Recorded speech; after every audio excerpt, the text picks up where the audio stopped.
It's all that I can see.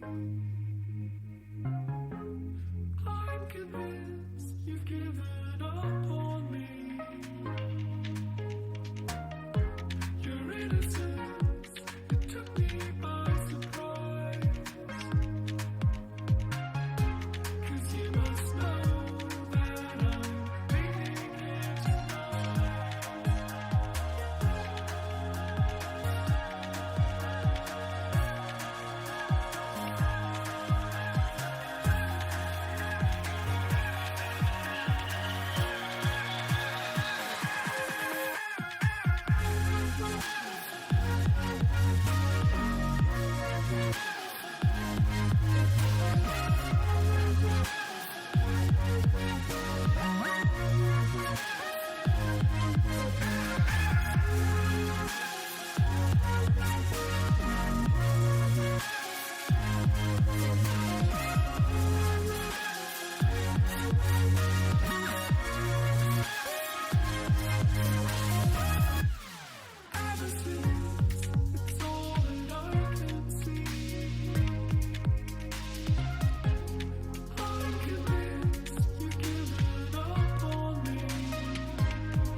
This is where the story ends.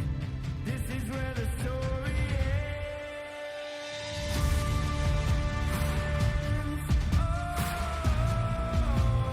this is where the story ends. Oh, this is where the story ends. Don't know how to comprehend. It's something that we can't defend. Oh,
lose way too much on the line.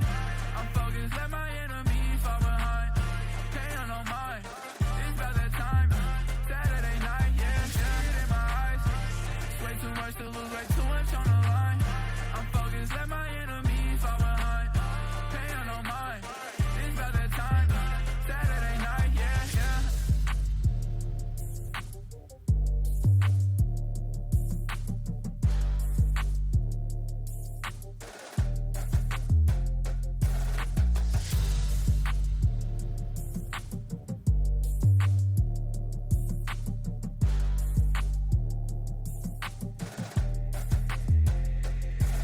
You can see it in my eyes. It's way too much to lose, way too much on the line. I'm focused, let my enemies fall behind. Pain on no mind, it's about that time. Saturday night, yeah, it in my eyes. It's way too much to lose, way too much on the line. I'm focused, let my enemies fall behind. Pain on no mind, it's about that time. Saturday night, yeah.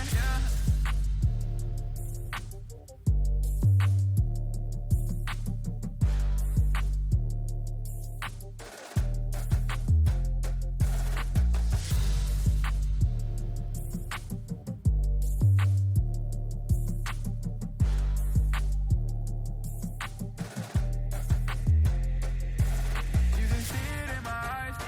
It's way too much to lose, way too much on the line. I'm focused, let my enemies fall behind. Pain on no mind, it's about that time. Saturday night, yeah, it in my eyes. It's way too much to lose, way too much on the line. I'm focused, let my enemies fall behind. Pain on no mind, it's about that time. Saturday night, yeah.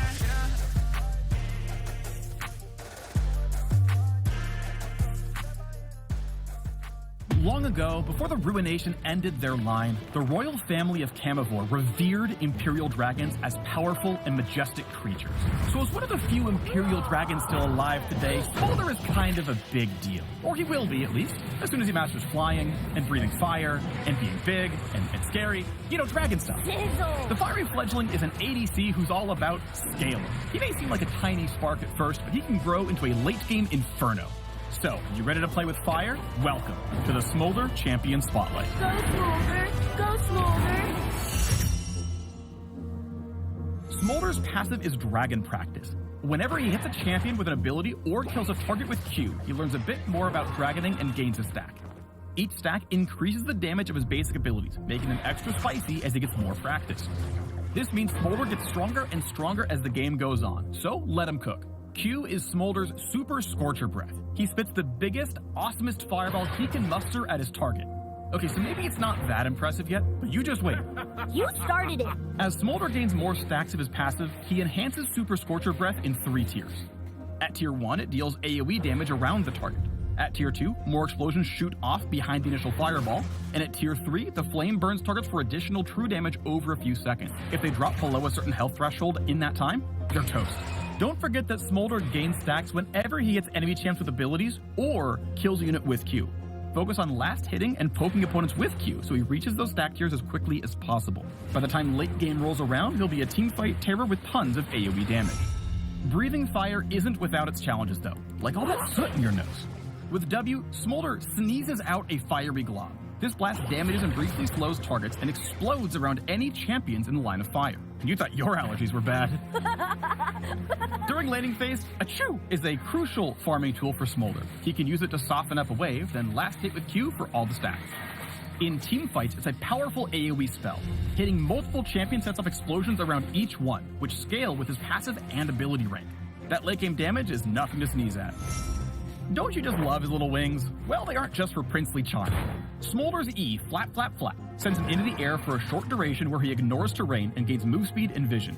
He'll bombard the closest enemy in range with bursts of flame, prioritizing the lowest health champion. Smolder's E can help him catch fleeing enemies and secure kills, but it's also his only escape tool, so fly with caution or you may crash and burn. What did I do? Behind every adorable baby dragon is a super protective mama dragon. Smolder's ult summons Mom to teach a lesson to any meanies picking on her son. A face-melting, scorched earth kind of lesson. After casting, Smolder's mom flies overhead, breathing down a wave of fire and burning enemies to a crisp. targets caught in the center take extra damage and are slowed. The wave starts a little bit behind Smolder's position and continues over a long distance. Anyone who might be hit by the flames will hear Mom's roar as a warning, so best run for cover if you can. Nothing burns quite like a mother's love. While the spell can help Smolder disengage if he's in a bad spot, his mom is best at starting fights, especially if the enemy team is grouped up. Slow them down with the center of Smolder's ult, then go full blast with the rest of his AoE damage.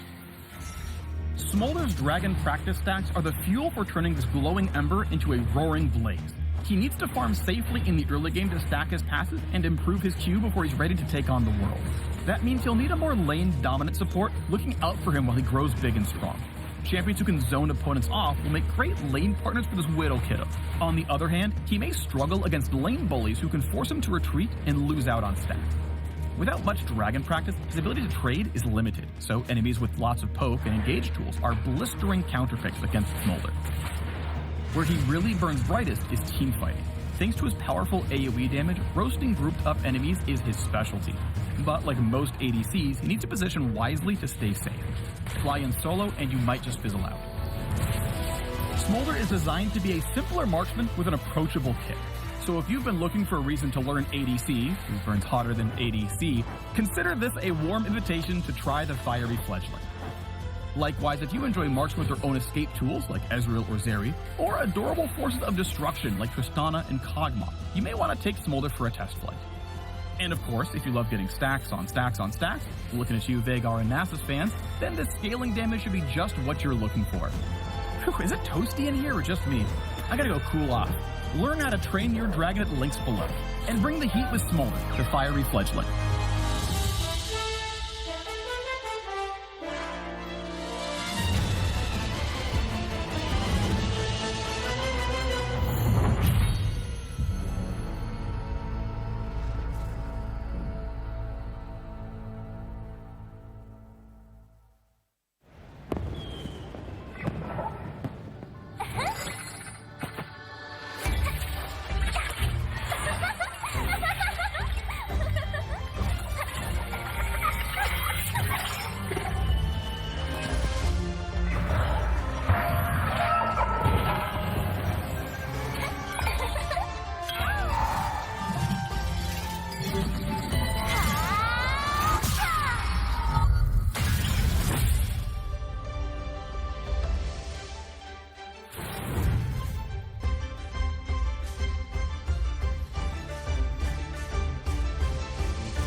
They're just going to hit the Baron. Oh, they see Gory bot. Gory's going to have to teleport up here.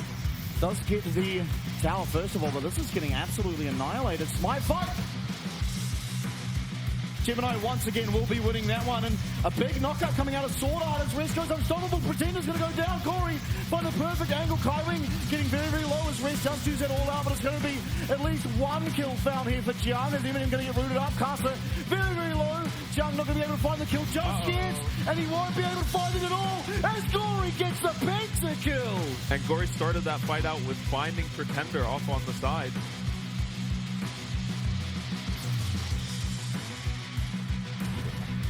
由于上半部打着斜很残，纳尔现在完成单杀，手上给到一剑。打兵先交是个兵，对，打到应该是叠3层3环，他好像是小形态就把人家杀了，没错，拉扯，走位，原地跳跳，对他就是靠普攻跳跟 Q 打满3层哦。哎，我操，哇！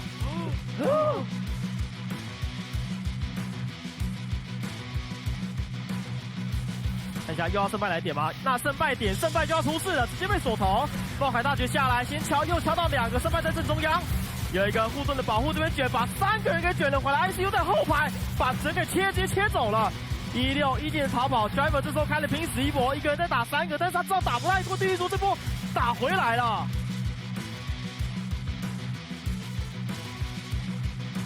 这边一头直接撞掉，血量也算好了。这里感觉还可以再撞一下。哇，这里幽默感觉伤害非常高，又直接被打退了。还要再骑一次车？哎，没有啊，是法洛斯开车的。哎，又是一个天雷16，这不考虑去隔壁打另外一款吗？好准！神长是没有大绝的，但是这里在这个窄口，绝境撤退走得掉吗？有一个深渊魔眼，在一个大绝，这里最后联手绑到之后画了一个星月无双。绝望螺旋的伤害，这里拉瓦交闪，还把游手给直接震飞了，拉得开哦。那这里是一波的包夹，这里 W 闪留住之后是敏智在原地当场阵亡，体系也跟着倒下，这个 Double Q 又被艾希辅助给拿到。UIG 的节奏非常快，抓到人了，我要报仇。再次站得出来，但这个减稍微有点歪，反而是被恐惧到在绝望螺旋。还有 R 吗？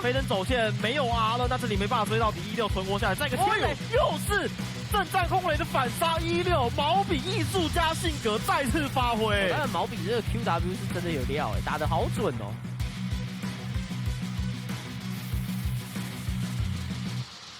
接下来一剑总会扭掉这 Q3， Gemini 其实在附近，而665也在路上，再劈的一个 Q3， 这是来自厄萨斯他的剑锋，往前开启一个大绝，扭掉了 Q1， 让664没办法使出虎啸龙吟。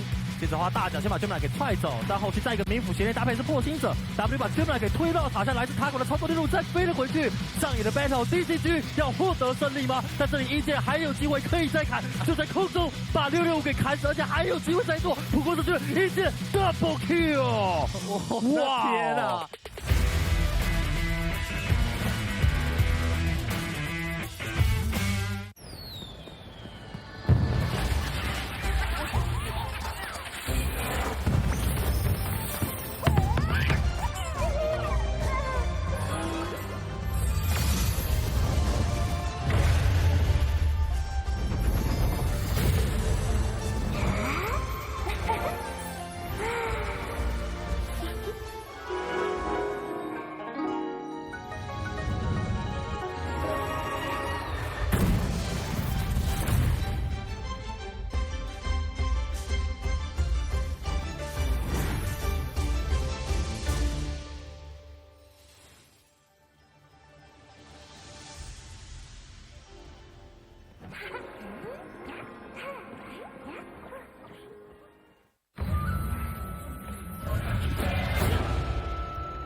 ！Long ago, before the Ruination ended their line, the royal family of Camivore revered Imperial dragons as powerful and majestic creatures. So as one of the few Imperial dragons still alive today, Smolder is kind of a big deal. Or he will be, at least, as soon as he masters and breathing fire, and being big, and scary, you know, dragon stuff. Sizzle. The Fiery Fledgling is an ADC who's all about scaling. He may seem like a tiny spark at first, but he can grow into a late-game inferno.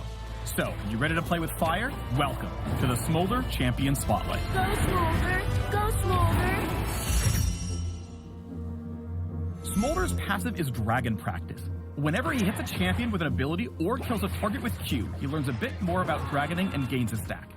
Each stack increases the damage of his basic abilities, making them extra spicy as he gets more practice. This means Smolder gets stronger and stronger as the game goes on, so let him cook. Q is Smolder's Super Scorcher Breath. He spits the biggest, awesomest fireball he can muster at his target. Okay, so maybe it's not that impressive yet, but you just wait. You started it. As Smolder gains more stacks of his passive, he enhances Super Scorcher Breath in 3 tiers. At tier 1, it deals AoE damage around the target. At tier 2, more explosions shoot off behind the initial fireball. And at tier 3, the flame burns targets for additional true damage over a few seconds. If they drop below a certain health threshold in that time, they're toast. Don't forget that Smolder gains stacks whenever he hits enemy champs with abilities or kills a unit with Q. Focus on last hitting and poking opponents with Q so he reaches those stack tiers as quickly as possible. By the time late game rolls around, he'll be a teamfight terror with tons of AoE damage. Breathing fire isn't without its challenges though, like all that soot in your nose. With W, Smolder sneezes out a fiery glob. This blast damages and briefly slows targets and explodes around any champions in the line of fire. And you thought your allergies were bad. During laning phase, Achoo is a crucial farming tool for Smolder. He can use it to soften up a wave, then last hit with Q for all the stacks. In team fights, it's a powerful AoE spell. Hitting multiple champions sets off explosions around each one, which scale with his passive and ability rank. That late game damage is nothing to sneeze at. Don't you just love his little wings? Well, they aren't just for princely charm. Smolder's E, flap, flap, flap, sends him into the air for a short duration where he ignores terrain and gains move speed and vision. He'll bombard the closest enemy in range with bursts of flame, prioritizing the lowest health champion. Smolder's E can help him catch fleeing enemies and secure kills, but it's also his only escape tool, so fly with caution or you may crash and burn. What did I do? Behind every adorable baby dragon is a super protective mama dragon. Smolder's ult summons Mom to teach a lesson to any meanies picking on her son. A face-melting, scorched earth kind of lesson. After casting, Smolder's mom flies overhead, breathing down a wave of fire and burning enemies to a crisp. Targets caught in the center take extra damage and are slowed. The wave starts a little bit behind Smolder's position and continues over a long distance. Anyone who might be hit by the flames will hear Mom's roar as a warning, so best run for cover if you can. Nothing burns quite like a mother's love. While the spell can help Smolder disengage if he's in a bad spot, his mom is best at starting fights, especially if the enemy team is grouped up. Slow them down with the center of Smolder's ult, then go full blast with the rest of his AoE damage. Smolder's dragon practice stacks are the fuel for turning this glowing ember into a roaring blaze. He needs to farm safely in the early game to stack his passive and improve his Q before he's ready to take on the world. That means he'll need a more lane-dominant support looking out for him while he grows big and strong. Champions who can zone opponents off will make great lane partners for this Widow kiddo. On the other hand, he may struggle against lane bullies who can force him to retreat and lose out on stacks. Without much dragon practice, his ability to trade is limited, so enemies with lots of poke and engage tools are blistering counterpicks against Smolder. Where he really burns brightest is teamfighting. Thanks to his powerful AoE damage, roasting grouped up enemies is his specialty. But like most ADCs, he needs to position wisely to stay safe. Fly in solo and you might just fizzle out. Smolder is designed to be a simpler marksman with an approachable kit. So if you've been looking for a reason to learn ADC, who burns hotter than ADC, consider this a warm invitation to try the fiery fledgling. Likewise, if you enjoy marksmen with their own escape tools like Ezreal or Zeri, or adorable forces of destruction like Tristana and Kog'Maw, you may want to take Smolder for a test flight. And of course, if you love getting stacks on stacks on stacks, looking at you Veigar and Nasus fans, then the scaling damage should be just what you're looking for. Whew, is it toasty in here or just me? I gotta go cool off. Learn how to train your dragon at the links below, and bring the heat with Smolder, the fiery fledgling.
gonna hit the Baron. Oh, they see Gory bot. Gory's going to have to teleport up here. Does get the tower first of all, but this is getting absolutely annihilated. Smite fight! Gemini once again will be winning that one, and a big knockout coming out of Sword Art as Rest goes unstoppable. Pretender's going to go down. Corey find the perfect angle. Kaiwing getting very, very low as Rest just use that all out, but it's going to be at least one kill found here for Jiang. Is Eminem going to get rooted up? Caster very, very low. Jiang not going to be able to find the kill just yet, and he won't be able to find it at all as Gory gets the penta kill. And Gory started that fight out with finding Pretender off on the side.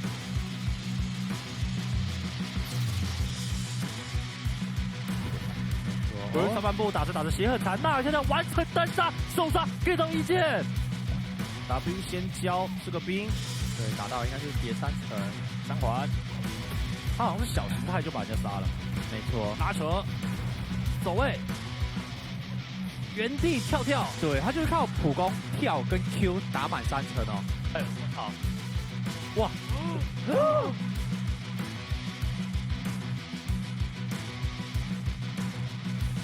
看一下又要胜败来点吗？那胜败点，胜败就要出事了，直接被锁头。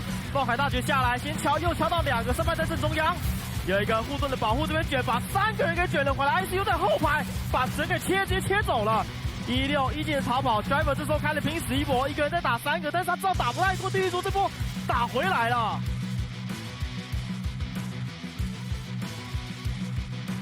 这边一头直接撞掉，血量也算好了。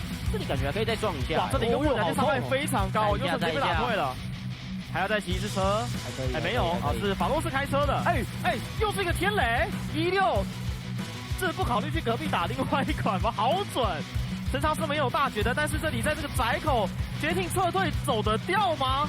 有一个深渊魔眼，在一个大绝，这里最后联手绑到之后画了一个星月无双。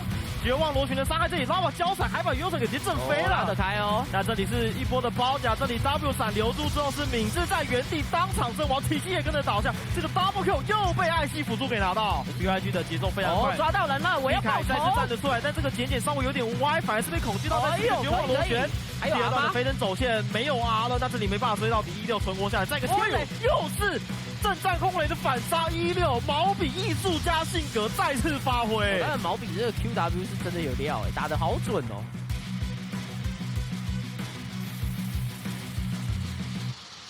接下来一剑走位扭掉这 Q3，Gemini 其实在附近，而665也在路上再劈的一个 Q3，这是来自厄萨斯他的剑锋，往前开启一个大绝，扭掉了 Q1， 让665是没办法使出虎啸龙吟。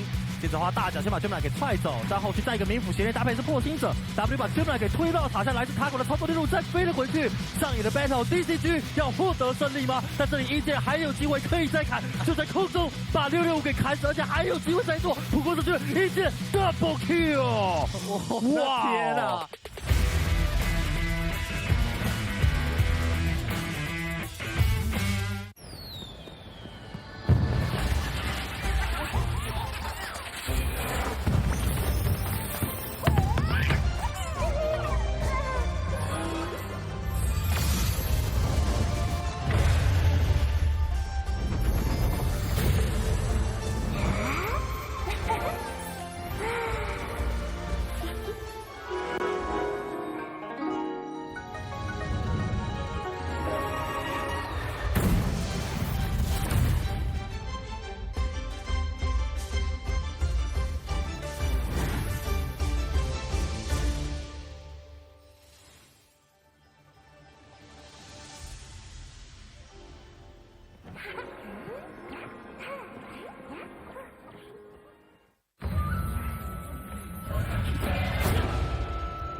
dangerous.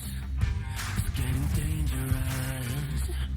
It's getting dangerous. Getting dangerous. There's danger in your eyes. It's tempting blessing in disguise. Oh, I'm falling for your lies. Welcome to paradise. There's danger in your eyes. It's tempting blessing in disguise. Oh, I'm falling for your lies. Welcome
Hello, everybody, and welcome back to the PCS. Of course, now entering our second half of the regular season where we do have the two groups. Today will be the lower groups, of course, brought to you by Riot Games and Carry International. I will once again be your host, Veshian, and alongside me, it is yet again, Lo. Yeah, back and ready to start the second phase of our, I guess, our group stage now. Yeah. I guess, yeah. Second phase of the split. Going to be deciding who's going to make it into playoffs and which two teams, out of at least the teams playing today, are going to be going home. Yeah, absolutely. And then we could actually find out which two teams are going home today, because I do believe if J-Team and DCG were to win, that would eliminate any chance there is for Hellpigs as well as West Point to qualify for the playoffs. So playing for their lives today. Exactly. Yeah. And again, when it comes down to the end of the split, there's probably going to be, if there were to be a tie between Hellpigs and J-Team, which seems like the only one that is within reason of expecting could possibly happen. Hellpigs are going to need some 2-0s. And importantly, I do believe they are going up against J-Team today. So very, very important game for them. Yeah, their fate is in their hands. We'll see if they can take down a DCG or a J-Team. Yeah, of course. And on your screen are those standings, of course. In the upper group, it is CFO, Frank, BYG, and PSG. PSG looking a bit shaky. CFO looking really, really good. In the bottom group, DCG, J-Team, Hellpigs, West Point. DCG coming fresh off a win over PSG. And so, I mean, they're really looking hot, and they're looking really good to be able to get themselves into that playoffs, as are J-Team. It's really up to Hellpigs and West Point to prove otherwise, but it's going to be a very, very tall order, because they haven't had the greatest season thus far. Yeah, we'll see if it's mostly Hellpigs we're looking at to make some kind of dream run to make it into playoffs at this point. Theoretically, West Point could, but but they'll have to. Extremely unlikely. Yeah, it's less in their hands. You know, Hellpigs kind of have it in their hands. If they beat everyone and grab a couple 2-0s, they can make it. Whereas West Point, they kind of need the stars to align, as well as playing incredibly well. Yeah, but of course, it is still, bragging rights. You don't want to go out of the split without picking up a win, especially a series win. Now, they have picked up 2 game wins, but you're going to need a lot more than that to really go out and feel like you've tried to leave your mark here on the league. They do have their opportunity, though, of course, in game number 1 tonight, up against DCG, who, if you take your mind back all the way back to our first week of the play, it was West Point against DCG that went game 1 very, very smoothly in favor of DCG. Game 2, not so smoothly. Couple of elders. Lost 4 Barons, 2 Elders, Hextech Soul, and DCG still managed to win that game. And so West Point, I'm sure they're going to look to have that same level of early game again, but this time get it across the line, which they weren't able to last time. Yeah, and that's just been the problem with West Point. They've had some good early games, but they just can't quite get it across the line.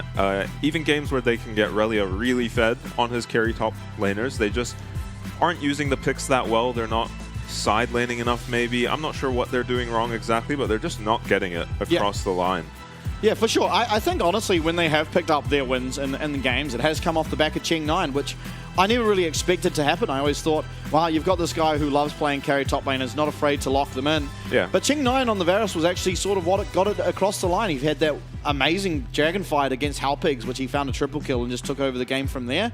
And also against J-Team, he had a similar really good performance on the Varus, which were able to get them a win in that series as well. And so almost feels like eyes on him to try and get them their first series win. Of course, patch 14.3 means we now have Smolder out. Mumboy. Yeah. Let's see if we'll see the dragon today, or the mini dragon, if you will. I wouldn't be surprised at all to see it. In other regions, it's been banned a lot and picked quite a bit as well.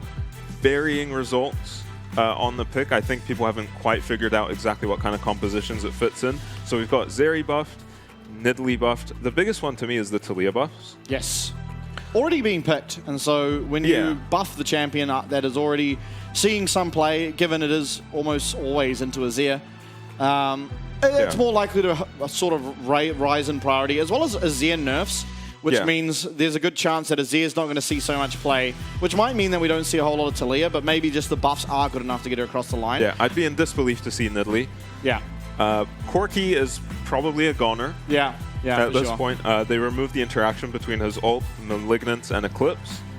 So I don't expect to see very much Corki. Maokai, on the other hand, is going to be fine. So is Azir. Karma's a bit of a question mark. She lost a lot of damage on her Mantra Q. Yeah. But I think we will still be seeing some Karma. Yeah, I don't think it was all that much to warrant it completely leaving the option of being picked. It is a little bit more damage that you do lose, but ultimately, the utility that the champion offers is often Yeah. muchly overlooked, even when it is that mid lane karma. So we'll see if it still has its place in these drafts. Yeah. But certainly didn't feel like she was hit all that much. Corki really being the main one. Yeah, Corki's gone. And Azir is going to love that as well. Though Talia got buffed, which is a good matchup into the Azir. Corki was also a very popular matchup into Azir too.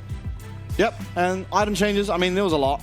A lot of the AP items nerfed, but we also got a buff to Luden's Companion, which desperately did need it. It did feel like one of the lowest priority of the new items. Maybe Dawncore, the only one that I haven't seen yet actually bought ever. With the buffs to the Ludens, we might see a bit more AP LeBlanc. It was already a pretty solid pick.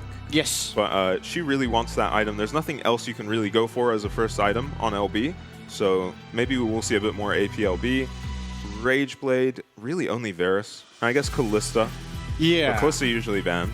Yeah, for sure. Yeah, we'll see maybe more people lean towards on-hit Varus a little bit better. Yes. I think it was just 5 AD and AP. Yeah, it wasn't a whole lot. But I mean, even that, when you're going to champ that utilizes both stats, it does feel very, very useful. And then even on champs like Varus and Callista who do like the Terminus as well, but it's even more powerful where you are shredding through that armor and magic resist. So we'll see if those champions that utilize both will be looking to pick them up. But of course, it wouldn't be the PCS if it weren't for the 1v1s. We're going to have Nuli today, who is 0-3 in the 1v1s up against Taco, who isn't doing much better for himself. He actually won his first 1v1 and hasn't picked up a win since, although had a few close ones. Yeah, I think, was it him on the Tahm Kench against the Ezreal? Yes, it was. Yeah, that was a tragedy. About one auto away from killing the Ezreal. It was very, very close. West Point yet to pick up a 1v1 win. Yeah, 0-7. Which is a little bit surprising, because when you look at this team, it's not really the individual matchups that kind of betray them. Taco's on Rengar into Pantheon. I think we've seen this matchup. I think we have. I think Rengar won, didn't he? No, I think... no, I'm pretty sure Rengar won. Oh, really? I think so. Okay. All right, we'll see how he does. I only remember one Rengar and it won.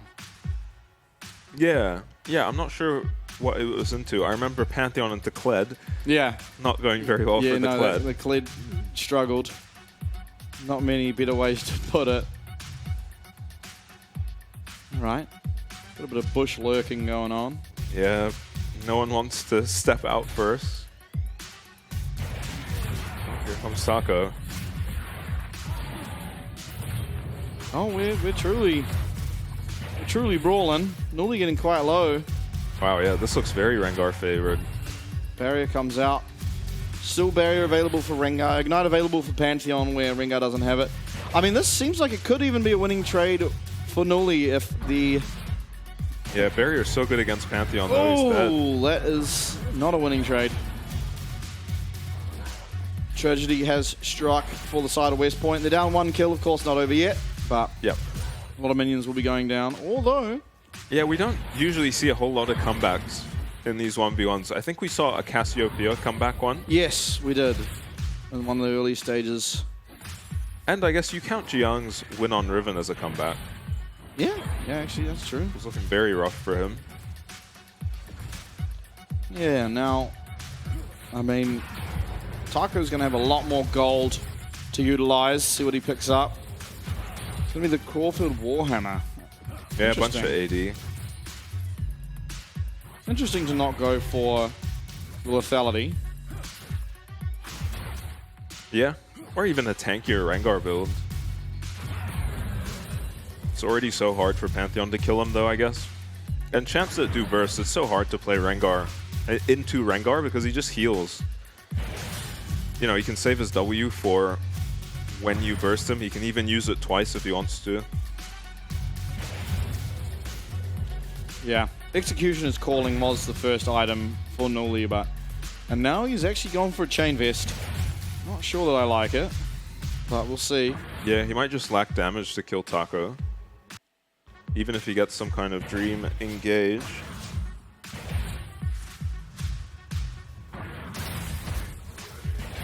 Oh, Taco going for the root. Barrier coming out of both. Nuli's very, very low.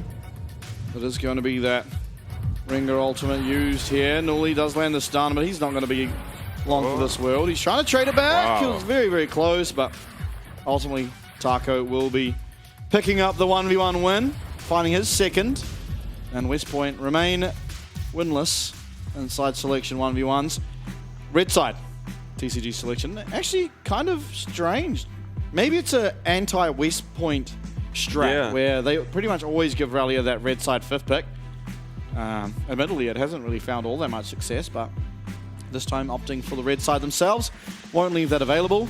Hopefully we do not see the Mordekaiser into a Relia matchup again, because that went atrociously bad for Taco last time. Yeah. I will say that when Relia finds himself in a bad spot in the top lane, he doesn't do the best job of just getting by, you know, getting CS where he can and trying to just, you know, cut his losses in the lane.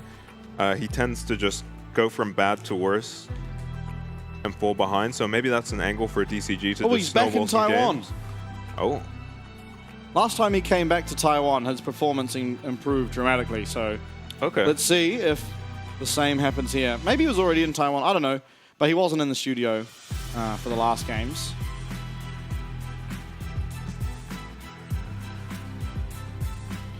I'm sure he's going to want to try and bring back sort of the opinions on his games in these last 3 series. Do we think Renier... What lane are we predicting Renier to camp? We'll have to see the draft. They're on blue side. They are. So he's kind of incentivized to play around bot lane. Ooh, I just thought. I really hope to see Lee Sin again for 665. Yeah. That was really, really fun to watch in this series against PSG.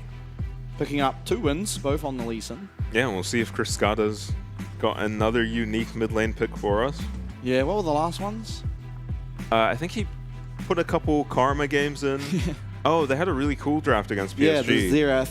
Yeah, Xerath mid, where they flexed the Nico into support. Yeah, double Caitlyn bot lane. What a... That sounds like misery to lane against. Yeah. Very creative in the draft, DCG, and it's good to watch because, I mean, so many times you see these teams just see what Korea's picking and pick it themselves. But when you actually get a little bit creative and inventive in the draft phase, it can often give you advantages. And I think ultimately Game 1 up against PSG was because of their superior drafting that they were able to pick up that game. Yeah. Managed to get the series win against PSG. Pretty impressive. And they took Beyond to 3 and almost won that series too. Yeah. So definitely a team to watch out for if you're one of the top team.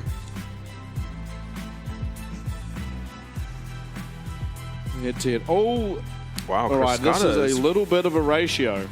First in damage per minute. Yeah, that's crazy. That is a very, very high damage per minute. Not even really on DPM champs, right? LB and Akali. Yeah. Yeah. They often just burst out a target, maybe 2 if you're lucky in a team fight. Yeah. Not the likes of Azir, who just sits there outputting immense amount of damage onto tanks, onto carries, whomever he can auto attack. 13 champions Yeah, I don't played. think anyone's close to 13 champs played. No, I certainly don't think so either. Wow, I didn't know his stats were so good. We got Pretender on a humble 3. Yeah. Did he add a third? What was the third? Karma. Karma, right. Okay. He was on 2 for a bit. Yeah, until his last series. Yeah. Into draft now. Game number 1 of our first week here in the sort of group stages, I guess. Wow, Lee Sin banned. Yeah. So West Point recognizing that was a very strong pick and instrumental in their wins against PSG. Do they ban Vi as well, though? Because that's another champ 665 has found quite a lot of success on. Yeah, they play around it as a team really well, even from behind. I believe it was even up against DCG last time, where he was like 1 in 10 on Vi, but finding engage after engage. What are we banning? Ashe. Makes sense.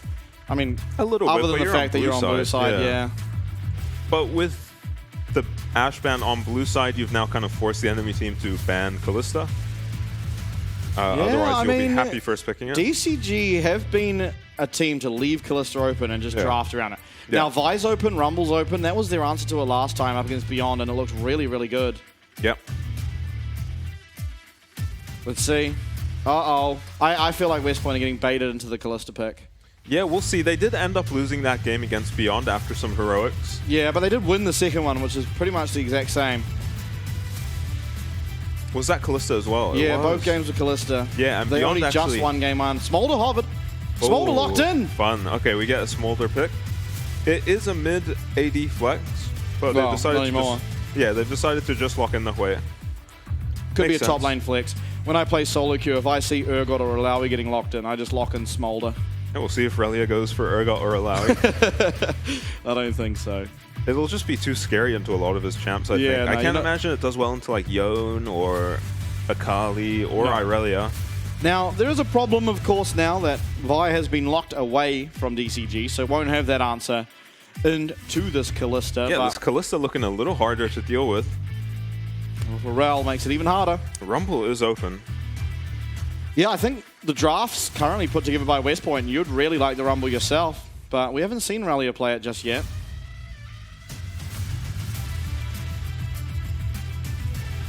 Cascada now has his choice. Renata kind of not prioritized here by West Point. We've seen this before as well. I can't remember who it was who just let the Renata go and they got the Callista. It is her strongest pairing, I believe. Oh, now we've kind of got an answer to the Callista. Yeah, Probably going to make that job a lot harder. Yeah, and this isn't going to be a ridiculous early game Poppy montage where he's going to run around getting kills. I don't think. He's going to just use the strength of his champion, hopefully, to bridge the early game. Smolder and Hui, not the strongest laners, and not much setup. Okay, Yone taken away. Trying to get rid of, I guess, some of the blind picks, although Yone doesn't feel like a particularly good blind pick. Yeah, Cassante has been the most consistent blind pick by top. far. And then we have seen him get punished by the Gnar, so I like the Gnar ban from West but Point. DCG have first pick out of this, so they could simply lock in the Cassante. Yeah. I mean, what are you worried about? I guess Gwen, but like, even then, yeah, Cassante struggles in the side lane later on, but usually is more impactful in the team fights, at least from what we've seen thus far. I think I'd like to see... Oh, should West Point ban the Aatrox? I'm not really sure. Taco has played it. He did play it all 3 games up against PSG, but he was kind of quiet in a lot of those games. Yeah, game 3 he did alright, but he was just up against a Gnar, so he did well just to kind of stay even.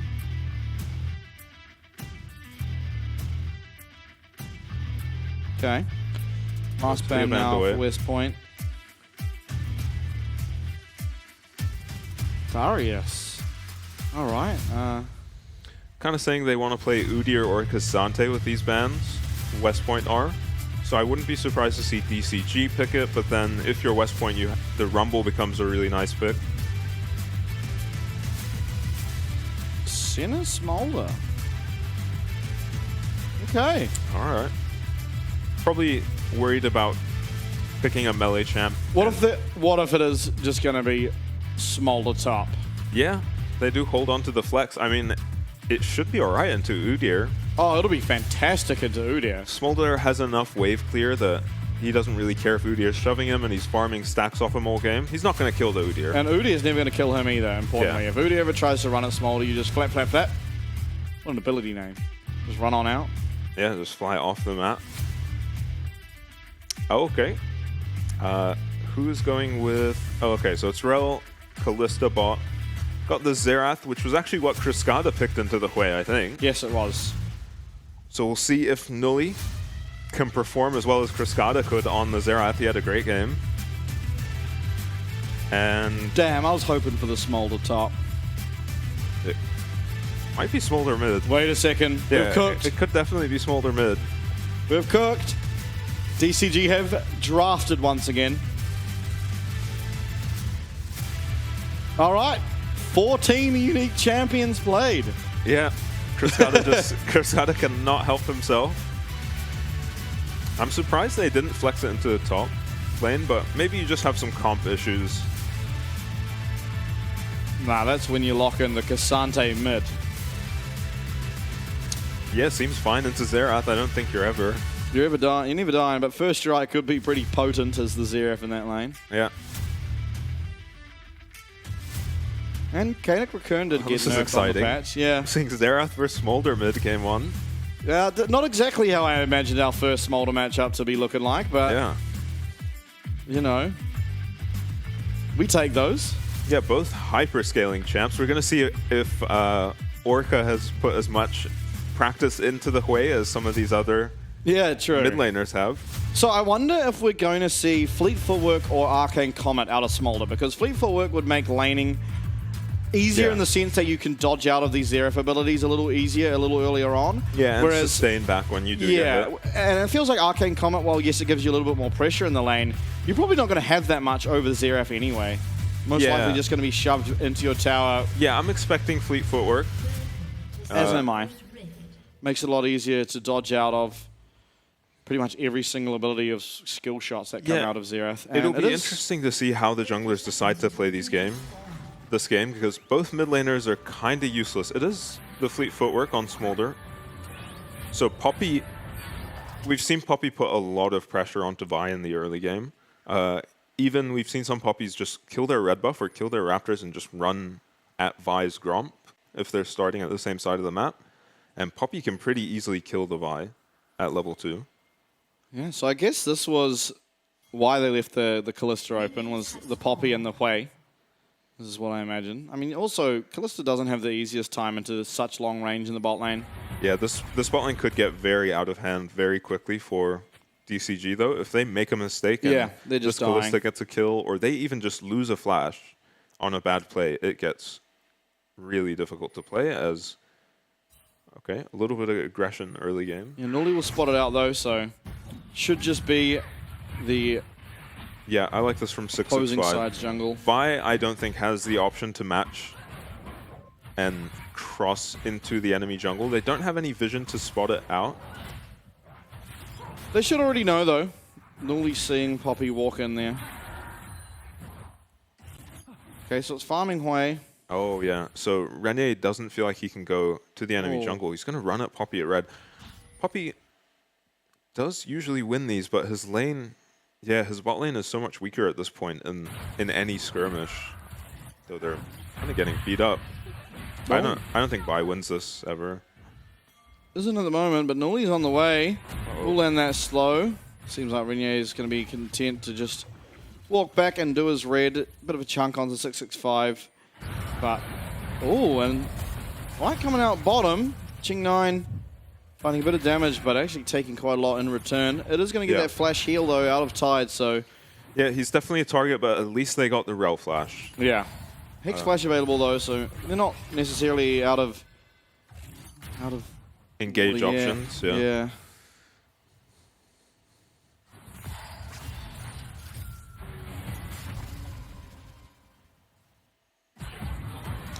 Creative draft once again from DCG. Yeah. This lane might get tough for West Point now, unless Renier can come down. They have a lot of kill pressure on this Senna now, so I expect him to spend most of the game down here. Problem is, Poppy's taken his Raptors and cleared her bot side. So he's going to fall very far behind. You see, he's still just level 2. He's here to prevent this dive, though. Fine, Renier. Renier's only level but 2 still. Yeah, he might be in trouble. Yeah, Ching9 getting poked out under tower. But there won't be a dive. Oh. Heal actually coming out. Tide doesn't have sums, remember. Stun it will come through, and all this damage to follow up, and that's just going to be first blood. An easy pickup for Ching9 here on the Kalista. Yeah, DCG kind of gets split up, and Tide finds himself in the middle of nowhere with no flash. Yeah, these 3v3s are going to be very one-sided. Now, Skada. Flick's not looking Yeah. too good right now. Taking a beating. He does have the teleport. I can't imagine the Smolder faring too well into the Xerath. Feels like you're never ever hitting him while he can just free reign, throw his abilities at you, feeling completely safe. So it's a lot of really good damage from DCG. Tide eats a tower shot, but he just needed to run up with his team here, and he was okay. Because you're not worried about Xerath ever coming down.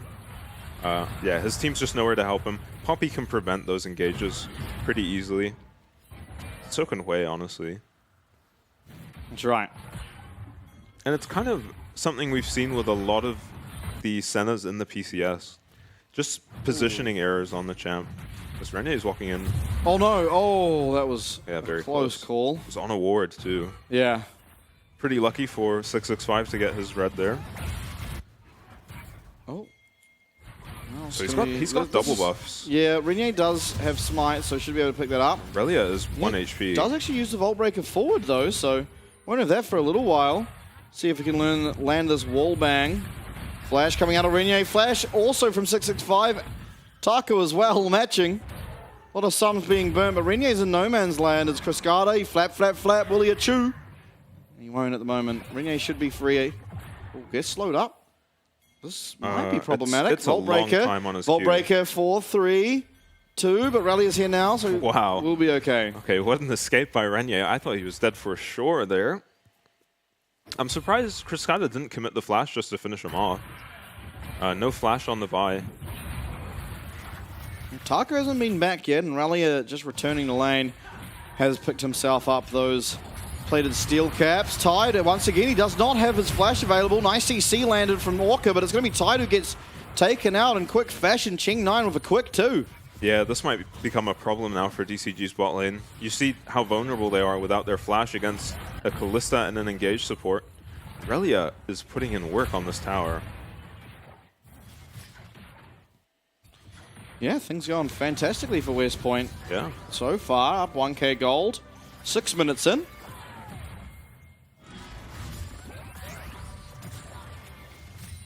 And Cascada having to farm with his W. Tide's in the area. Char's Hex Flash will not find anything in particular. So Cascada's wave is frozen under Xerath's tower, and he doesn't have TP.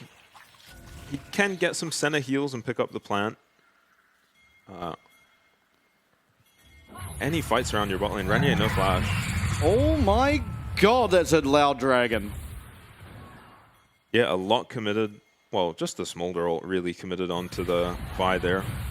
Char, though, he's found 665 once again, and no flash here on this Poppy. But it's Char who's getting very, very low. He does have flash. He's going to be able to escape over that Dragon Wall if he so needs to. But in will come Tide with the first kill. Ching9 manages to find one back, but he's kind of in no man's land. See if anyone can land anything onto him. Cascada's flying around. That's an early kill. Smolder already gets summoned, and Orca lands a really nice EE. But Char will be able to eventually flash over to his tower, gets himself to safety. Ching9, though, he might not be done with the play. He's going to cancel his back at least. So it ends up being a 2-for-1 still in favor of West Point.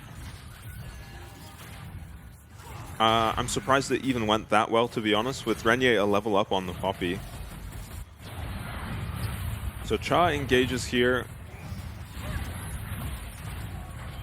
Oh, it's a 2-for-2, maybe. Yeah, Renier is a level up on Poppy here, but it's just, they're a bit unorganized. Cascada with a nice pick-off here, almost gets another one.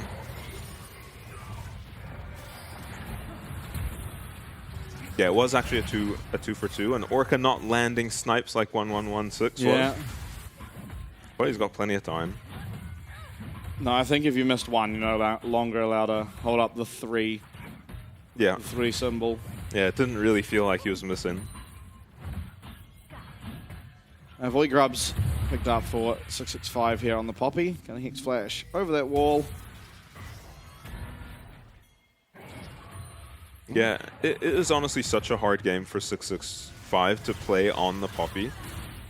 None of his lanes have setup for him. The only one that maybe has setup is Aatrox, but he's against an Udyr. You never want to be trying to gank that guy.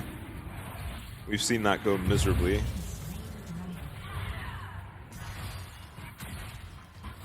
Yeah, now. At least for the time being, it is still West Point firmly in control. Although the gap has closed a little bit. Yeah, DCG still fighting really well. It is a 3-0 Kalista, though. And when we've seen them beat Kalista in the past, they had a lot of options to shut her down. Just the Poppy this game. Yeah, Poppy and Hui, I suppose. If you do land the Hui ult in. It is a very long-range comp from DCG. Yeah. But I don't think West Point are going to have any trouble getting engages with the Vi and Rel. I mean, it's maybe just too much work for 665. We'll see if he can, you know, prevent all those engage options. I mean, hard to stop a Vi just ulting. And we're seeing it Speak here. of the devil. Yeah, well, that was a really quick find. Vi, in combination with Nuli on the Zeref, will be taking out Cascada in very, very quick fashion. Yeah, really nice combo. I mean, similar to the Rumble Vi combo we've seen. Yeah. You just Vi ult, hold him in place, and Xerath can just land a couple ults. Smolder very squishy at this point in the game and not getting much tankier later on either. Sure is opting into the Essence Reaver build. Yeah, we've seen a bit of build diversity with Smolder. I like the Essence Reaver build. You could make an argument for the Liandry's build. If he didn't have a Hui, I think he definitely would go for that. But Hui's going to be enough magic damage Yeah, and engaged Orca's onto going Orca. to be dead. Uh-oh. It's a 4-0 Callista now. Yeah, I mean, it's so easy for this Vi to just run around the map, killing people. And it's just too much work for 665 to do. And if West Point were to pick up a win here, the potential of, especially Hellpigs, making it to the playoffs would go up a whole lot more. Yeah, especially if Hellpigs can help them out and pick up a win against J-Team later in the night. But still, this game to win. And our criticism of West Point was that they would get themselves in these positions. They Yeah. have found themselves here before. Many times. Yeah, but they just can't close these games out. Everything going their way so far, except a couple Void Grubs, really, this game.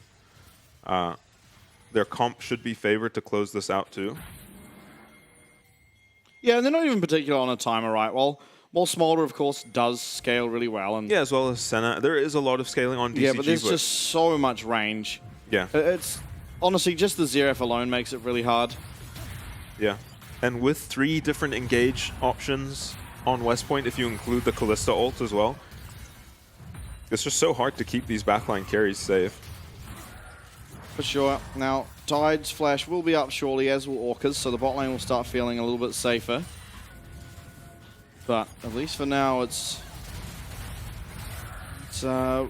risky being the DCG bottom lane. Yeah, no flashes on either of them. Vi has ult up. So I think they must be close to this Blade of the Ruined King on the Callista. Is the only reason I can imagine they would, you know, not pull the trigger on that play. There's an item completed for Renier now. Yeah, Sundered Sky. It's probably going to be the strongest champion on the map for now. Yeah, until that Blade of the Ruined King's finished. But at which point, I mean, the 4-0 Callista, it's hard to bet against. We have seen DCG, though, go up against a similarly fed Callista and do pretty well. Yeah, but Admittedly, they the had- comp just yeah. isn't built the same this time. Yeah, they had the Vi, Rumble, Kaisa combo in that game. So there's the Blade for Cheng.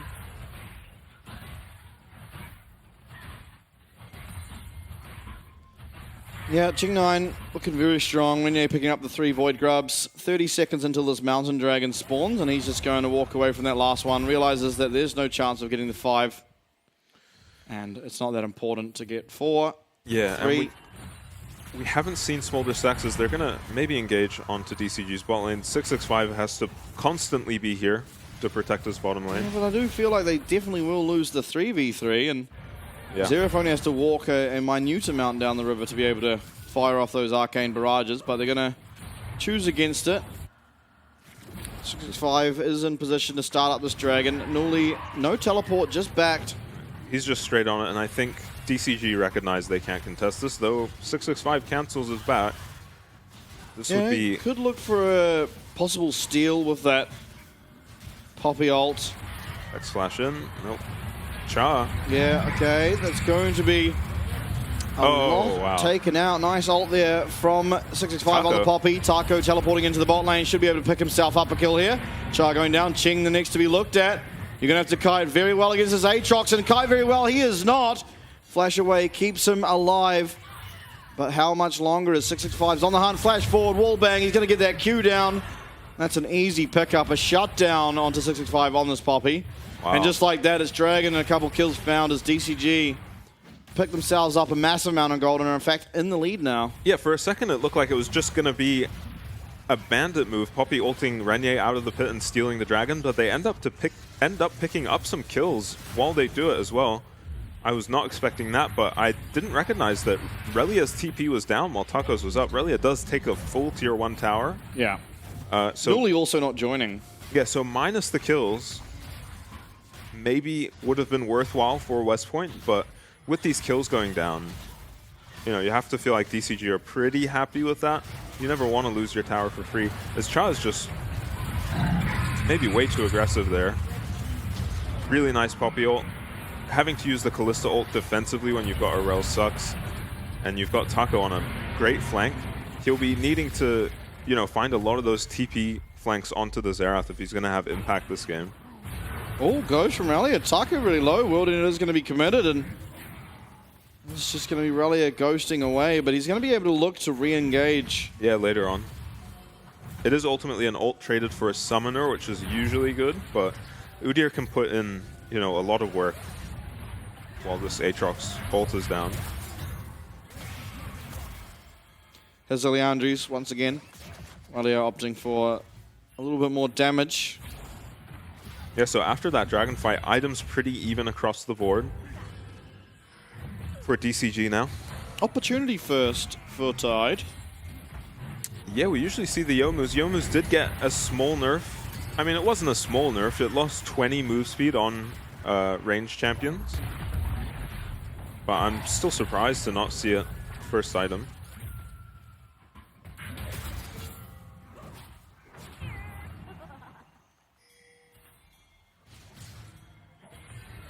Senna these days mostly just a vessel for Bloodsong anyway. Yeah, pretty much.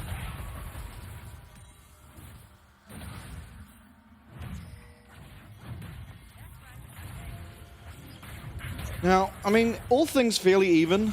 It is still largely up to execution, right? If Ching9 can pop off in a team fight, then you're feeling pretty good. But if Taco once again makes his way to that back line, and the job becomes a lot harder. Yeah. Flash forward here, going to be able to use that steadfast presence to deny the Vault Breaker from Renier, and they're going to pick themselves up yet another kill. It's once again going to be 65 who does claim that one. He's going a very supportive build here, having the locket first, not even going to use it in that instance. Yeah, a bit disjointed from West Point. Just members out of position. When with their comp, they have to be making cleaner engages. You know, you can't start a fight with one of your frontliners caught, you know, in no man's land. Similar story with the dragon, right? Just Cha on the rel, walking into 3 people, getting 1 shot. As no flash on Kalista. 65's found his way here onto Ching9, and they're going to be able to take that kill no problem whatsoever. Yeah, falling apart for West Point. Constantly caught just alone. Yeah, Chris Carter, he's just sitting back here, farming himself up his stacks. 144 is what he's currently at. Not a bad. Yeah, keeping stacks. a decent pace. Yeah, especially against the Xerath. Yeah, this lane was a lot worse than I expected for him, but he's hung in there. And had more teamfight impact than the Xerath so far. Will be the Shojin second for Chris Carter. Yeah. Cooldown reduction. Of course, the later into the game that you get, sort of the more you want to be firing off those Qs. Yeah, most of your damage is going to be ability damage on the Smolder. So stacking up your Shojin. Doing plenty of damage.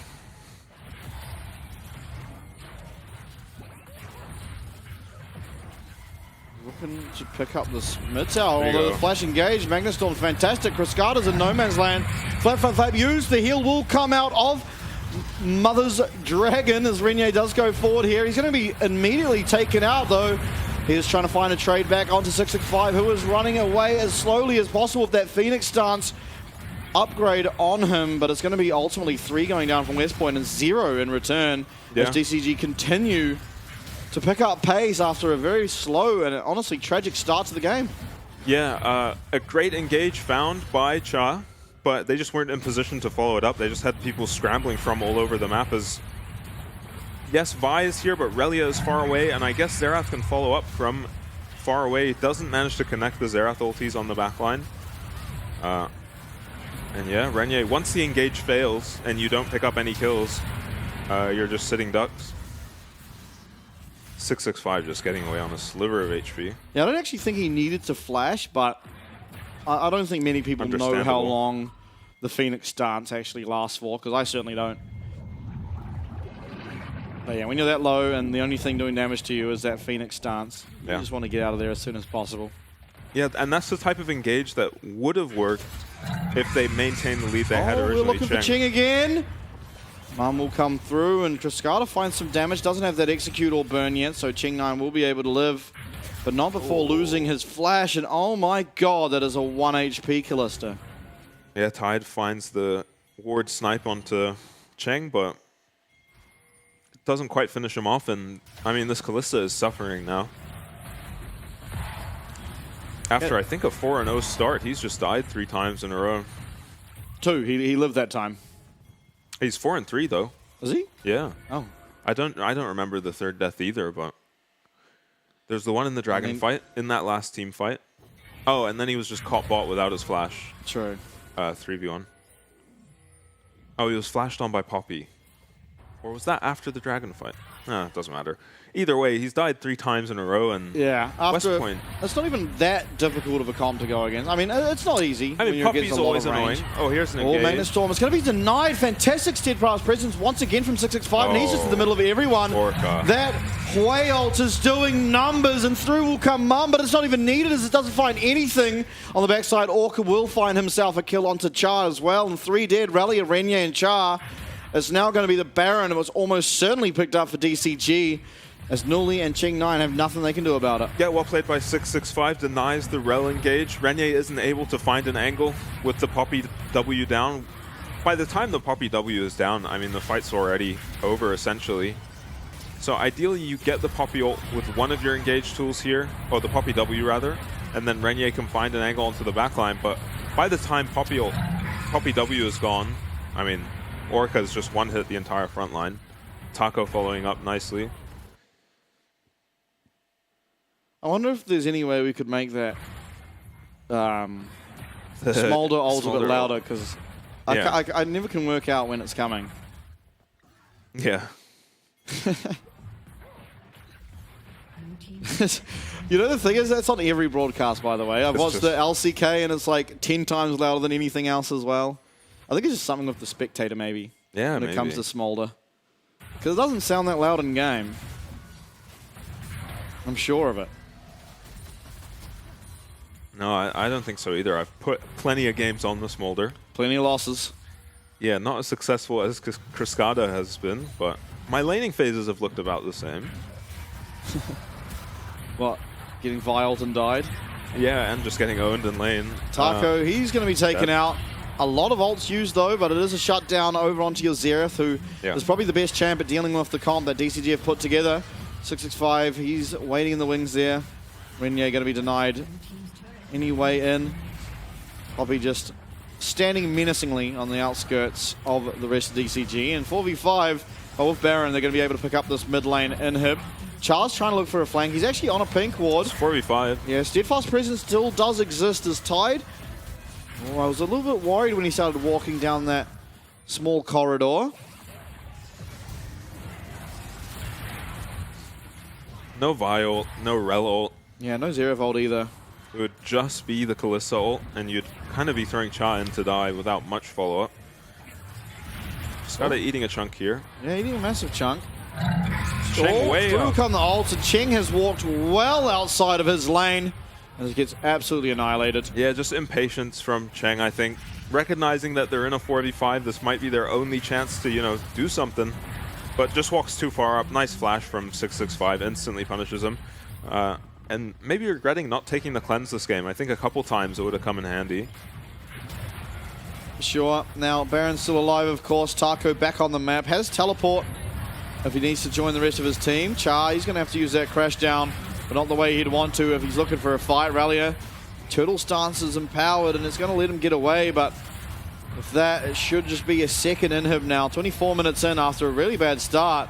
Yeah. DCG turning this one around. Orca with some fancy feet. Does dodge out of that last missile. Now, Fate's Call used, but Char is well too low to be going in. Yeah, I mean, looking like the early game didn't really even happen with an inhib and a Baron down at 24 minutes. Taco will pick himself up 700 gold for the side lane tower. So it's tough to think of ways back into this game for West Point. They really do just have to find a miracle multiple man engage onto DCG's backline. But with so many carries on the DCG side, and they're all doing very well, you know, it's really hard to find a comeback into this game. DCG on Soul Point now. Certainly will be. And I believe probably headed towards this bot lane. It doesn't feel like you need the Baron, although Xerath does have a lot of wave clear and is reasonably strong in comparison to the rest of his team. But maybe we'll be able to just get it anyway. So Cascada is well over 225 stacks by now, 241. So has the execute on his Q.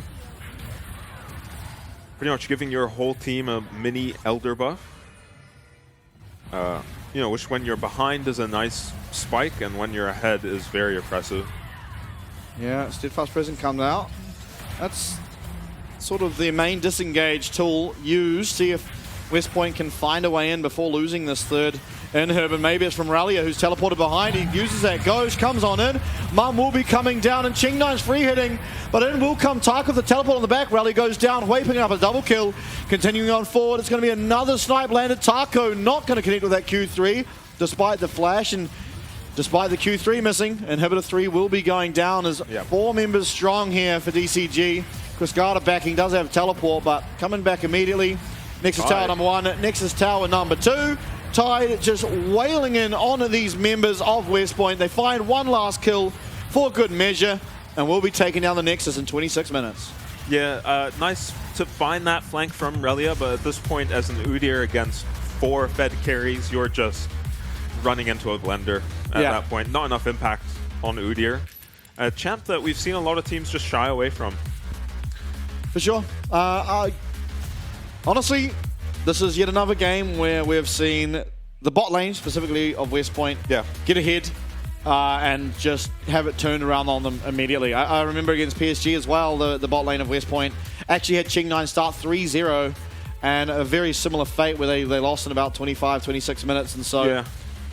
And just sloppy. Yeah. From West Point. Just a couple members walking around by themselves, finding themselves in 1v3s against a comp with not all that much engage either. Yeah. You know, it should be a not bit... a disengage, but their only real engage is Taco teleporting behind you, and that was enough. Yeah. Especially around that dragon where it really was turned around. It was actually Taco teleporting to the bot lane ward, coming in, confirming one of those kills. But ultimately just a few fights maybe that they didn't have to take, because that dragon fight that was really the turning point of the game. Yeah, Nuli wasn't there, Ralia couldn't teleport in, and so you're down 2 members in that fight if Taco commits his teleport, which he does. And then you just lose so much. You lose the dragon, you lose a couple members, including a massive shutdown on to the Callista there. Poppy picking that one up. Yeah. Not what you want to do, especially when you are in the driver's seat for the game. Yeah, and I think they just got overconfident. If you're going to be fighting for that dragon, walk Relia down and control vision around the dragon pit, right? They kind of just walked around, just hit it like it was owed to them, and it should have been their dragon, definitely. DCG would have been suicidal to contest that dragon if it was set up properly. Sure. But, you know, Rel is just walking into 3 people by herself while everyone else is hitting the dragon.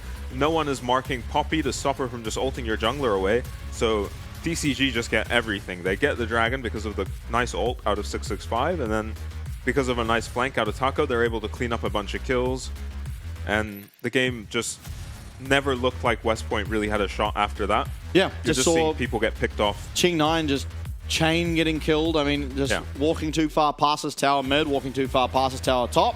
Just going down in very, very quick fashion. And that's the thing about the Callista. While she has a lot of survivability in her kit built in through sort of her movement, her ability to dash around the place and then find a lot of kiting through that passive. If you are caught, especially by a Poppy, you will just be getting taken out because you are not a very tanky champion whatsoever. Yeah. And it's a shame because West Point really did find some nice engages later into the game, but it was after they had completely thrown away their lead. So yeah, it sucks that, I mean, those engages would have definitely got them across the line. They would have been enough had they maintained the lead they had on their 4-0 Kalista. Could have snowballed the game completely out of control. Wasn't to be. Was not to be. But, I mean, I want to take our mind back again to the first time these two teams met, because game number 1 was a very, very quick win for DCG. Game number 2, though, we had a 50-minute absolute Schlaubernocker. It had everything in it. Absolutely everything. High mechanical moves, some inting, and then a win by the team that won did not have the 2 Elder Dragons, 4 Barons, and the Hextech Soul. So, I mean, while I hope for a clean one and a competitive one, I hope that it's like an entertaining one, because this one felt like it had all the pieces to be entertaining, and I could have watched West Point win this. Yeah. But it was just sloppiness that led to their demise. As you said, didn't set up for the Dragon properly. I think they just went into that river thinking, oh, you know what, we're so far ahead, we have a 4-0 Kalista, there is no way they're going to contest us. Didn't set up any vision, didn't have their mid laner even in the middle lane, and so at that point it was like, well, we're just going to bring our entire team here, and then you're going to have to try and fight us 3v5, and they weren't able to do so. As here is an engage completely denied by 665, you're expecting one of your engage tools to be denied by this Poppy, but at this point in the game, it's just, once your first engage is denied, you don't really have the time to stall and go for a second engage, or a re-engage. And Goldgraph tells the story. Yeah. I'm guessing that cliff down to the red side is going to be, at least the initial one, is going to be that dragon fight. Yeah, Orca doing plenty of damage. Yeah, I mean, Orca did do a lot of damage, most in the game, and he was the farming champ admittedly, so you could pretty much just say he was the AP carry down in the bottom lane. Admittedly, I mean, didn't see too many highlight plays. He had some great ults, of course, slowing multiple members of DCG, West Point, making it even harder for them to play around, but yeah, it didn't really need to see it out of him. This was muchly the 665 show, I think. I think ultimately, sort of 665 ran the entire map. Got a little bit behind early on in the jungle after some botched invades, but really turned it around. Continued to find Ching9, who was all he needed to find. I mean, 4-0 Kalista ending the game with 9,000 damage is not what you want to see. Yeah, very unexpected, and I think 665 really identified his role in that game. He was never going to be able to get ganks off, and even most of his 3v3s and 2v2s were just pretty bad, if not losing. So he just went and found this Vi in the early game and just stole her camps, really slowed her down from what could have been the disaster in the bot lane with their flashes going down early. That's a 0. Yeah, no kill participation, and West Point seemed to have picked up the Udyr very late in the split, as we're seeing every other team kind of shy away from the Udyr, who's a champ that doesn't fit the style they've had for most of the split anyway. Yeah, interesting. I mean, Cassante was there as a blind pick, and it's something that we see quite often into the Aatrox, but opting to not pick it up. Most damage will be Orca, of course. Tide, Taco, Orca, 665. It is 4 unique members on this. I think this is the first time I've seen it. No, I don't think we have seen this before. 4 unique. Usually it's like most gold earn and most kills are the same person, because... Yeah, that's usually how you get your gold. Taco making the most gold, though. He didn't even pick up that big shutdown. I think he got a couple tier 2s solo. Oh, that'll do it. That'll do it. That's better than the shutdown. And it is going to be 665 picking up that MVP. I think well-deserved. 93% KP. So pretty much everything you'd ever want. Did more damage. And Manto, I think, had 2 jungle bans thrown at him in the first phase, if I'm remembering correctly. At least the Lee Sin. Yeah, it was the Lee Sin and... maybe just the Lee Sin. I don't remember maybe just now. the Lee Sin. But the Lee Sin, anyway, the notable one, of course, what he looked so strong on in his prior series up against PSG. And I wonder if this is going to sort of switch up the draft a little bit, because now, again, we see DCG bringing out an interesting take on the draft. The Smolder, you don't know where it's going, and if you see any unique champ, it's probably going mid, but when you see Smolder, I mean, it's a unique champ to absolutely everyone now in the league. Overseas, we see it more often played in the AD carry role.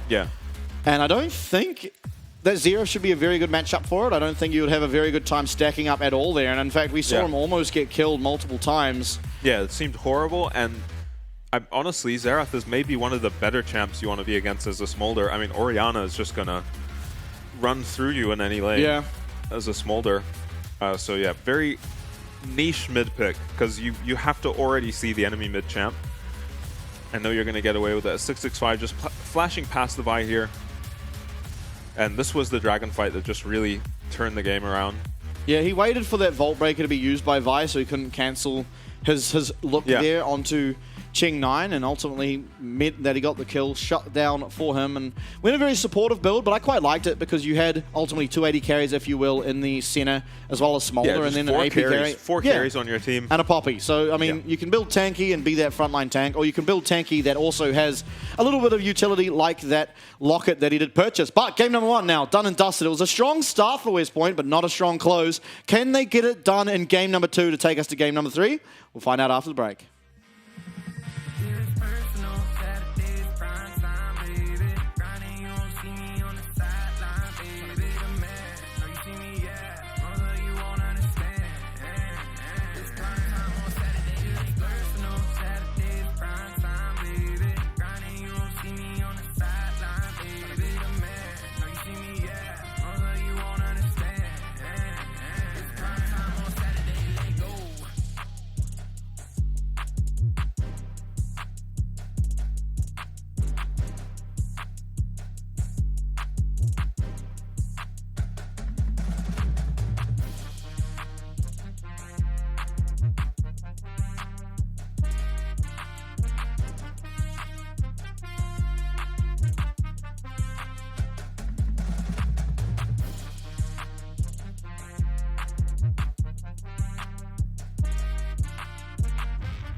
Got me off the ground, and I was earthbound.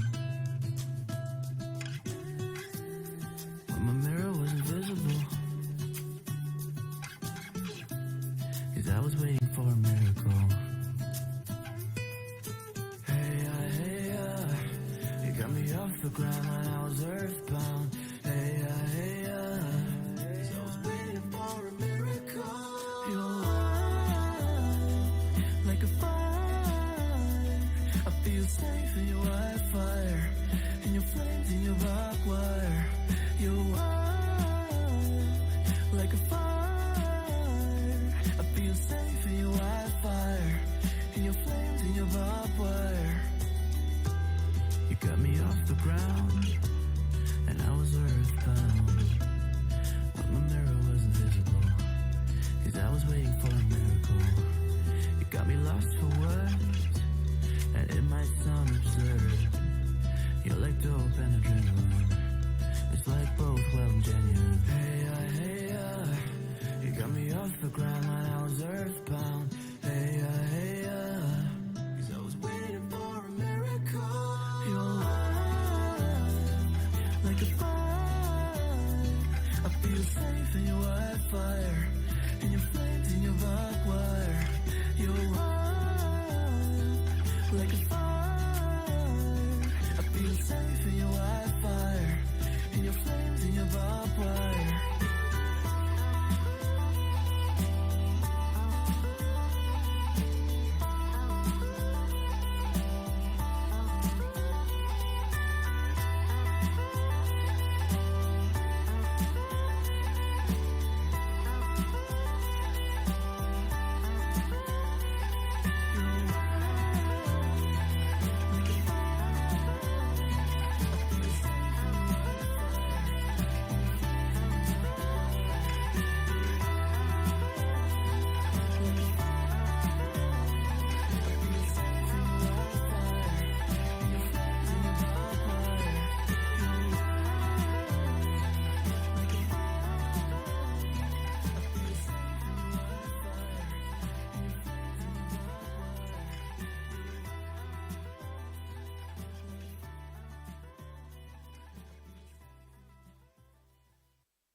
Welcome back, everybody. Getting ready for game number 2, of course, here between both West Point and DCG. And now, honestly, the game started fantastically for DCG. If you did not catch it, they were up a sizable amount, 4-0 on the Callista in the bot lane, but were not able to get it done. In fact, turned around very quickly and ended very quickly by DCG. Yeah, just looking super disjointed. Yes. West Point were. They got their lead, but then they were just caught in 1v3s constantly. The duo of jungle, AD, and support just running around killing everyone. Cruscata doing a good job showing up. That's a big duo, by the way. 3 of them in that duo. You know, the combo, the trio. Of 3 musketeers. Yeah, just walking around picking people off, and it's always good to see support jungle synergy. As it was actually Senna support, so it was the AD, but whatever. They did well. They picked off a bunch of people. Whomsoever it was. Taco got a bunch of TP flanks. Yeah, and he was their backline access mainly onto Ching9, although they didn't really need to look for it because Ching9 did a lot of frontlining. Yeah, and with how much fighting there was, just quietly up the most gold Yeah. Most gold in the game, Taco. We didn't get to see much of him as he was Doesn't laning into an Udyr. often happen as a top laner, by the way. Usually it's the mid or the AD carry who get funneled a little bit more of that gold as the game progresses. But Yeah. Taco doing very well for himself into not the easiest matchup, but of course not the hardest. Lee Sin will once again be banned. Same sides here for West Point and DCG. Yeah, West Point go for blue side again. So if maybe they just can- prepared for the blue side. And this Lee Sin ban against 665 might become a bit of a staple, especially after his most recent performance on the champ. Yeah, so this is a game again where I wouldn't hate it from West Point running back the draft just because Well, they were in position to win it. But they banned the Ashe and the Callista, Yeah. which is Now see interesting. if DCG can come up with something creative again. So far, their creative drafts have oftentimes been their most successful. Yeah, and this is the second time DCG have made a team just tap out of the Callista first pick, just banning it away. They're not interested in first picking it. Yeah, Ching9 Senna will first pick. have the Senna, unless Char wants to play it, of course. So I wonder if Maokai is just going to be put to the side by these teams. I don't think the nerfs were enough to, No. take this pick out of play. Well, the way, and now we know it's definitely a flex. Yeah. Don't really know where that champ's going to go. But I think with the Senna taken away, Yeah, should you're less likely be to mid. see him, yeah. Though you can still just play Hui support. Yeah. We've seen Beryl play that over in the LCK, and it's going to be these Vi. players are just as good. Oh, I mean, Beryl's level of play can vary very greatly. So we'll see if Renier wants to go for the Poppy into the Vi. It looked very good last game when 665 played it, so we'll see if we get the matchup flipped.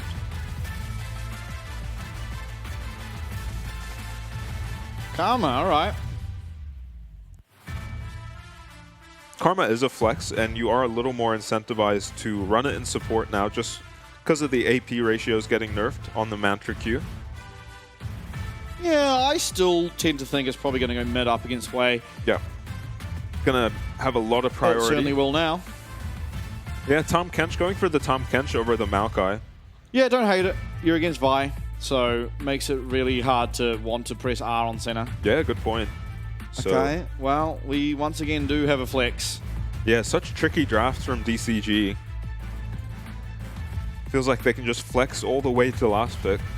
Yeah, the Smolder last game was in the game, but didn't really have to notice it all that much. It wasn't doing bad, it wasn't doing great. It was just mainly the game getting run by 665 and Orca, honestly, and Taco. Yeah. I mean, just everyone on DCG performed so well last game. Outside of the early game, I suppose. So Nocturne, yeah, tied with a misstep last early game. Nocturne banned away makes sense to me. A lot of vulnerable, immobile backliners on DCG so far, especially if they put the Hui in support. Banning Jax, these seem like really random bans. Yeah, I haven't been able to make much sense of the top lane ban. Like the Darius ban last game, didn't feel like Taco was going to play it. Yeah, it is a nightmare matchup for Udyr though, so maybe this time we're going for the Cassante top if we're West Point. I mean, honestly, if we're DCG as well, but could be happy with the Aatrox in any case. And I think, honestly, with the junglers that have been banned, Maokai or Xin Zhao just have to be looked at. Yep, makes a lot of sense for DCG to take away the Cassante. 2 Cassante counters already banned by West Point. 4. Oh, no, yeah, by West Point. Sorry. Sejuani, okay. Does have a little bit of synergy with the Tom. Yeah, so I'm expecting maybe a Yone. Yeah. Yeah, there Okay. you go. Just based off what Relia likes to play into the Aatrox, into the Cassante, he hasn't gone for the Aatrox much. He's preferred the Yone. Haven't really, reaped the fruits of this counter matchup yet. Certainly haven't. I'm unconvinced by the Yone I into the don't even Cassante. know that it's much of a counter matchup more than it is a You survive, scale into the later game, and then it becomes stronger. Yeah.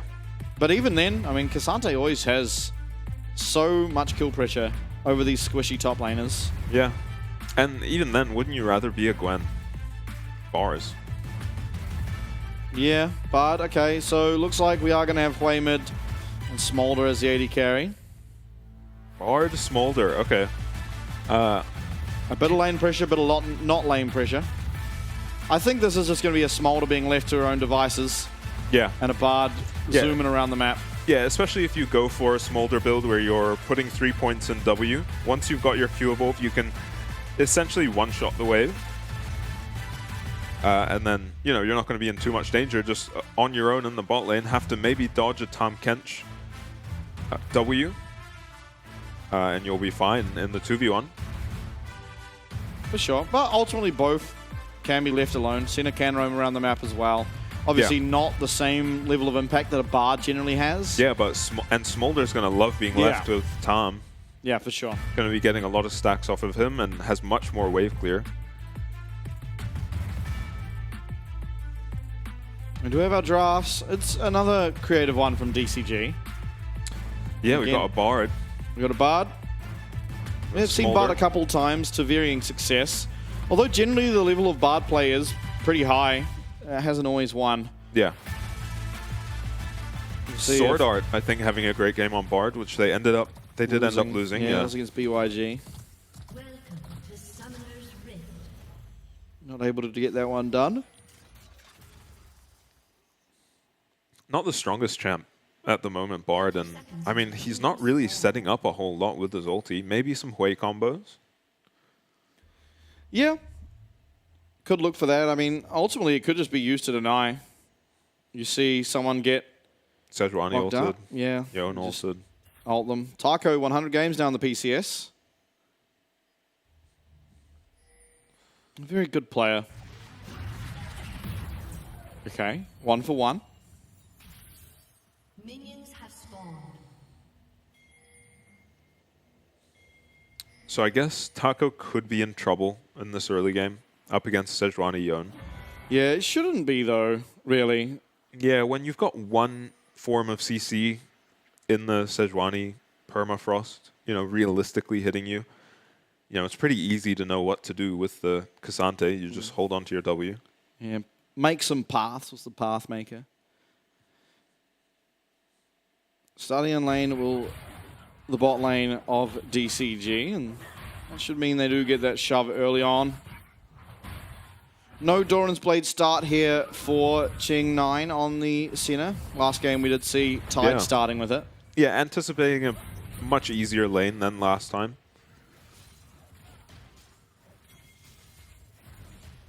The Orca landing some poke. I didn't see if Smolder started D-Ring. Oh, I didn't either.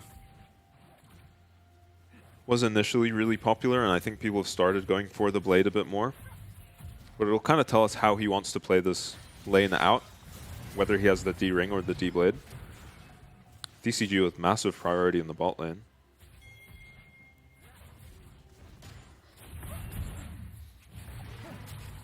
Yeah, he did start with the D-Ring, so expect a few early points into the W, and then the Bard to get on out of there as he just perma-wave clears. Now this would be a winning fight for Renier. Sejuani early game. Yeah, along with a Karma. Nothing to scoff at. He's going to start up that red. 665 not privy to that information. Although... Oh, he has no idea. Yeah, he's going to use that. I mean, he's going to see Relia here. Yeah, he sees Relia, so he knows treachery is afoot. And... Oh, and if Relia was just a tiny bit faster to get in that bush, yeah, he would have been in big trouble, yeah. Does give over that red. Shouldn't feel too bad about it. I mean, obviously you don't want to if you don't have to, but when it happens, it's okay. Really getting shoved in, you don't see that often as a Karma. Yeah, there is an immense amount of wave clear on Way Champion, though. Taco got a big wave going into Relia. Sejuani is still on the side of the map. No. So she has red buff. Yeah, Renier certainly will win this 1v1 out. Sejuani's early game is very scary. Nuli also first to the play. Nice Arctic Assault, cancels that Vault Breaker. This should be first blood. It is. Gonna go over to Renier. Yeah, we'll see if he goes for both crabs here or maybe decides to pressure top. He's just gonna go for his top side clear, hang around in the top lane.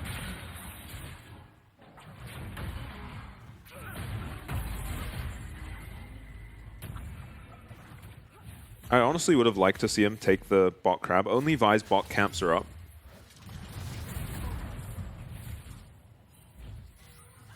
And really well played here from Renier. He's standing between Vi and this wall so that 665 can't just Q over the wall.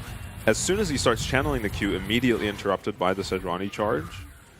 So no point flashing there. You're only going to die anyway.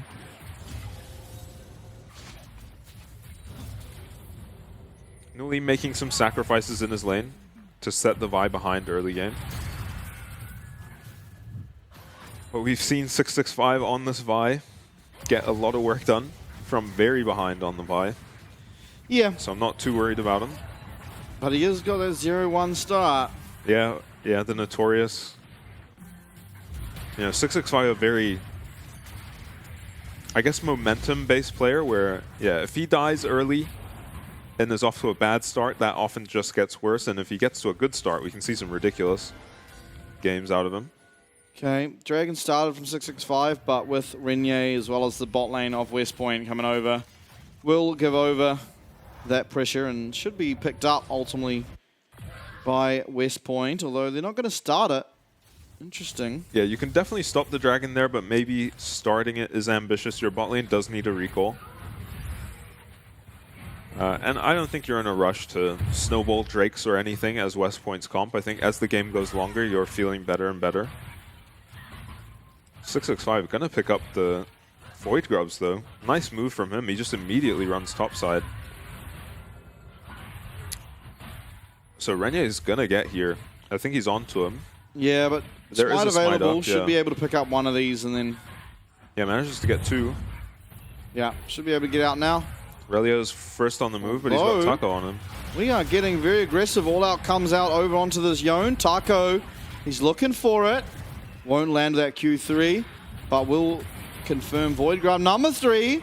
Relia going to miss out on that ultimate, and 1 HP he is left with is going to be able to narrowly escape. Oh my god, he won't be able to. Orca with that flash, getting it through, looking for a second onto Renier, but not going to be able to have that amount of damage. And somehow, just about every member of DCG is here to use their flash and finish off Relia.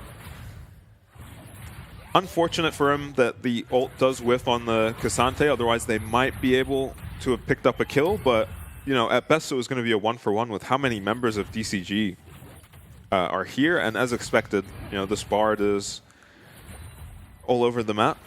Expect to see more of that, and we'll see if Cheng decides he wants to stay in lane and go for plates, or if he wants to match the Bard robes.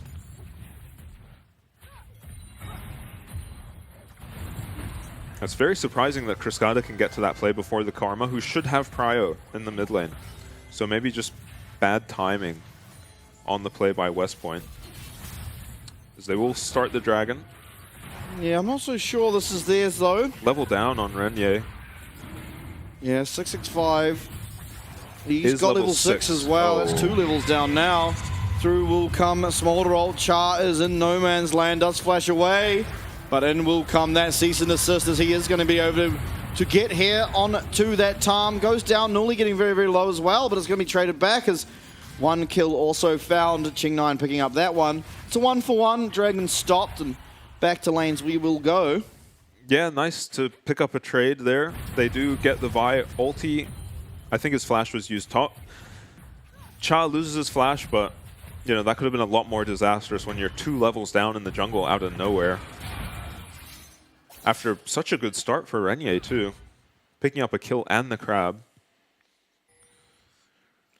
Yeah, now Relia not faring so well at the moment. Yeah, obviously, Tabby's picked up. Will get easier and easier as he gets more items, but for the foreseeable future at least, Taco should have a lot of pressure in this lane. Anytime that All Out and Ghost is up, Relia does have to be worried. Cheng looking for a stack off Orca. Orca not going to give it to him. Has tier 2 boots on the Bard. Rally is on the wrong side of the lane. Yeah, all out is available for Taco. He's going to use it. He's going to land at least the first Q. Fantastic work. He's going to get Rally very low. Not going to be able to get it though. Rinye turning up at the right time. Glacial Prison to lock it down, this Cassante. And it's a trade there as Rally picks himself up his first kill on this Yone. Yeah, that's what you want to see out of West Point. This was their lane with the most kill pressure by far. So nice of Renier to just grab his ult and run straight there. Taco maybe trying to do a little too much. He does have a lead, but he doesn't need to win this lane for them to win the game. So maybe just over-aggressive, you know, without his jungler really near him.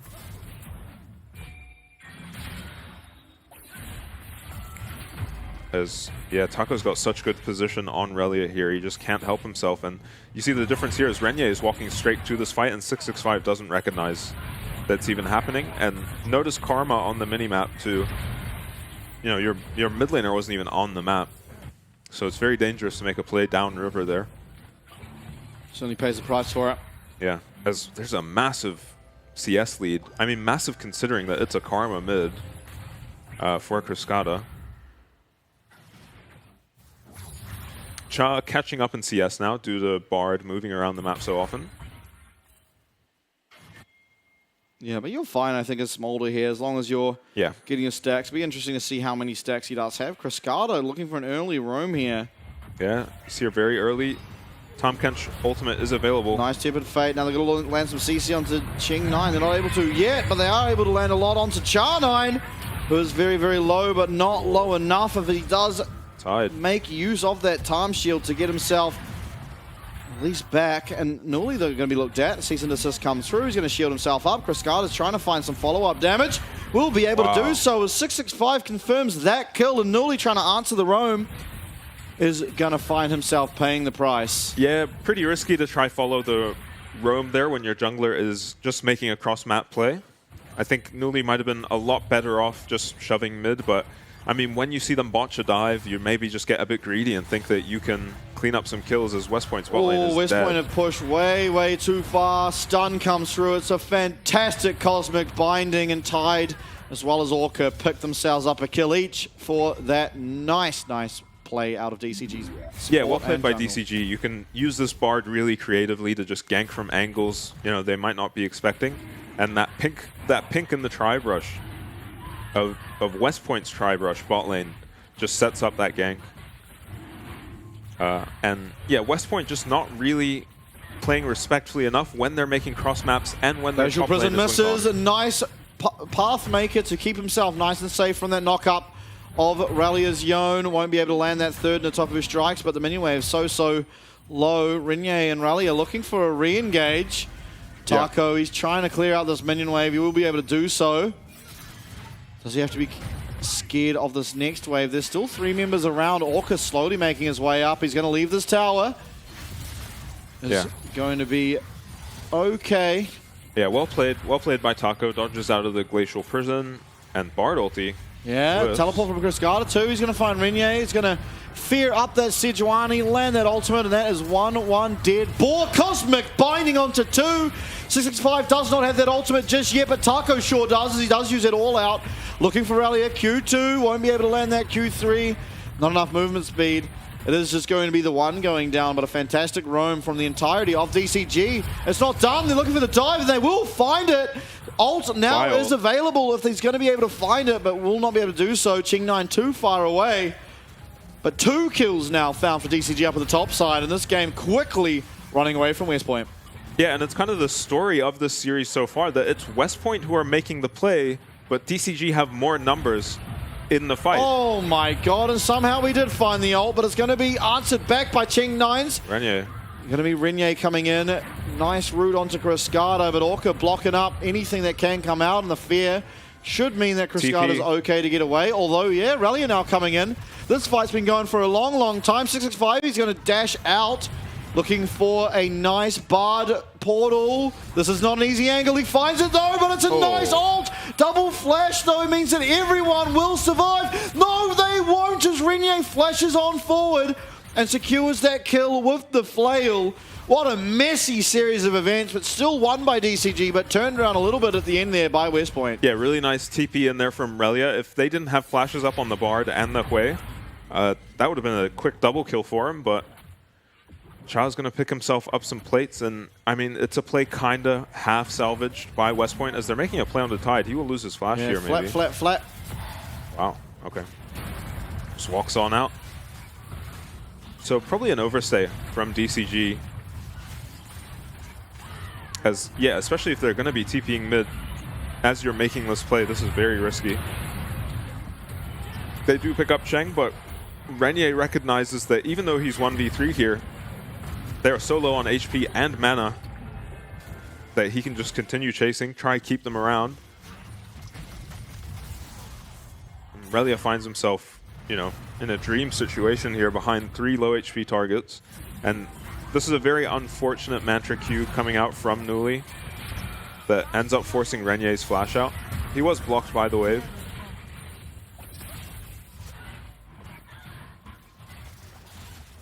Oh, Cha, you might not be safe there. Yeah, this is a very strong play.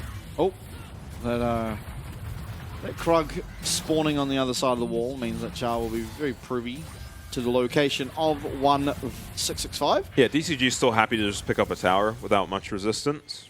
153 stacks, 15 minutes. That is a total you like to see if you are on the side or a fan of DCG. Oh, Cascada. It's dead. Wow. Okay. I mean, just finds a kill. Yeah, only armor, really, apart from the Merc Treads on this time. Oh, Cosmic Binding forcing out a flash here out of Newly's Karma as well. Cease and desist available for Vi. If 665 chooses to pull the trigger here, and it looks like they will. Mystical Journey comes through. Cosmic Binding is going to be thrown out, and it lands on the backside. It is Newly going down. Cease and desist comes out, and Ching will be going down as well. Orca has been phenomenal with these Bard Qs. Yeah, he's looked very good on the Bard. His ulti is very nice as well, setting up that dive. Ooh. Tide immediately cleanses. Yeah, I don't know if he needed to, but looking maybe for a return kill. Yeah, Renier a little bit too kill. tanky. So Cha just half HP. Thinking he's safe because the wave is pretty close to his tower, but just gets headshot by Cascada. And we're still looking I don't at know Cha. how Cha's found This himself is not here. a replay. He's going to get out. Cascada very, very low on mana. Can get a little bit back there with that WE, but oh, nice side step. But flash forward, tongue lash, knock up from that Abyssal Voyage, and through will come Senna. Senna's trying to find the damage. Gonna get eaten up. Will 665, who should not be long for this world. Can he trade back one? No, the Grey Health Shield will keep Cha alive. And the shutdown goes over to Ching on the Senna. It's much needed gold, but maybe too little too late. Yeah, that's who you want the shutdown on to at the very least. You know, other than Relia, that's going to have the most impact on this game. Just an overstay from DCG, really. You saw Cascada completely out of mana, so best case scenario, you're scrambling to get out of that fight. And you see when West Point get numbers to a fight, they're doing okay, despite how far behind they are. Oh, the gold lead is an absolute tragedy. DCG, Renier. they're not willing to give this one over. Nice Tempered Fate comes out. Rally getting so low, as is Renier. They might be able to get this Dragon, but at what cost? Dragon taken away. They're trying to get over the wall. Most of them will. Cha, 9. Abyssal Voyage, nice knock up there on the Q3 as Tide's going to sit here and collect some stacks and collect himself a kill eventually. There it is. Oh, meanwhile, fight's still going. Cascada in the mid lane, he's been caught out. Redemption too little too late as a turn around. Uh-oh, getting a little sloppy by DCG. Ching9 picked himself up a second kill in quick succession. I believe another shutdown even, perhaps. Yeah, Cascada, nice dodge here, but he is trying to shove a wave into the enemy tier 3, out of mana, with only 2 of his teammates here. Very nice interrupt on the Magic Journey. Just ends up with a kill going over to Senna, and she picks up another shutdown. She picks up another shutdown in the mid lane. She does. Senna all of a sudden finding himself 3-3, Ching9, and we are looking for yet another dive, and this time it's going to be on that member we just said. Okay. We'll be able to get eaten away by that Devour, but a 3-man knockback is found there by Cascada, And so much damage coming down. Magical Journey into the base. Tempered Fate lands onto 2. The roof from Ching9 Tide goes down to the tower. There are a lot of low health bars. Taco noticeably is very high in health. Rally looking for a trade onto this Cassante, and the trade's very, very good. All that's going to have to come out is Taco's going to have to run away with his life. Does manage to get away, but Tide a little bit sloppy there, getting caught by the tower. It's Nully who picks up that one for himself. Yeah, you got to be happy with that as West Point, as I think they picked up just the 1 kill. Very close to picking up more. Krskada is doing so much damage in these fights. That looked horrible for West Point. As the moment Cheng comes out of the Tom Kench ultimate, he's just eaten by the jaw thing. Yeah. The EE. The EE out That's of right. Out of Krskada, and catches another 2 members with it. But they do manage to trade a kill back, and the only problem I'm seeing for West Point now is this Cassante is gonna be extremely difficult to kill. Usually we see when you're going for the Senna, you really don't want to be playing against the Cassante. So we see those champs picked together a lot of the time. And this is where a Gwen might be doing a lot better than a Yone, just because this Cassante can't just stack endless armor. He's not worried about a Karma killing him. He might pick up a Rooker later into the game, but for now, I think he'll probably just sit on the Jack show. Yeah, that might just be enough. That he never needs to worry about dying to a Karma. And yeah, I mean, it doesn't make Relia's life any easier anytime soon. Does have a bit of mixed damage on the Yone as DCG starting up the Baron. We'll see if West Point have any response. Yeah, they're going to have to. Taco is behind the entire side of West Point if he is able to find the correct angle. Renier, Tempered Fate lands onto 2. Through will come Mum, and it's so much damage. Char with a nice devour means that Rally won't be taking the brunt of it, but all out comes through onto this Yone. Taco, he might be in a little bit of a struggle here as he is 2v1. Not going to get locked up there from Renier Sejuani, and now it's Renier and Rally on the wrong side of the map, and Krskada landing skill shot after skill shot. He lands the second one. Rally does get taken down. Renier flashing back to his side of the map. Arctic Assault over the wall, but 665 is not done with the side of West Point, and neither is Tide or Krskada. Sejuani's not got much left in her as she's taken out. Ching9 and Nuli now the only ones that do remain. Another snipe, but it won't be found. Unstoppable Pathmaker is not going to get Taco out as he is taken down. More shutdowns, TP. More teleports as Nuli rejoins the fray. Actually, it's Char, sorry, on the Time Kench. Abyssal Voyage is available. Does come down, finds himself very close to all members of DCG.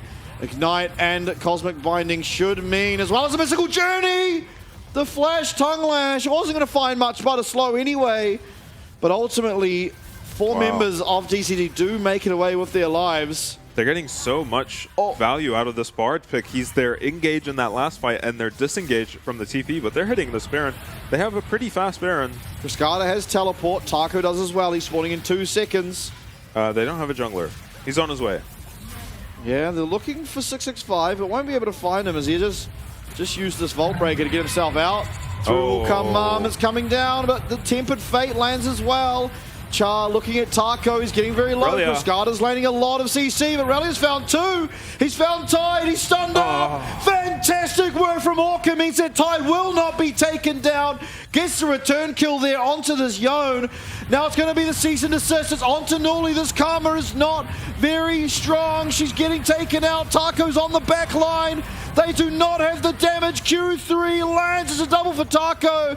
It's a double for everyone as the entirety of West Point are eventually taken down, and their Nexus will be next. I mean, not a bad go from West Point, and Nuli having a great fight. So did Relia, but Orca having a better fight, landing several man ultis, and the stun on Relia at the very end there as he dies just seals the deal. Relia isn't able to pick up what looked like a double kill.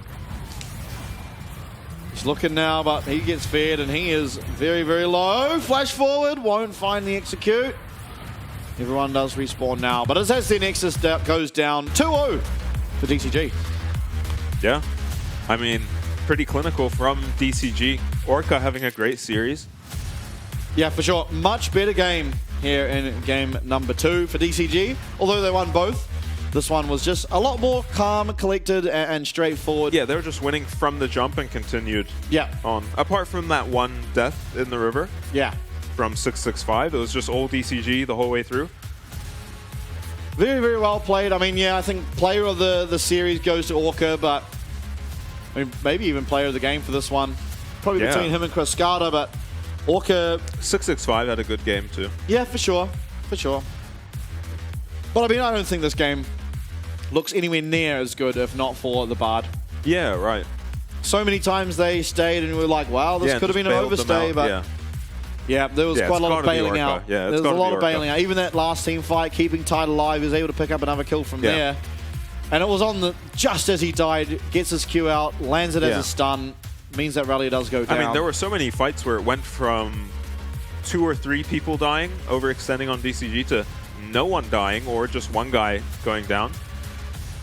Yeah, nice Bard game. Nice Bard game, and DCG continuing their streak of dominance. Yeah. I mean, honestly, recently they started out the season, they looked pretty good. 2-1, I believe, was their start to the season. And then not picking up a game until beating PSG in their last series, and now beating West Point as well. Yeah, very convincingly. Yeah, yeah, exactly. Game number 1, they were very far behind. Still finished it in 27 minutes. Game number 2 was a 23-minute affair. Yeah. So improving on their time, having a better early game. Still drafting with a lot of question marks, of course.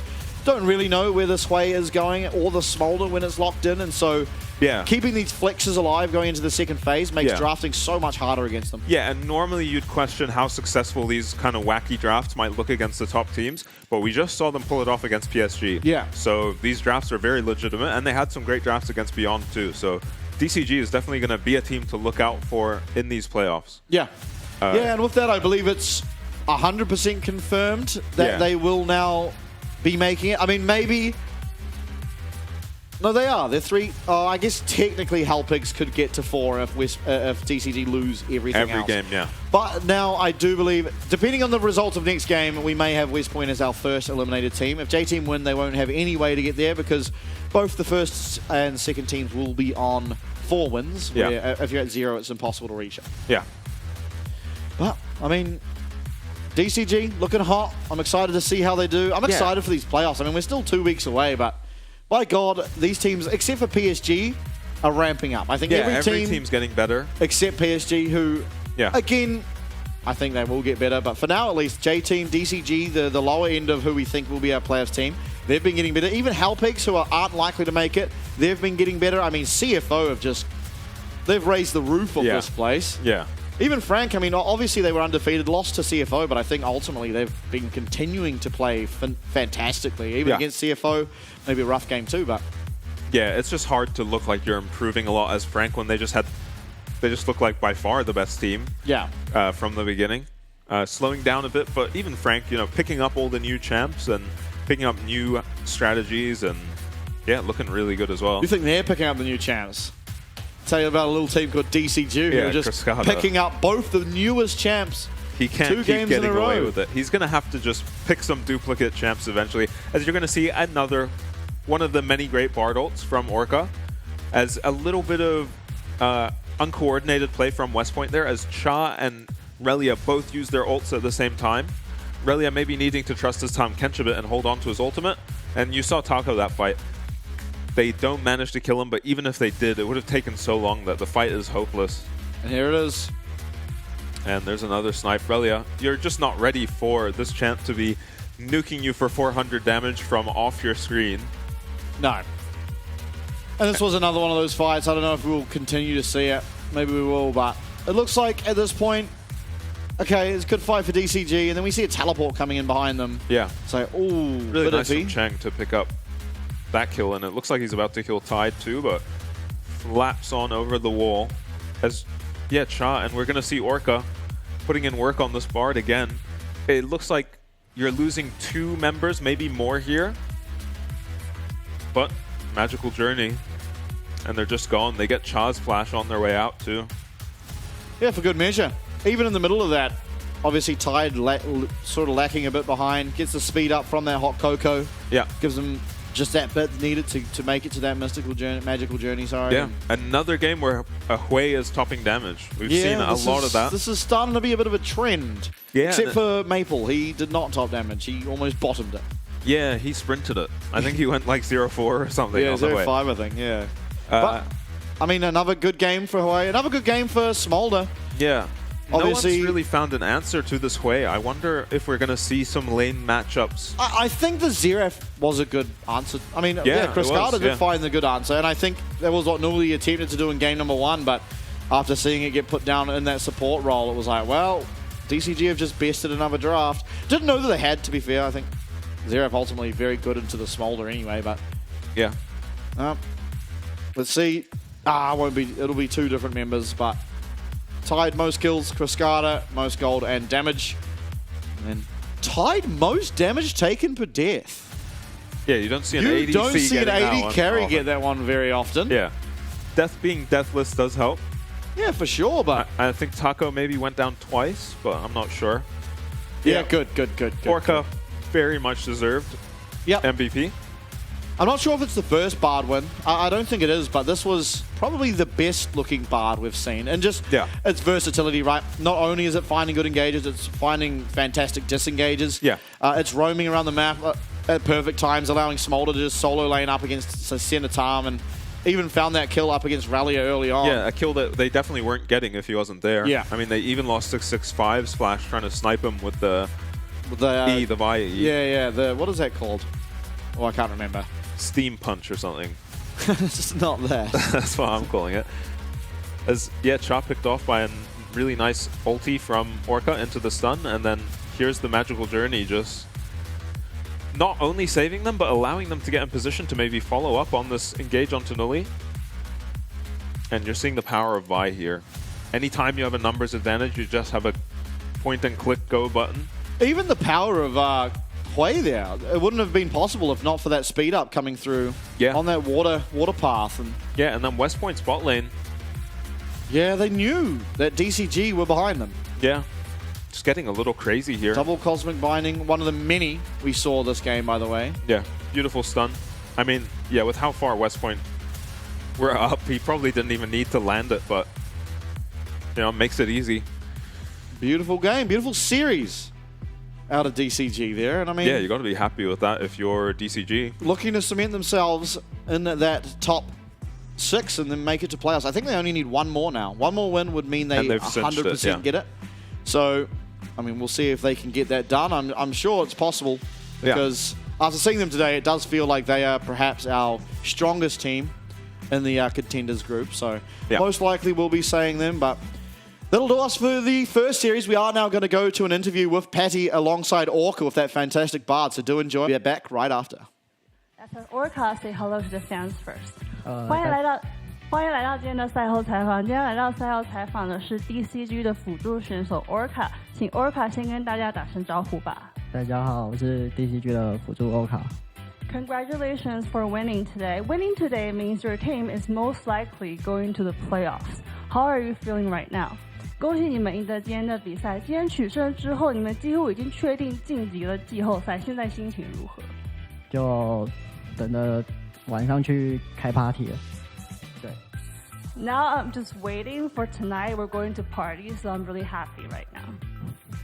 So your team's ban pick in the first game was very creative. You also used Hui the first time in your pro gaming career. Can you share your BP strategy with us for the first game? 你们第一场的 BP 十分的有创意，你也使用了生涯第一场的赫威，跟我们分享一下你们 BP 的想法吧。因为队伍发现我也能 C， 所以我就选了我很擅长的法师来走下路，对，那结果还不错。So our team found out that I can be the carry, so I chose a mage champion I'm really good at, so I used Hui in the bottom lane, and it did really well. So DCG has been improving in game performance since last week, and even you guys won over PSG. So how do you feel about the team's recent condition? DCG 从上周开始有渐入佳境的感觉，甚至打败了 PSG。你们觉得你们队伍的近况如何？我们队伍最近应该比赛很难输，因为我会是个 C 位了。I think our team is not going to lose that much anymore. We're not going to lose a lot because I become the carry of the team. You have anything you want to say to your fans? 你有什么话想对你的粉丝们说的吗？今天在这里拿到 NL 的衣服，非常的开心，谢谢。So I got the popular streamers NL's accessory clothes T-shirt, so I'm really happy right now. So that's what I feel right now. Thank you so much for the interview and congratulations for the win today. 再一次恭喜你们的今天的比赛，也感谢 Orca 选手来到今天的赛后采访。我们把镜头转回主播台的 Jackie 跟 Chloe。What an interview. Yeah. Going partying tonight. Yeah, aware that they've probably made it now. He is now the carry. And what he wants to say to the fans is he's really happy because he got a famous streamer's merchandise. Oh. Beautiful. Couldn't have put no, it better I think he was myself. saying he got some famous streamers wearing their merchandise. No, I don't think so. No, that's not what he said. I remember the first split I was casting the PCS in spring last year. Yeah. His interview in one of the playoff games was that his name is based off some Japanese lady that he likes to, like some streamer that he likes to watch. So I'm imagining, I'm putting two and two together, right, he got some that he bought merch. some of her merch. That is what I'm. That is what I'm putting together. It might be wrong, in fairness, but I do remember that interview way back, and so I don't know. He's an interesting fella. I mean, he's now the carry, and so they're not going to lose anymore. So there you go. I mean, undefeated in the 1v1s, I think, as well. Bit of a beast. Is he?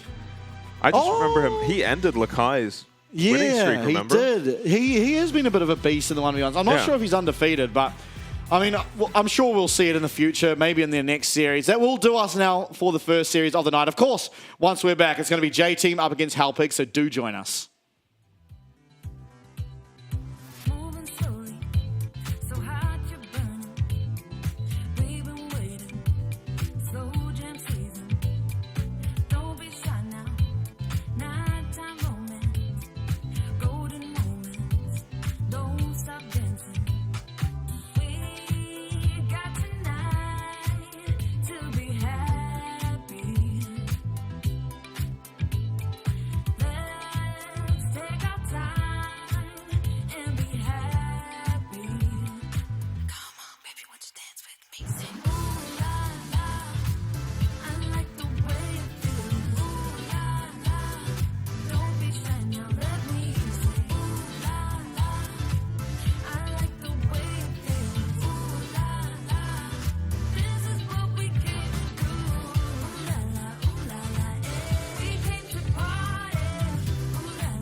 You gon' buy me a diamond, so jump on it.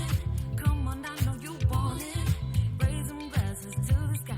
It's our time, we own the night. We got tonight to be happy. Let's take our time and be happy. Come on, baby, won't you dance with me? Sing, ooh la la. I like the way it feels. Ooh la la.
too much to lose, way too much on the line.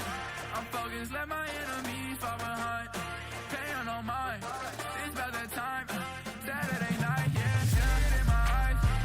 Way too much to lose, way too much on the line. I'm focused, let my enemies fall behind. Paying on mine, it's about that time. Saturday night, yeah.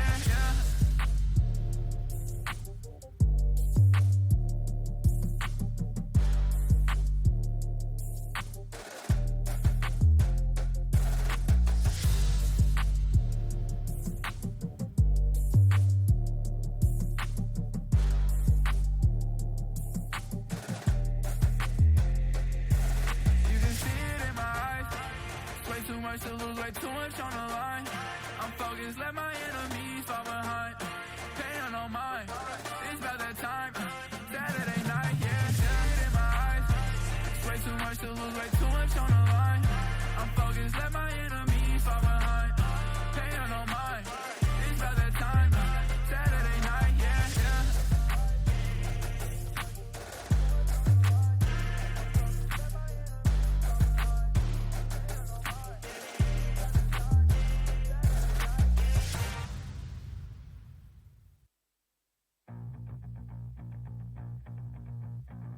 What I believe in, I just do. You say you love me, but is it true? You keep lying, cheating, I'm not buying all your lies again. Makes me feel good, walking away from you. Makes me feel good, having the person I do. Oh, it just feels so good.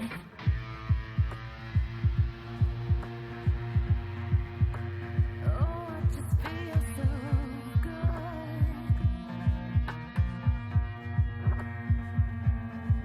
You keep lying, cheating, I'm not buying all your lies again. Makes me feel good, walking away from you. Makes me feel good, having the person I do. Oh, it just feels so good. I've been dreaming, I've been stuck since you said you're leaving. Since you said you're leaving me.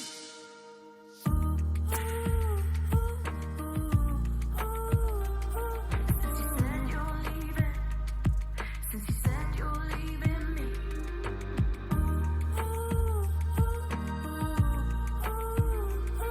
Since you said you're leaving. Since you said you're leaving me. I've been dreaming. I've been stuck.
Welcome back, everybody, and thank you for joining us for our second series of the night. Of course, it will be between J-Team and Halpigs, and a big one for the chances of getting into the playoffs, because if Halpigs were to lose this one, it would remove any chance of them making the playoffs, and which would mean we'd have our top 6 entirely sorted out. Of course, standings would still have to be sorted, but other than that, we'd have it all worked out.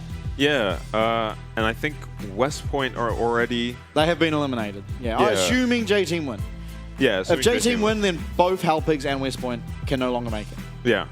So a lot of pressure on the Halpigs if they want to keep their season alive. They got to find a way to get a win here. Preferably a 2-0. They have to make up for some game differential.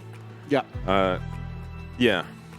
See if they can do it. Halpigs have looked good. They have recently. They have looked very, very good recently, and a lot of that coming off the back of both ICU, Xingbai, and honestly, Gold JJ on the Jin hasn't been a slouch at all. I wonder if we're going to continue to see something like that. Admittedly, when he was on the center as well, looked pretty good up against Beyond. So yeah, I'd be surprised if he got his hands on the center. It looked like a completely different Halpigs with him on the center. Yep. I believe we have our 1v1. I believe it was Xingbai and Chi-Chi, so we'll see how these guys do. I was right. Draven, that's right. Chi-Chi playing the Draven in his first 1v1, picked up the win. Both players remain undefeated, so one of them going to have to lose that. So what beats Draven? Maybe Pantheon or something? Yeah, probably Pantheon. Probably Jax. A ban definitely beats it. Yeah. Pretty much no counterplay to the ban. Chi-Chi hovering Vayne. Yeah, I mean...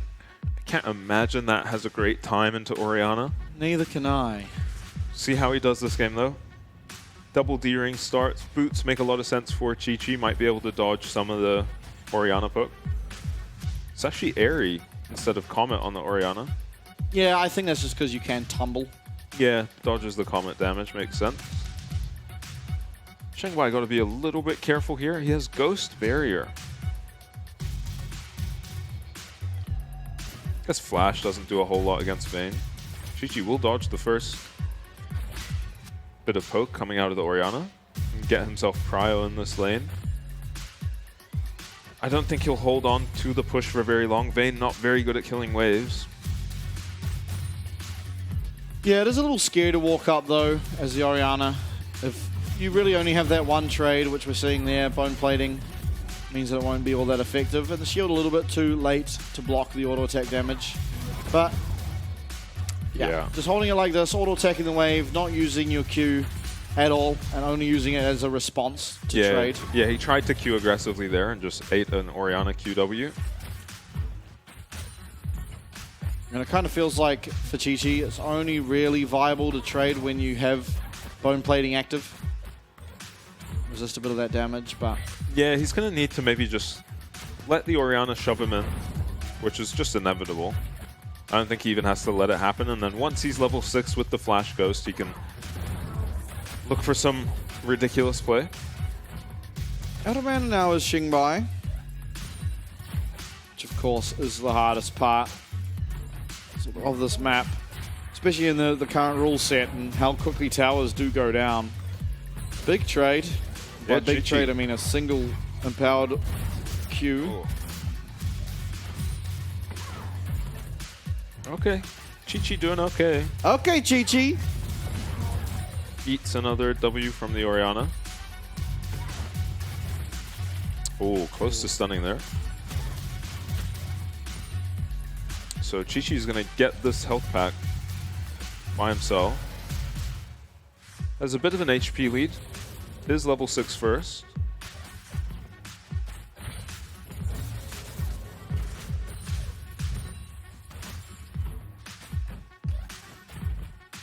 I think Skin Game won by Xingbai. Yeah, pretty handily. I don't think Vayne has that many great skins though. What is this one? I know the splash art. Dragon something, Dragon Hunter, Dragon Tamer. There's no.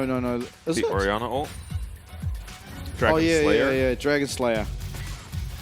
That was one of the better ones, but yeah, Xingbai just ulting the wave there, getting a recall. Vayne is having such a hard time pushing this in, and I'd be surprised if he tries to push another. Because I think he could have just left the wave maybe to shove into him. Yeah. It does feel like that was always an option. And now Orianna will be able to get this in if she so chooses. Let's see what's picked up. It is going to be that Berserker Greaves, a pickaxe even. Yeah, pretty good base. I think Xingbai's pretty happy with his base too. Lost Chapter means his mana issues should be over now. I wonder if there was ever a Hullbreaker Vayne angle.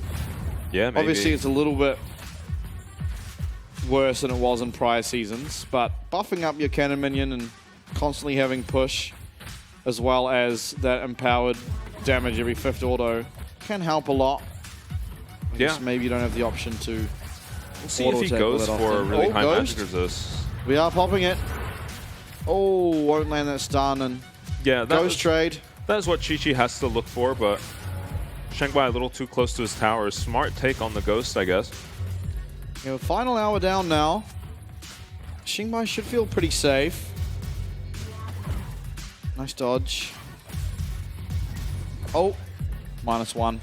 Yeah, those were worth about 200 gold. Yeah. Big chunk. Chi-Chi able to trade back reasonably well. Curious as to why he didn't opt in for like a Vamp Scepter or something, just keep him in this lane a little longer. Obviously the 1v1 potential, once you get that Play the Ruined King, is really high. We'll see what he goes for. Yeah, I wonder if he is just going for like a Wit's End. I don't remember if Pickaxe is in the recipe. That's bone plating down now. Yep. So Flash is up for Chi-Chi versus the barrier of Xingbai. Okay. Now, this recall likely to be Xingbai's last. There's about 1.5 minutes until the ring spawns. Yep. Yeah, both players going to get their final recalls. Okay, Luden's Companion. Oh. I can't imagine there's a full item for Chi-Chi. Oh, Just he's goes going for the maul. more, Yeah. but not quite with enough gold. The boots putting him down just too much. I believe Yeah. from here it's about 1150. Yeah, I and remember. honestly, once the ring comes in, it's anyone's game, really. Chi-Chi definitely has the opportunity to outplay, especially as the space gets more confined for this Orianna. And no flash on the Orianna. Might make it hard for Shengbai. Oh, final hour popped. Ghost in response here. Xingmai Whoa. not going to get stunned. Wow, so much damage. Chi-Chi. Oh, I'm Shengbai surprised has he didn't to look for that quickly flash. recall. There is a barrier. I think he's going to get this recall off in time. Yeah, he will. Now, okay, he buys the blue pot. All right. Smart. Yeah. Also going to be a recall from Chi-Chi. Does he have the more? He does. Okay, I feel like in what we're about to see, which will just be a straight up 1v1. Yeah, I think Shengbai I think- had to try get an ult off, so at least the Vayne flash was down for his next ult cooldown. Or just a chunk on the Vayne, but it's going to be really hard now, I think, for the Yeah, Orianna. this is very difficult. I mean, all Chi-Chi really has to do, I imagine, is save flash for that shockwave, and I'm not sure really what Xingbai can do.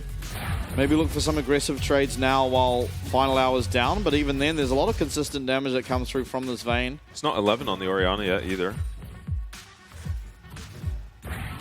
Should be very soon, and at least Luden's Companion going to help with getting rid of that bone plating. Vayne's not going to have ult for this. Oh, yeah. Okay. Shengbai needs to get level 11 ASAP. Vayne ult is There coming we up. are.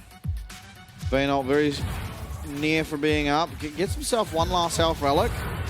Ghost popped. Xingbai, he backs against the wall. He's just condemned out. Yeah. And there we are.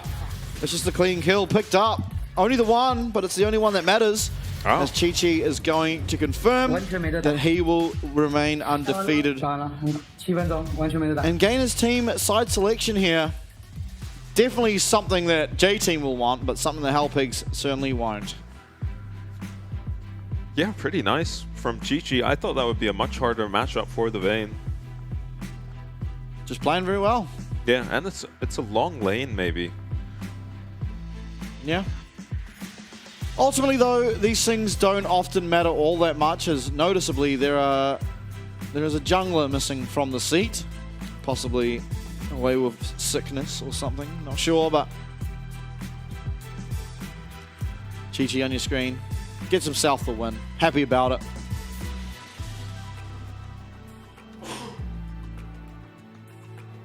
So new J-Team roster. Lava, Chi-Chi coming in. Yeah, looking really good, honestly. And Lakai Minji truly coming to form Yeah, of late. especially Minji. Yeah. I mean, Lakai, since he came in, he had one rough series against PSG, but since then really has been that main driving force between them getting wins and not. Yep, so J-Team, are going to be looking to pick up the win here, maybe a 2-0, just to fight for seeding against DCG. And, essentially secure their spot in the playoffs with this win. Exactly, and on the other side, Hellpigs, they really need to secure this to not lose their chances. 2-0 would be the optimal result, but not an easy one by any guards. Yeah. See if we see Xingbai back on the Hui. He's played a lot of it since it's been released. Seen him play a bit of Akali, a bit of LeBlanc as well, and honestly look pretty good at those two champs. So, yeah, constantly improving Hellpigs roster.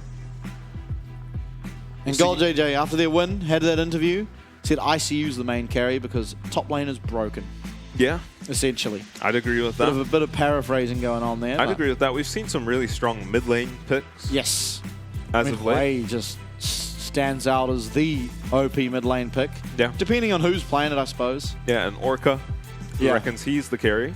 But no, he knows he's the carry. Yeah. There they are. Hellpigs looking to get it done one more time. Yeah. Oh, it's God JJ that's noticeably absent. Oh. Yeah, we'll see if he can get it done from the comfort of his own home. Not there to boost up morale. True. What's he supposed to do if Arding locks in Pyke now? Yeah, he can't raise his arms up, give it a fist bump.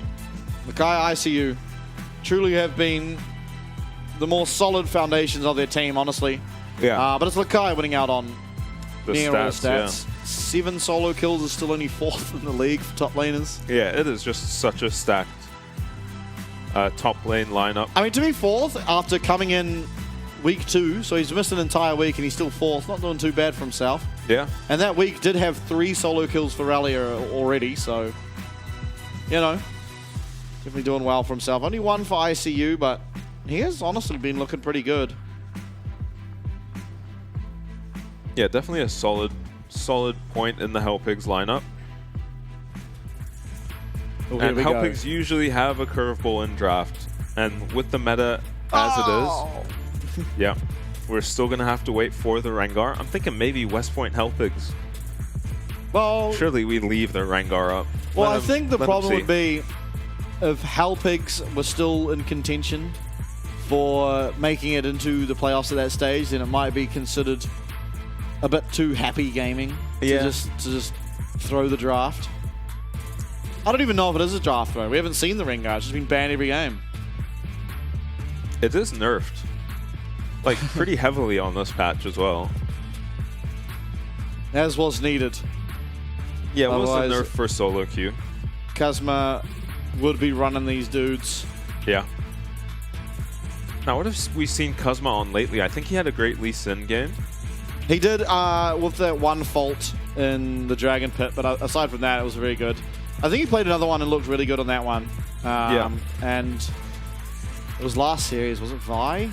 I want to say it was Vi, but Yeah, maybe I I'm want to say it lying. was Y too, but I don't remember for sure. Yeah, I might be telling fibs. Who knows? So, pretty similar to last. Oh Last game, my! we're gonna see Senna. No! Surely I think these have been the teams, two of the teams that definitely ignore the Ashe pick. they have. I believe their series was the first series in their last time meeting that had 0 priority on the Ashe. I believe it was these two. But Yeah. surely we don't hover the Ashe and not pick it. I do really like the Cassante into the Senna. We were talking about this last series. It's hard to kill this Cassante when you've got a Senna. You need to get some damage. Oh, you know what would be good here? Ashe, I think. Yeah. I mean, while we somewhat joke about it, it's not so much a joke as it is why does it keep happening? I mean, we've taken the Nautilus away. but- Yeah, makes sense. And you're not too worried about Ashe being picked. You don't really think it's going to be Ashe Senna. But still, Yeah, I mean, still Ashe Senna, no slouch. we saw last time we saw Ashe, which was last week. Ashe walking into a Nautilus level 1, you just face tank face checking a him, yeah. Nautilus and getting a solo kill. And it was God JJ and Arding, by the way, that picked up the Ashe Jhin. Yeah. It was God JJ and Arding that played Ashe Jhin. Arding just walked into a Yeah. bush and they managed to kill the Nautilus. Yeah. They decide to deny a very strong lane in the Nautilus Senna. God JJ, all go- Xingbai. Not sure who, but one of them will be piloting Yeah. the Smolder. So 3 from 3. 100% presence does Yeah, Smolder have thus far. Not super surprising with how kind of limited the ADC pool was. That Smolder comes out, he's a pretty strong AD. Expect to see a lot from him. And J-Team to ban now. I wonder if they'll go for jungle bans, yeah. And Hellpigs, you're expecting a top lane ban. You're expecting maybe a Jax. I don't think Lakai has shown good enough performances on the Aatrox to ban that over the Jax that he looked very good on. It's going to be the Gnar ban. Yeah, that makes a lot of sense too.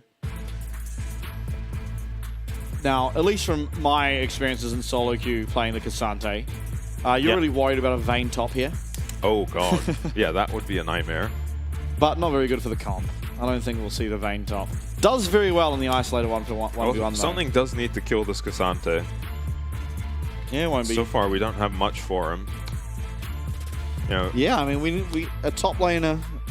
I guess it's probably Aatrox, right? Like Aatrox or Jax. Jax tends to be a bit of an even lane with the Cassante, at least in the past. Might struggle to deal with Smolder, however, as Yeah, you can sort of jump on it, but and you can kind of see with a Kassadin ban, an LB ban, and a Rengar ban, kind of off meta, well, definitely off-meta bans, Helpings just end up with so many premium, you know, S-tier champions in their comp.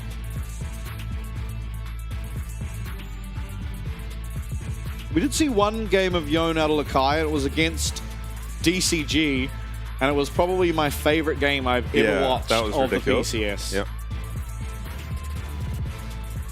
There's a whole lot of moving parts to why, but... I mean, I was skeptical it was going to be the Fiora, but it is a great Fiora game. I just played this matchup. Yeah, I don't think Lakai's going to be running into the tower level 1, though. Might be a little bit better than the Fiora I laned against. Yeah, it might be a little harder. All right. Now, all we're looking for is a jungler here. Nocturne, I mean...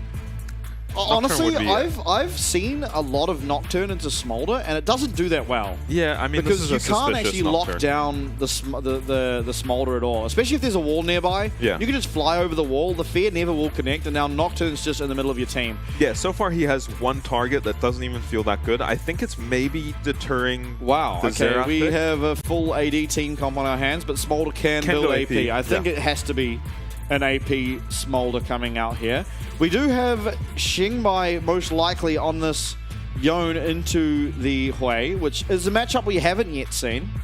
No, yeah, still everyone trying to figure out what we can beat this Hui with, punish it in lane. It seems like it should be punishable in lane, but it's just doing well into Karma, Orianna, the strongest mid laners and it's we just have. building Tear the Goddess and into Seraphs and still feeling fine. Yeah. Which is a concern because usually that's where you punish a champ, right? Like you can have a strong lane by building strong laning items, or you can have a stronger late game by sort of sacrificing the lane.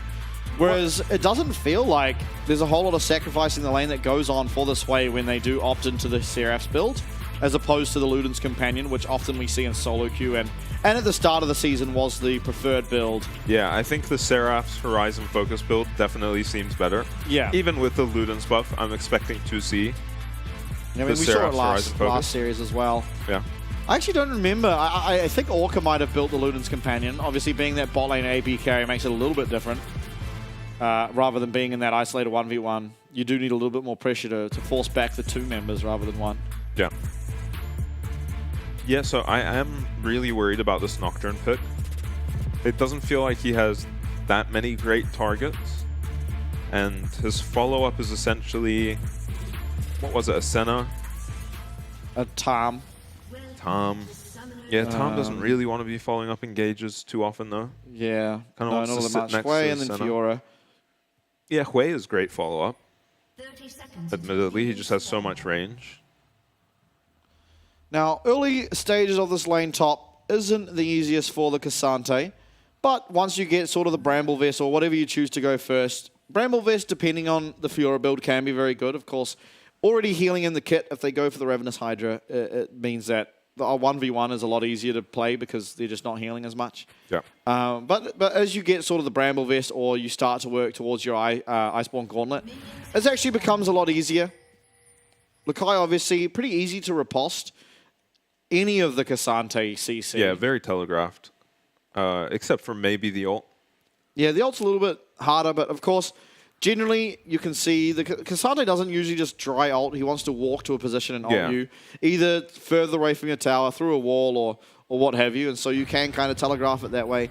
Now, Kazuma starting red side will be spotted on this ward, so it will be Larva who really has the choice to go wherever he wants based on that information, whereas none was gained for Helpix. Yeah, and I think he gets off lightly there, as we've seen Fioras in those spots just harass you off of your buffs, similar to what an Udyr might do.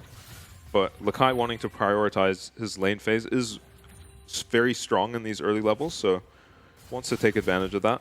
Procs of Idol.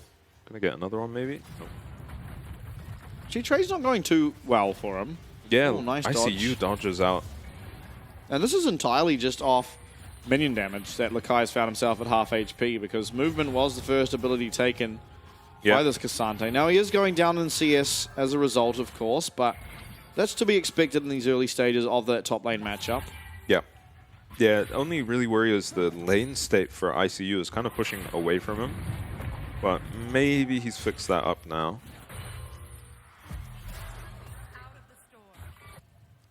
And Chi-Chi, I mean, we've seen him play the center twice, and he's undefeated on it thus far.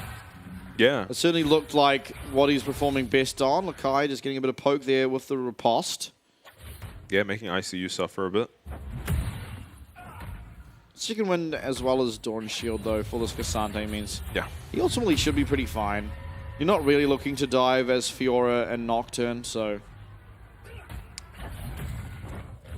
We've harped on about the top lane matchup, but I'm excited to see the mid lane because I'm not really sure how Yone is supposed to ever trade into Wei. It feels like if you do ever use that E, it'll just be matched by pretty much the EQ out of Wei, which just fears you and you're running backwards. But at least for now, Xingbai is actually going to have himself a 5 CS lead off just the first 4 waves, I believe, even holding it near his tower to make it a little bit harder. Dodging out off some damage as well. Kuzma looking for something bot side, maybe. They are on top of a ward. He's just going to secure the crab. Lava's going to walk to enemy raptors, find nothing there, and get a recall in. It's ICU. Ooh, this very is low. scary. This is very scary now. Yeah.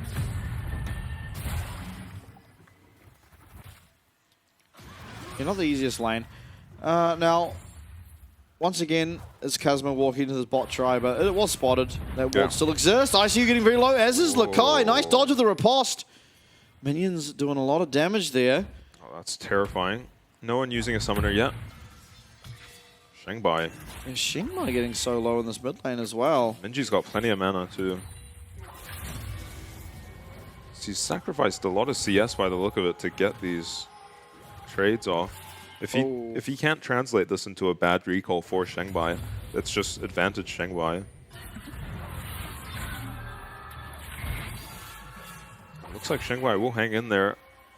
Lava not on a champ that can really punish a low HP Yone staying in lane. He's gonna look to maybe dive. He's looking for an invade onto Kazma. Not a bad idea, obviously, seeing Xingbai's health, but it's very hard for Nocturne to ever actually kill the Sejuani, and now was looking for these raptors, is going to get that vision plant, but doesn't find anything, and Kaz will be able to pretty happily pick up his raptors. It is going to be the Void Grubs, though, started, and most likely picked up for Lava, so... Yeah, he kind of has to hit these as well, because he's just got nothing to do otherwise, and with both solo lanes from the Helpigs getting pressured, it's just, a free Void Grubs. I don't think Kuzma's even going to go for a smite. He's just going to go for the dragon, actually. Yeah, looking for it. A little bit scary. Now, it is started. Some vision already set up by Arding to try and ensure this one. And correct me if I'm wrong, but in our last series of Helpigs, was it not Arding who had one of the greatest... No, it was against Beyond, where Arding just found Feng with hook after hook after hook. Yeah, Feng not and we an easy didn't get to see player his Nautilus after that. It got banned every game, so... Yeah, we'll see if he can get a repeat performance in. So Helpigs do manage to trade the dragon. Yeah, that feels like a fantastic trade. Yeah. And so mid lane is all evened out after a bit of punishment came down from Minji, but he does have... Oh, Lakai holds on to his TP. Going to be an advantage for him in the top lane. Not sure if he's really going to be able to get much done against the Bramble and the Cloth Armor. Yeah, I think now the top lane has become a lot easier for ICU. Yeah.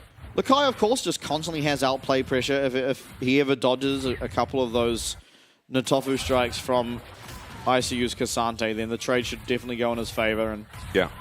Obviously, with true damage coming through from Fiora's kit, it means that that Pathmaker loses a bit of value that it usually has, as well as just a riposte. You can't use it really for CC. You can't use it that well for damage reduction. Xingbai getting a ridiculously deep ward.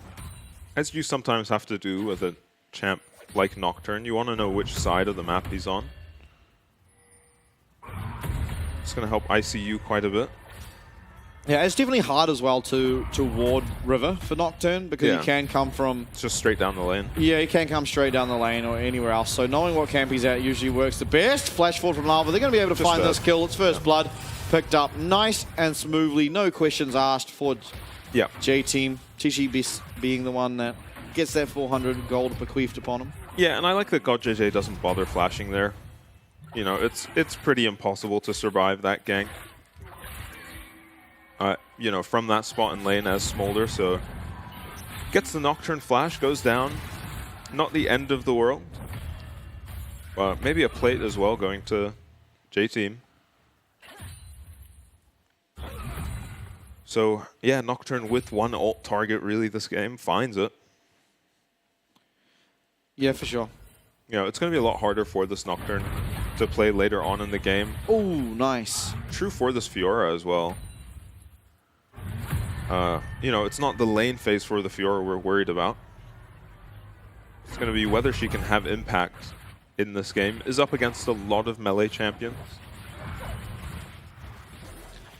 That is true, but that makes the game for Sejuani also a lot easier. Yeah. Yeah, has a lot of CC that maybe Riposte isn't going to be enough.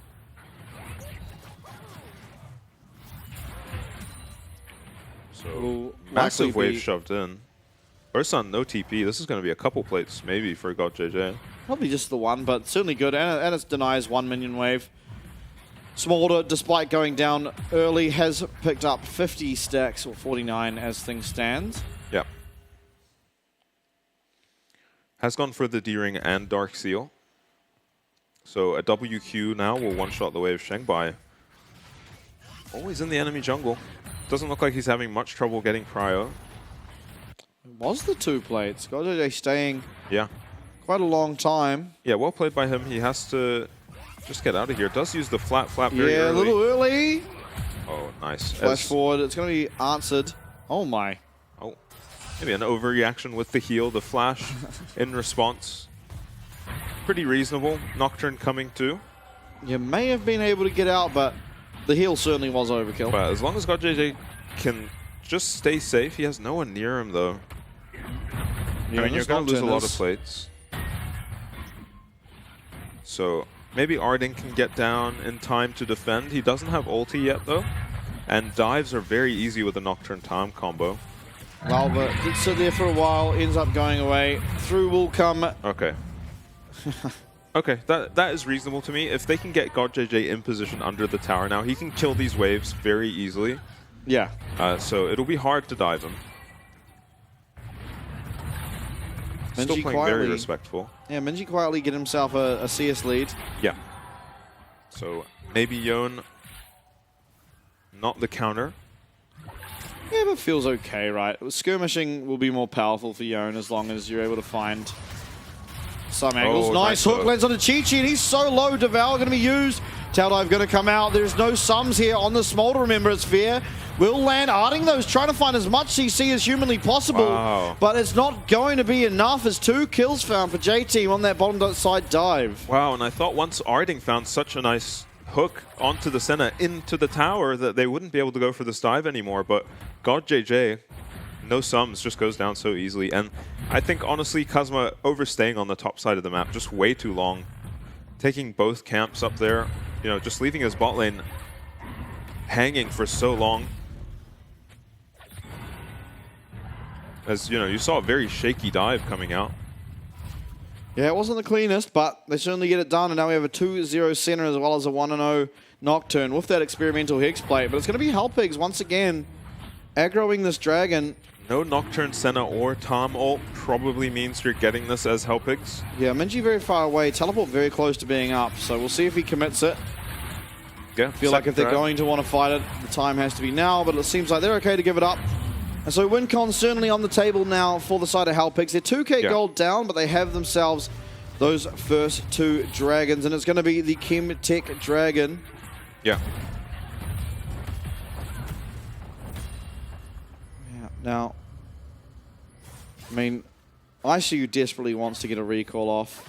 Yeah. I think he's pretty safe to use his TP now. It's probably the best time to use it. Yeah, it'll be back up by the time next dragon spawns, and you're already on the side of the map that Rift Herald is if you wanted to contest that. Yeah. Seems like he will be able to, though, as Lakai clears out his minion wave. ICU doing the same now. Lakai's Hydra. TP, very out of sync for next dragon. He does want to avoid showing up to dragon fights anyway.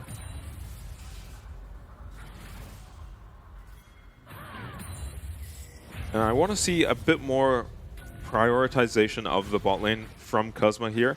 Just because this Smolder can cause so many problems for the enemy team comp. And just because it's Nocturne's only play in this game is to go bot and to, constantly pressure the Smolder. For sure. And we're seeing the results of that, right? The 0-2 Smolder, 0-1 on Arding here on the Nautilus. So Yeah. definitely getting punished at the moment. It will get a little bit easier as items come online for God JJ, as the front line gets a bit beefier, as well as when grouping starts to happen. It's a lot harder for Nautilus to just pull that trigger, go on in. Yeah, and I was going to say Nocturne generally doesn't go for much damage after the experimental Hexplate, but Yeah. there is a longsword picked up by Luava, and Eclipse. yeah, I wouldn't hate to see it. Eclipse Axiom Arc. It's something that... Though armor a pretty valuable stat this game. Yeah, no, very much so. I think noticeably there is only one true tank on their lineup, and that's going to be Yuri-san on the Time Kench, and so Yeah. in many ways getting away with murder are Hell Pigs. Is Yeah, even Fiora can get herself maybe a Death Stance. Not the strongest item at the moment, but you're going to get so much value from any armor items. Minji can get himself a Zonya's. Already a bunch of armor picked up on Yuri-san. Oh, it's going to be Luden's companion in this game, by the way, for Minji. Okay. I don't hate it. He's solo AP. Shengbai ults onto him. Shengbai does ult onto him. Will get fed away. Isn't going to be all that much follow-up. That is exactly what we expected in this Yeah, matchup. very much so. You got to somehow dodge out of that fear or hope Minji misses it for you to have any real kill pressure. Yeah. So Rift gonna be... I mean, it could be contestable. I mean, God JJ doesn't have his first item completed, though. Shengbai just happy to teleport bot. They're just answering and trying to get a bot lane tower. Yeah, and Shengbai with no ult. I mean, if you can get a tower for a Herald, that's almost always going to be worth it. Yeah. Occasionally, you can get 2 towers with the Herald, but most of the time... It's half of a chunk on the mid lane tower. Yeah, yeah. I mean, sometimes you'll get a whole tower with it, with the push Minji. Oh, Minji getting walked in, and he's going to get stunned up. A lot of damage coming down, but is it enough? Through will come Mum, but it's not. Minji finds at least 1 kill. Shengbai a little bit too late to the play as God JJ trying to fight his way over. Does get himself 1 in response. Chi-Chi's doing some damage to the Sejuani, but ultimately nothing too much to speak of. And on the top side, it's ICU. Counter pick given to Lakai, but it's going to be ICU picking up the first blood in that lane, bringing those solo kills to double the amount of prior to the series. Honestly, I thought Minji was griefing there, just walking into bot side when, they're cross-mapping you for a bot lane tower.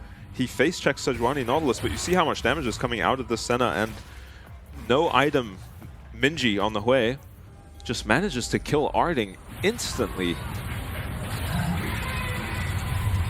I mean, this Senna does such a good job of keeping him alive, and they trade back so much damage. Arding goes down. Does hold on to his flash. Minji has to flash, so God JJ is able to pick up a much appreciated kill with how poorly his early game's gone. And not really expecting this. Nice as soon as the riposte comes through, it's over. Yeah, nice dodge from ICU. Yeah. As, Fiora off to a rough start now. Didn't use flash. Did pop the ultimate, but too little too late. But yeah, fantastically done by ICU on this Cassante. Yeah. Giving his team a little bit more hope. Of course, Smolder picking up 1 kill as well feels pretty good. It was a trade. Yeah. And a fed Cassante is going to be very difficult to kill. We've talked about the Senna Cassante matchup. Even a fed Senna is going to struggle to kill this Cassante. Oh, root lands, Kazma. Here's Sejuani. Yeah. This is actually just a very tanky comp from Hellpigs. Yeah, and not a lot of ways to kill it. Noticeably, of course, the Fiora, but Fiora's just solo died, so will be stunted in her growth for a little bit.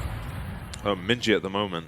Yeah, Minji at the moment, of course, building a lot of damage for the early game, but as time progresses and as Magic Resist comes through, this Sway build will not be doing too much damage. He might have mana issues later, but for now, that was through Sejuani passive. No, maybe the Luden's buff got the Hui. Got the Luden's there on the Hui. He's doing a lot of damage. Third dragon, maybe not going to be contested by Hellpigs, as there's a nice trade from Lakai. Yeah, but it's Has looking his to be flash. answered. Has flash, does not have ult. Arding in the area, got to watch out for this riposte, but they're just chaining the CCs. Don't even have the chance to use it. Yeah, and with this much CC, you get 1 chance to riposte, and maybe if you land the riposte you get out there, but there is so much crowd control. He just goes down from 100 to 0 against 3 tanks. And it all just starts off with that Arctic Assault coming out of Sejuani. Just the simple Q into ult, hook, knocked up by Nautilus, knocked up by Cassante, and all of a sudden you found yourself 100 to 0 in the top side. Yeah, unfortunately Kuzma does end up getting the kill, but ICU will pick himself up a tower. Plenty of gold there. Unfortunately not going to be first tower, but still happy with any gold you're getting onto this Cassante. We've seen Cassante take over games plenty of times. GodJJ getting closer and closer to his stacks. Yeah, not stacking too well this game. 118 at 18 minutes. Yeah. I mean, last game tied, I believe. I mean, Chi-Chi only on 60 stacks himself, so no one super accelerated this game. Chi-Chi with plenty of gold, though, to make up for a lack of stacks. You know, not a lot of tanks for GodJJ to stack off of either.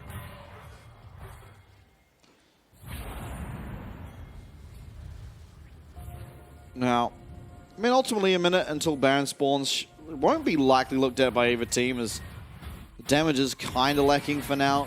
Halpigs, they have a little bit more damage, of course, around there, but you're going to struggle to either do that in the face of a center in a way. As well as Nocturne coming in and turning off the lights makes it very scary, so...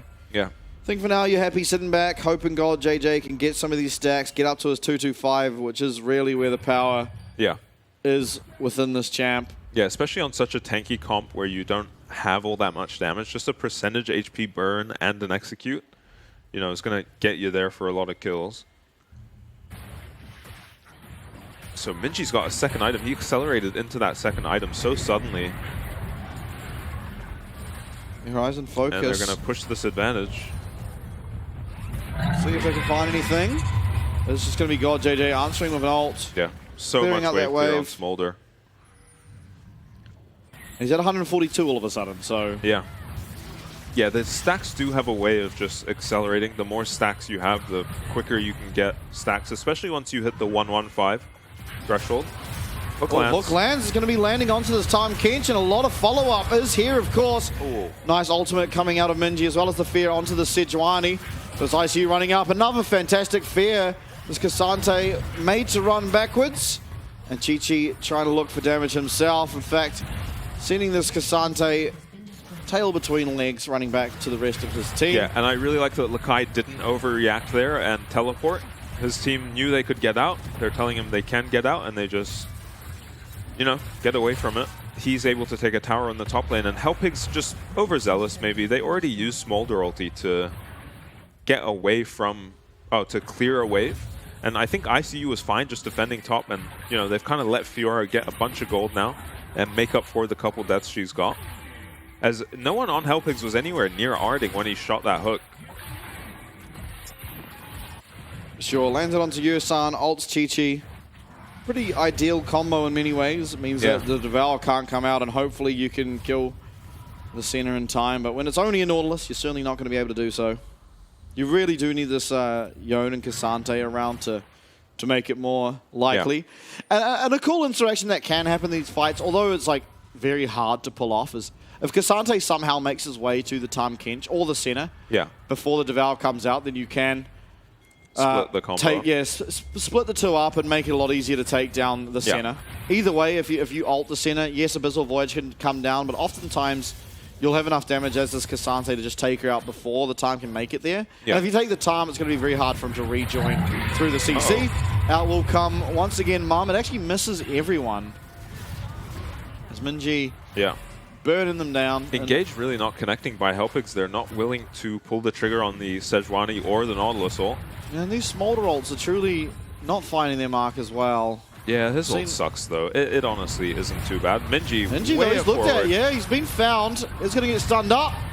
Stun up again. Devour comes out, but that's not onto your center. Over the wall will he come. Fantastic Q3 coming out of this Cassante. They've found one kill. Low health bars, though, as Minji was not going to go down without having something to say.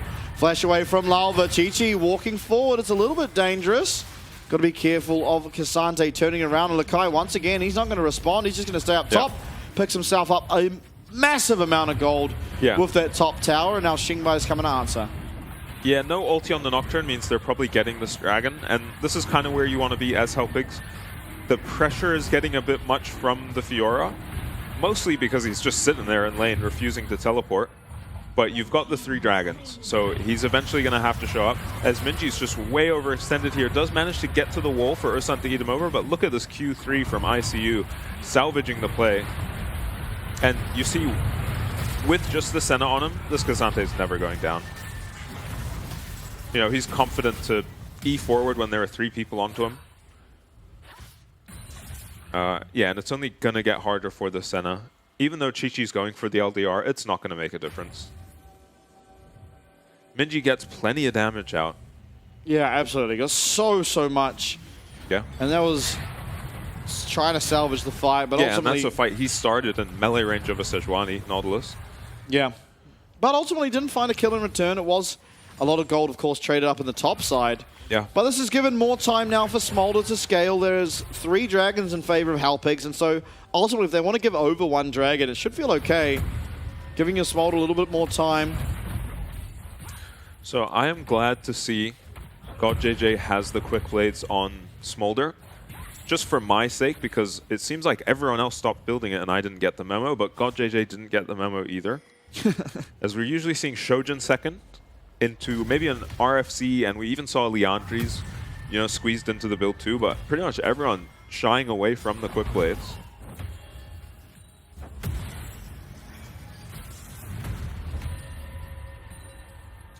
So this Fiora very strong, picked up so much gold in the side lane. Yeah, he's pretty happy to duke it out with the Yone or the K'Sante at this point. And I wonder if there was a way for Helpigs to manage this mid-game a little better so the Fiora didn't get so much, as they're engaging on Luava. Yeah, Bit of a disjointed engage. ICU though, he should feel pretty safe. I mean, Lakai does damage to him, but Lakai doesn't want to be hitting the K'Sante for the most part. Yeah, they've got to get a base on Shengbai. Yeah, there's a little bit of sustain, but also can be under threat of Lakai just tower diving. And I wonder if the Yone pick was intended to match the Fiora later in the game in the side lane. Perhaps. Wow, and gold, I mean, it is 5k in advantage for J-Team, and that is just off towers. That is pretty much Lakai and Lakai alone. 50 CS as well as 2 solo towers, one of which was an inner. Yeah. Oh, Xingbai. Some intelligent usage of his Q there, and Lakai does manage to sidestep away from that Fate's Called, and so at least this 1v1's looking Xingbai favored. Yeah. If that Fate's Call ever lands. Yeah, with riposte down. Oh, ICU. There's no Fiora here, so he's not going to be going down very quickly, although a lot of damage from Minji through will come Mom. It's going to land onto 4. It's going to be the all-out coming through from ICU. He is quite tanky. He's not being taken down just yet. A lot of burn coming through from Minji, though, as Harding also going to get rooted up. God JJ must be awfully close. They're going to find 1 kill on the back end as God JJ does have his execute. He's going forward. He gets devoured. He's going to go back into the whole team of J-Team. And now Kuzma's not long for this world either, as he will be taken out. Teleport used from ICU to try to save this bot lane tower. Low health bars, but there is a heal on the center. Baron. I mean, maybe Tom will TP back and he can tank it up. Oh, and Lakai's coming on the Fiora. Yeah. Yeah, ICU has to TP bot lane to stop Fiora from taking another tier 2, as unfortunately Shengbai went down in the 1v1 in the side lane as well. God JJ just got a little overzealous, you know, on what looked like a very good fight. Yeah, just gets gobbled up and taken down. We'll see a replay. I mean, ICU does some limit. Minji. I mean, Minji has such a good start to this fight, but look at this 4-man knockup coming from the Nautilus. 3-man, rather. And ICU just tanks so much damage and gives God JJ so much time, you know, to land these 3-man Qs, 3-man Ws. You don't want to be fighting Smolder in these chokes. And just a little overzealous. He gets Q autoed here by the Tom Eaton, and, you know, it's a wrap. Yeah, very, very close to picking up a triple kill there, but it was Yersan who was able to find it. So Lakai goes down in the 1v1 here. We'll see what happens. Oh, wow. Ashes Just gonna gets be a flashed on, I flash? guess. Wow, that kills. I thought he'd need to 2 vitals there, but just the 1.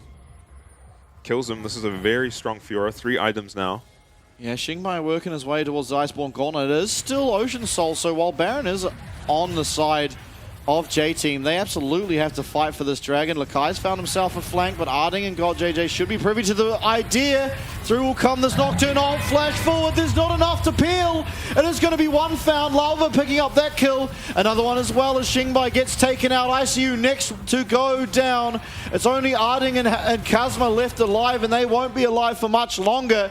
Clean ace for the side of J-Team as they march down the mid-wave, trying to get this game over and done with. Yeah, and we said Lakai would eventually have to group, but he's happy to do it once he's level 18 with 3 items, picking up at just about every tower on the map. He's so strong, he just walks into Hellpigs and kills God JJ. Xingbai after, with a little help from Lava, but yeah, it kind of all fell apart for the Hellpigs. Yeah, absolutely. I mean, they were always behind in gold for the entirety of this game, especially after Lava putting the pressure on the bot lane, but it was, you know, fought back, Dragons as well, and some team fights. GodJJ did get to his stacks, but one too many mistakes going forward. Just that bit too much, getting gobbled on up by the time Kenshin getting taken out, led to Baron, led to what was a very decisive team fight at the end there.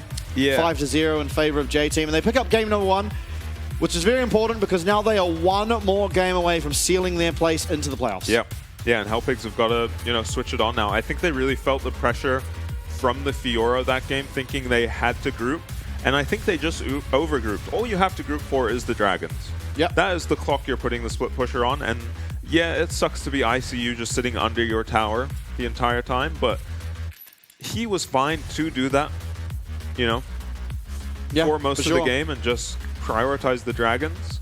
They end up just forcing a little bit too much and letting Lakai get back into the game with, you know, a tier 1, then a tier 2, and then by that point he's solo killing Xingbai in the side lane, and, you know, he gets too big on the Fiora and you can't fight the Soul at all. Absolutely, and it was so close, right? If maybe some ideas around this grouping. I mean, the most notable one for me was when ICU teleported to the bot side of mid, runs into the lane, and then sort of gets feared away and then can't do anything and just walks up top. Yeah. And in the meantime, Lakai just got a second tower, just plain and simple, dry like that. And that kind of felt like, well, we've given over too much gold, especially after ICU finds the solo kill, right? It's like, well, we've salvaged the lane. Not only that, after that, we send 3 top, kill Lakai without him able to get the riposte off. That's another kill given over. Yeah. That's a lot of downtime that the Fiora definitely doesn't want to have. She wants to be constantly getting gold, pressuring the side lane. And when she's died twice, that gives you so much freedom to look for these dragons, look for something. But you look at the wrong time and all of a sudden she just gets all that gold back because obviously Triforce, Sheen, Ravenous Hydra, she pushes the lane quick. She does immense amounts of damages to tower. And so you can't give her that much free time. Yeah, and I mean, in general, you don't really want to be using your TP flanks and engages to get kills for the sake of kills. If the dragon isn't coming up, if the Rift Herald isn't there, you need to just hold on to those spells and, you know, not blow them just for kills. Because if you use them just for kills and you don't get the kills, well, I mean, it's just a recall for the enemy team, really. And just so much time for the Fiora to get back into the game.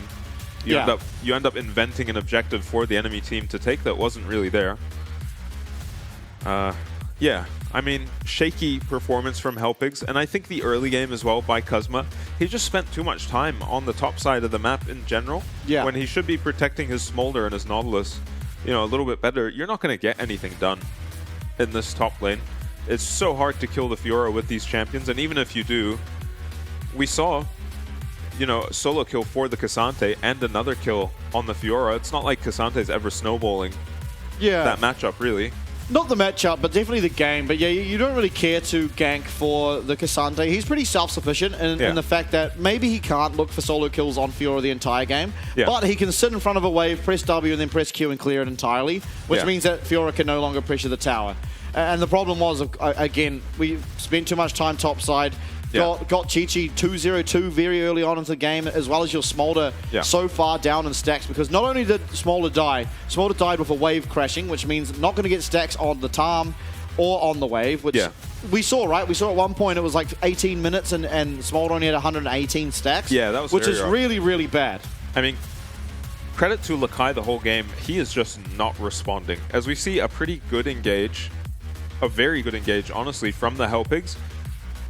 And unfortunately, the Yone goes down in the side lane. So this was always doomed, because Fiora was going to be able to get a TP in, you know, at some point after she picks up the kill. But this whole game, credit to Lakai, he was not interested in coming to any fights. This almost works out for GodJJ, but Ursan plays this vision really well. He hides in the bush and manages to get the ult onto GodJJ, who might have been surprised the Tahm Kench ult was still up, honestly. And then another game where Hui has topped damage. No one has found an answer for this champion yet. Minji honestly having terrible starts to some of those fights. He's caught in front of his team in 4v5s and still just doing the most damage. Yeah, not even close particularly. I mean, look at those damage numbers. It was GodJJ, or actually Lakai in second, but kind of cheating. You're just hitting a Cassante while doing percent health, true damage. Yeah. Bit of fake damage in many ways on the Fiora, but still, I mean, Hui constantly getting caught out first, managing to do the most damage. Only went down a couple times despite not having the safety in that Seraphs. Yeah. So maybe some credit is due to that Luden's build, at least in this one. It seems a bit strange that this looked like a good Luden's build, because, I mean, you're against Sejuani, Nautilus, as well as Cassante, and it feels like Senna's not killing them, Nocturne's not killing them, Hui shouldn't be killing them. Only Fiora should be, and Fiora's not joining. He just built that Ludens and was doing so much damage. Yeah, just immense amounts. Absolutely immense amounts. And I want to say, I mean, honestly, GodJJ getting a little bit too overzealous there, as well as having some really bad ults. Now, I know the ult's not that good, but you still want to land it. But you still want to land it, of course. And I think most times you can. I think he pulled the trigger on it a little bit too early in some of these fights. Just with how much CC he had on his team. Yeah, just immediately throwing out, and it was just like, well, we'll just walk away from it. While it isn't the most amount of damage, it certainly helps. It also adds your stacks, which are very important. 5 stacks at any given time is really, really nice. Yeah. And Lakai somehow earning the most gold that game after, you know, a pretty somehow he got 2 solo outer towers. That's as the matchup. The key matchup and MVP is going to go to... I think it's from the early game. Yeah, I think that's fair enough. I think that was an impossible Nocturne game to play, as we saw later into the game. I think he ended up doing, well, we can see it now, 7,000 damage, less than a Sejuani. Yeah. Just because of how unplayable that game was after the lane phase, but he just finds 3 kills in the bot lane just out in the early game. And that's weird, right? Yeah. Like, again, Kazma may have had to play better around it, but also it feels like the bot side of the Hellpigs should have been able to play a little bit better around it too, because ultimately one of them, Nocturne, literally just strolls into the Tribush and ults them under tower. And should that be possible? It doesn't really feel like. I mean, we're going to see it here, right? Yeah, this looks Starts good. off with a hook, and flap, already and used. And he uses E on GodJJ, and I think that was the big mistake here. If he's playing next to this wall... now... If he's playing next to the wall, he can fly out of the wall. And yeah, he's still going to get feared and maybe Senna ulted. Nice flash from Chi-Chi, just confidence to follow this up. And Ursan just, with his 2 HP bars, tanking this tower all day. Yeah. I think it was just too hard. Once you're down both Smolder Sums, it's a scary Nocturne skin. I've never seen it that close up. Yeah, paper bag on his head. The paper bag, and it's like real pixelated. That's awesome. I've never seen it that close. Sorry. I'm quite a fan of the splash art, but yeah, there it is. Hellpigs, they have one more chance now. One more chance, or 2, I guess. They have to win this one to keep their chances alive, to be able to make it into the playoffs. And I mean, that is not going to be an easy job. We did see, I believe it was against West Point, where they did actually lose game number 1 and then picked up the following 2 games. So for them to have a chance at playoffs, for GodJJ and Co to make it there, we're going to have to see it after the break. See you there.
dangerous games.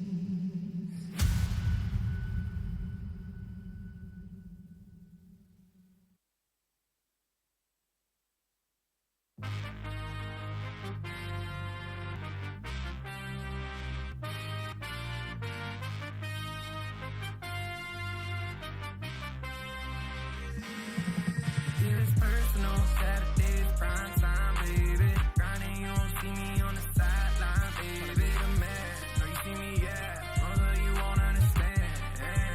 It's prime time on Saturday. It's personal, Saturdays, prime time, baby. Grinding, you won't see me on the sideline, baby. The man, know you see me, yeah. Although you won't understand. It's prime time on Saturday. Let go.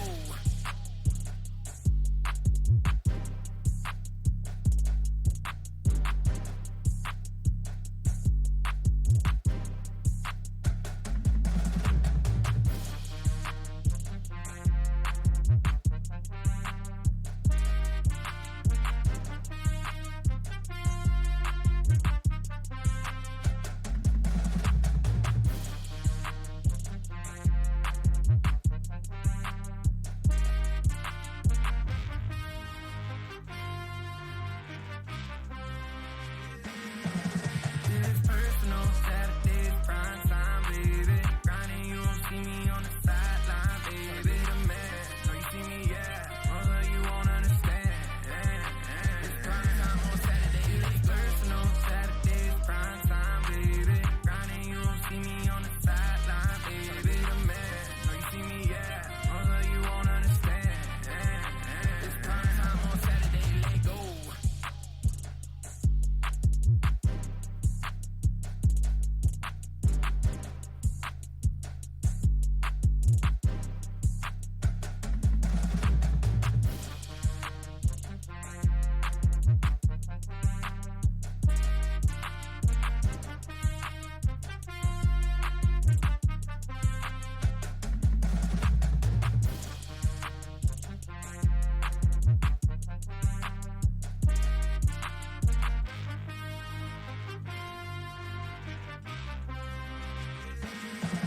It's personal, Saturdays, prime time, baby. Grinding, you won't see me on the sideline, baby. The man, know you see me, yeah. Although you won't understand. It's prime time on Saturday. It's personal, Saturdays, prime time, baby. Grinding, you won't see me on the sideline, baby. The man, know you see me, yeah. Although you won't understand. It's prime time on Saturday. Let go.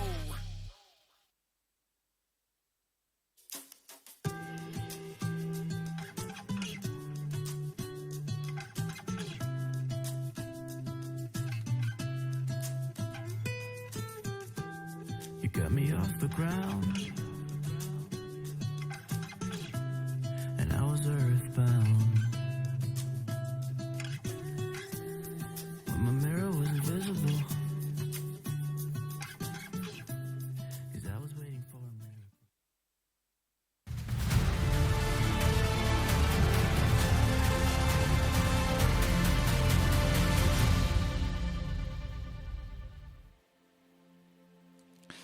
Desperate times now for the Hell Pigs as they enter what could be their last opportunity to keep fighting for the playoffs. And of course, with desperate times comes desperate measures. We're going to have Praise. He's back. Yeah. We're going to have Praise in the bot lane. Yeah, see if he can perform. Maybe just not a pure performance thing that they're benching God JJ, as we were talking about. He looked very sick. Yeah. Is at home, so he might be, down with the flu or not feeling super well. So we'll see if Praise can stand in and, maybe step up and get them a win. He looks quite strong in the laning phase, I would say. Yeah, I think he does look like the stronger laner out of the two. Have they found a win with him? No, but they've only tried to use him once, and of course there on your screen it will be Praise. He did play in our last split of the PCS. He is now playing once again for the Hell Pigs as their substitute. Coming in now, we'll see if... Honestly, the one thing I'm mostly concerned about is how much practice have they actually had with Praise? Yeah. Because it did seem like, for the most part, they were most confident having God JJ in. He obviously probably played a lot more scrims with them and got a lot more practice in. And at a time like this, where it is desperate times that you have to win every single series for any chance to even make it there, you want to play with the more practiced person, but it seems, yeah, as you said, GodJD does look quite sick, making it very, very difficult. But Prage will be in. Karma going to be banned, not letting Minji get that one. He had a good performance on it. Did lose on it, but... Yeah. Yeah, it still makes sense as a ban. So Rengar taken away from Hellpigs. As per.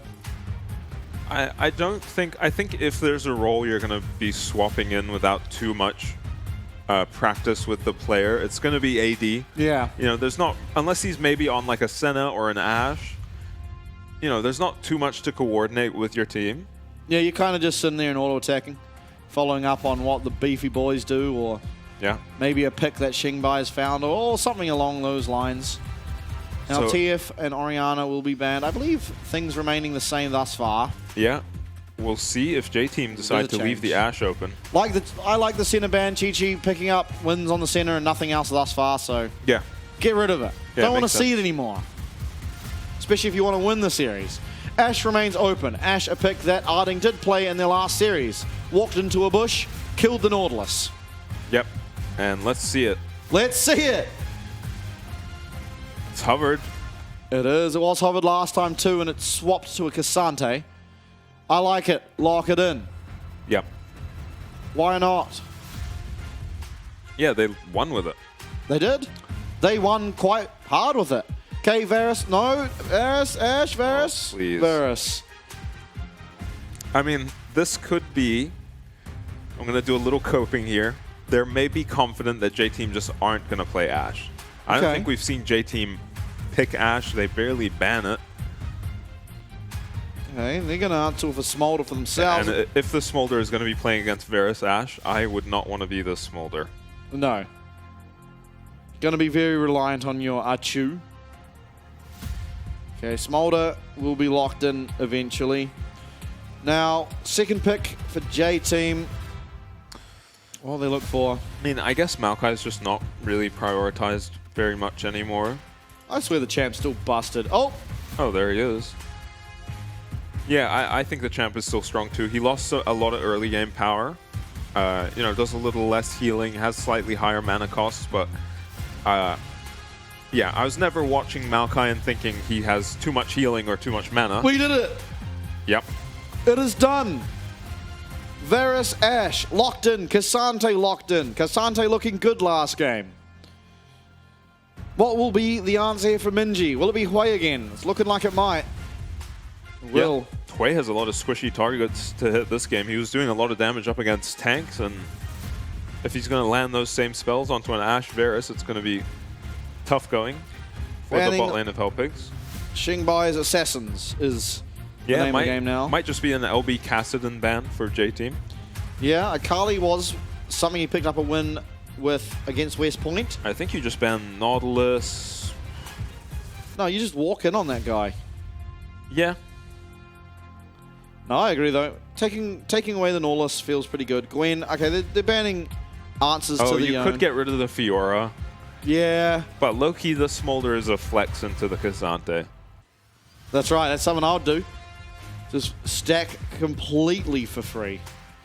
There is cool pressure. I actually have played one lane of Cassante against Smolder. Yeah. And the Smolder did not take Ghost and suffered for Smolder it. does have to fight for his life in that lane. As most things do against the Cassante. Yeah. Yeah, it's certainly one of the tanks with the most kill pressure.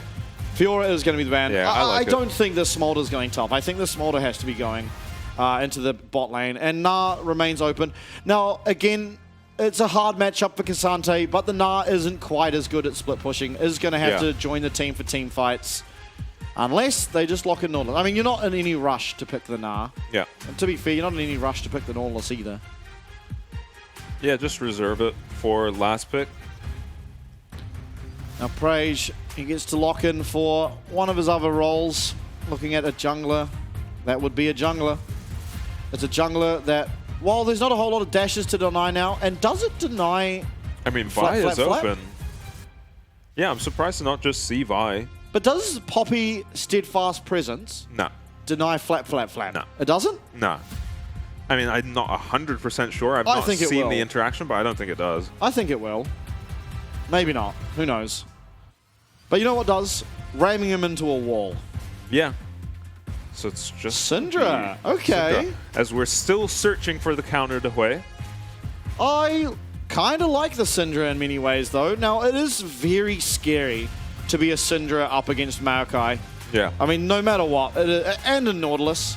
You have a lot of range, though. You have a lot of safety, a lot of range when it comes to these team fights, as well as the stun from a long range as well. If that ever connects onto the Smolder, Smolder is likely just to die. Yeah. You are very, very scared, though, at any stage of this game that there is an Aatrox behind you or a Nature's Grass coming towards you.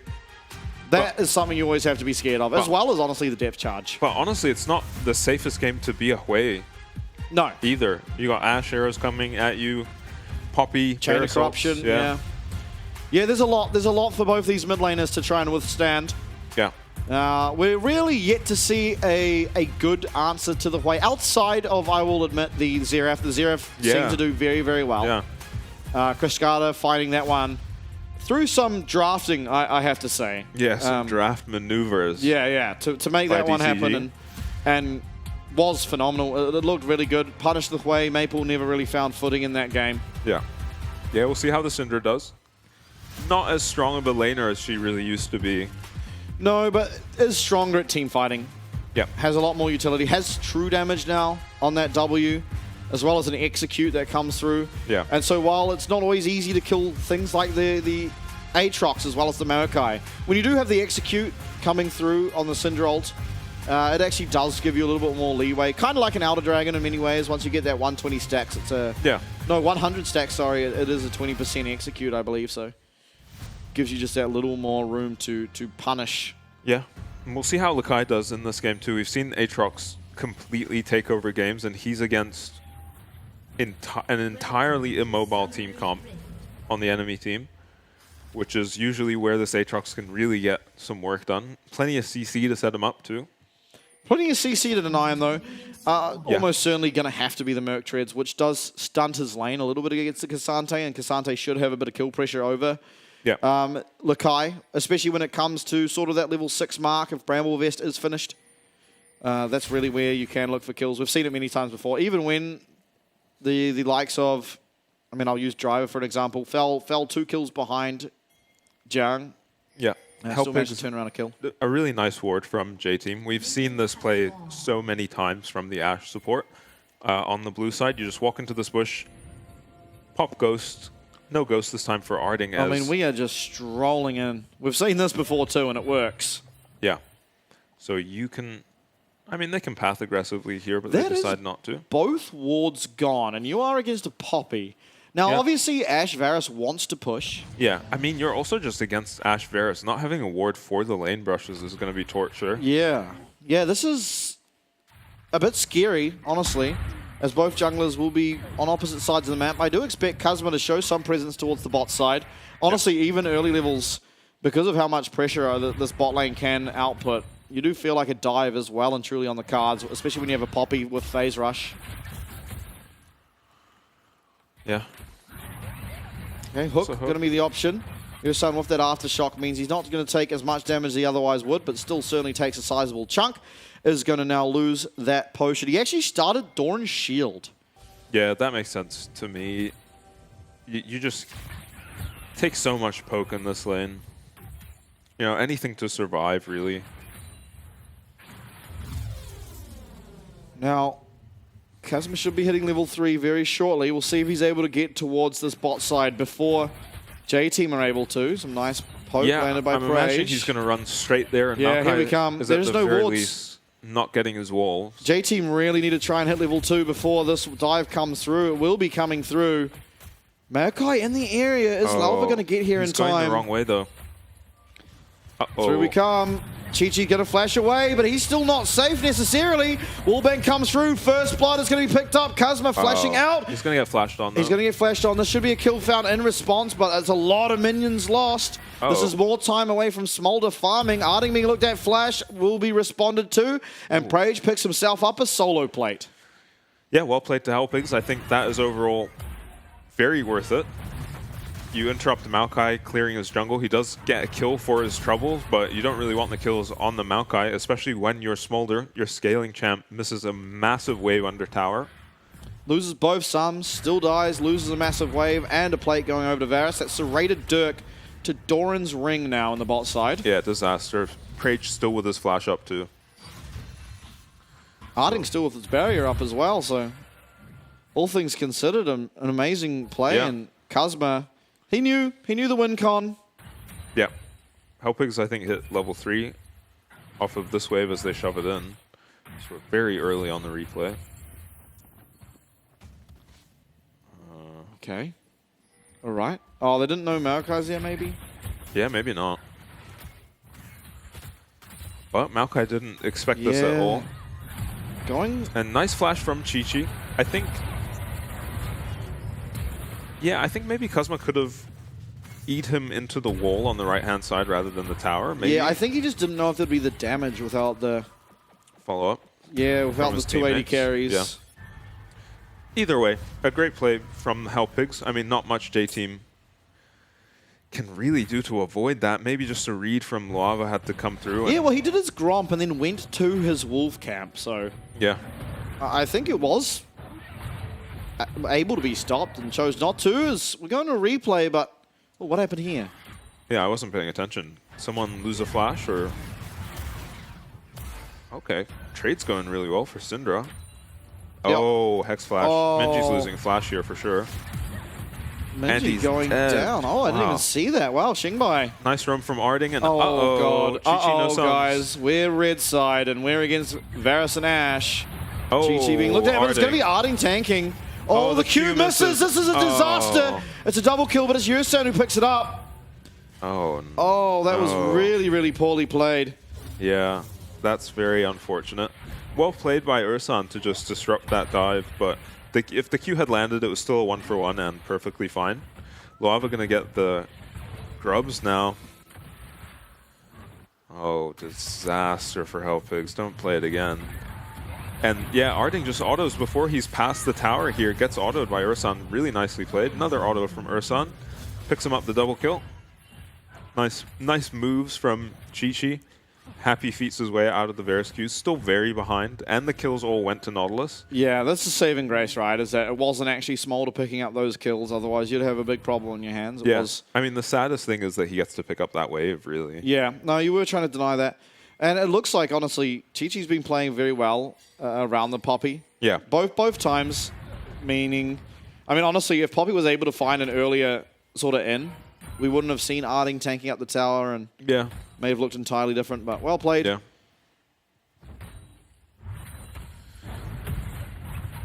This lane kind of going as we expect. It's at this point that we see Cassante sometimes end up with kill pressure. Yeah, he definitely does now. Honestly, more kill pressure than the Aatrox at this stage. So it's actually not the tabbies on the Aatrox. The Mercs, but yeah, the tabbies. The Mercs, sorry, yeah. The tabbies is really bad. It's very greedy. It's for the lane, right? Yeah, I think it's really bad, though. Maybe you just need it in the lane. They are very good against Cassante. Yeah, but, I mean, Cassante has kill pressure because he starts doing true damage. Yeah. Not because... And, yeah, he is just going to be even more reliant on finding a flank. You know, you're never really wanting to walk straight into them as Aatrox. Yeah, I think the problem is, though, you're probably pretty content if you're Hellpigs to save one of Ashe or Varus ult for the Aatrox, find out where he is, and just make sure one of those are available. Especially if he has Tabbies, it's going to make the job a little bit easier. Yeah, or, you know, Cosma on the Poppy, ICU on the... They have so much feel for this Aatrox. Yeah, now, Xingbai actually may have found the answer to play as he's up 10 CS, found himself a kill. Dragon #1 once again in this game, looking to go over to Hellpigs. Yeah, and I mean, Shengwai did get a gank, you know, from 2 of his teammates, but he was only in that spot because he was here we owning. are. Flash available for Aatrox, so he should be safe, but once again, we are seeing... Oh, Ghost Pop. We're going to see a dive up top, but as we go down bottom, Nature's Grass coming out. Arding very low. Does have Flash available for himself. He's not going to have to use it, though, as Kazma's going to come in. A lot of return fire. Slows coming through from Ashe, but it's not going to be enough. Hook lands, but it's on to this Poppy. Not the ideal target. Yep. Yeah, you're okay with that. Really well played from Prage, saving his support there, standing in front of the Maokai ult. Oh my god, ICU gets it! He's not going to be able to get out. Does he get the gold for that plate? Oh, he doesn't get the plate. He tried to walk up for it. It's a 1-for-1 trade. But it is going to be ultimately Lakai losing out on some of that XP, as well as the kill XP won't be picked up by him, as, of course, he did die before. I think you might still get kill XP from your corpse. Do you? Yeah, I'm not 100% sure, but I think you do. You don't get creep XP, but I think you might get kill XP. I'm not 100% sure on that. Either way, it kind of is inconsequential. I'm not sure who's using the gold better. It's pretty equal, trade and gold, right? Yeah. And I'm not sure who uses the gold better in these specific comps. K'Sante can have a really good game for himself. He's kind of hard to kill for this J-Team comp. But Aatrox with gold is always terrifying. As usually when we see this matchup, the game is entirely about these two champs. Yeah. Yeah, it does quickly become like that, right? Yeah. Just so much damage so early in the game, you know, for these two champs that it almost doesn't matter what else you've got going on. It's about who out of the two top laners can find some ridiculous flank or a good play. Arding level 6 on the Ashe now. No cleanse on Chi-Chi, so... Yeah, that is very, very greedy. Revoltingly greedy. Yeah, that, you know, things are not really going to get better for him as he's down 30 CS so far. Prage with a great start. Now, Void Grubs, of course, being looked at. There's the Ashe arrow on Minji. Yeah, lands on a Minji, but there is no follow-up. Yeah, Shengguan not quite in range. But this Syndra looking pretty decent so far. And, oh, wow, okay. Okay. And Chain of Corruption did come out there, so... Yeah. And Minji under serious threat of dying if he does eat another Syndra stun. As, oh, Helpig's bot lane might get cut off here. Oh, Varus is alone. Yeah, it does have flash. Should actually be fairly okay, and Arding's Okay. in the area. Yeah, Smolder at this point in the game not doing enough damage. No Ignite on Nautilus either. Oh, Xingbai. Now, the weakness of Syndra. Ganks. Minji's Flash. so low, but... Flash is answered, but it's too slow. Through will come this ultimate from Minji. Stun available. Will land it there onto Minji, but Xingbai is absolutely decimated. The immobility of Syndra, once again, is going to cause an untimely death in the mid lane. Yeah, nice play from Luava. Finds an angle onto Shengbai, takes him out. You know, in a lane where Minji was going to be in trouble, maybe. Sure, now it's still Helpigs with the gold lead, and it wasn't Minji picking it up. These two tanky champions on J-Team ultimately picking up the majority of the gold. Yeah, the gold is in, you know, much better hands on Helpig's side. You know, with most of the gold lead being on Varus, and then, you know, a kill mid, a kill top. So Kuzma not checking that bush. Pink will Classic. live on. So Helpig's, you know, maybe looking for an Ashe arrow mid. Yeah, Minji probably doesn't die 100-0 if the arrow does land. Oh, here we go. we're seeing it again, guys. No flash for Lakai this time, and Wow. he is just annihilated. Okay. ICU absolutely trashing this Aatrox. Yeah, and we're seeing just about every K'Sante counterpick is like this. We even saw it with the Fiora. Oh, the Chi-Chi, China no Crystal cleanse. Arrow lands, and it's going to land onto exactly who you want it to, and all the follow-up damage will too. As now Yusan flashing away, but he is just slowed and double kill for Prage as bot side activates. Yeah. Top side's already activated, and Helpigs are looking to turn it around. Yeah, and finally a clean play on the bot side from Helpigs. It is made a lot easier by Chi-Chi not having cleanse on the Smolder. A cleanse would have done wonders there onto the Ashe ult, given him at least a chance to flap away. He actually doesn't have flash. I don't remember when that was burned, but you know, without flash and no cleanse, he's doomed. As we were saying, every K'Sante matchup is a bit like this, where you've picked a counter pick, but the K'Sante can always just in the mid laning phase just find these ridiculous kills on just every champ, whether it's the Rumble, the Gnar, Fiora, Gwen, everything seems to, you know, be able to go down to this K'Sante. Yeah, and I think this lane's going to be quite rough now for Lakai for a while, because ultimately it's a Bramble Vest. Look at the items. Yeah, oh, it's not even close. And saving grace, J-Team with Kazma being on the top side should be able to pick themselves up this dragon, but I think TP. Lakai has to be a little bit careful. Okay. Yeah, Kuzma, a bit puzzling to be at the enemy Krugs with Dragon up right now. Yeah, just giving over a bunch of gold to Lakai. Yeah. Yeah, I don't love that. K'Sante, you know, is already extremely ahead. Oh, Maokai is hard hovering bot lane now. Yeah. You know, and he has an opportunity to really shut down the bot lane. Okay, Yomu's Shengbai. popped. Minji might just be going down. The shield comes out as well as his ultimate. 1 HP is all that's left on this wave, but 1 HP is enough. Lava off the Twisted Advance. Oh my god, Xingbai as well with just 1 HP. Yusan finding Prage in the river. Although maybe Yusan that's found as Prage, as well as Arding finding so much damage, and the volley will get that kill secured. Many low health bars, but none lower than that of Yusan on the Nautilus. Yeah, Minji and Shengbai both just surviving on 1 HP essentially, and this is something Lakai's done really well both games so far. He just recognizes it's a Fiesta fight that isn't going to amount to much and isn't really going to swing by his TP. So he holds on to his TP, ICU doesn't. It will be back up around the time the dragon spawns, so they're probably not going to suffer too much without their teleport. But credit to Lakai, again, just in all the mayhem, just holds on to his TP and helps himself again catch up a bit from a very similar spot to where he was on the Fiora. So it's actually Shengbai finding a really nice play onto Minji here, lands the Q and the E, and Kuzma's doing a really good job just covering the Maokai here, as I can't believe that auto doesn't kill him.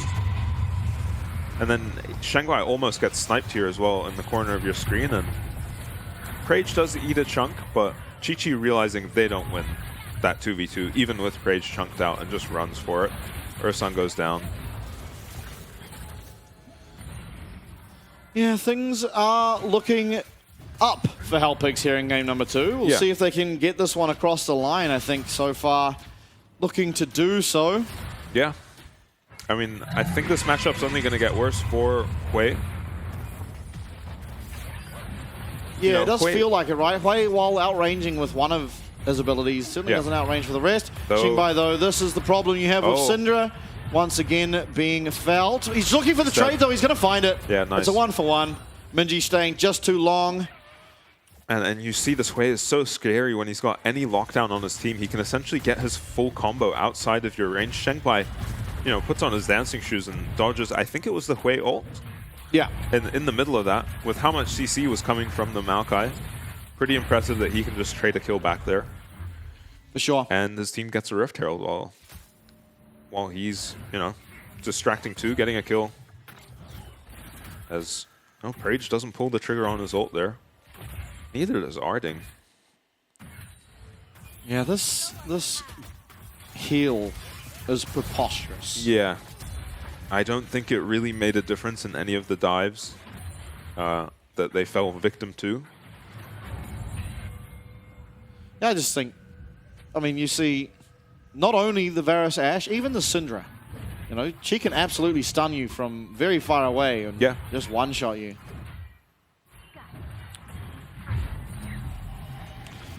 We'll see if he can make it work. It's going to require a lot better play than perhaps otherwise.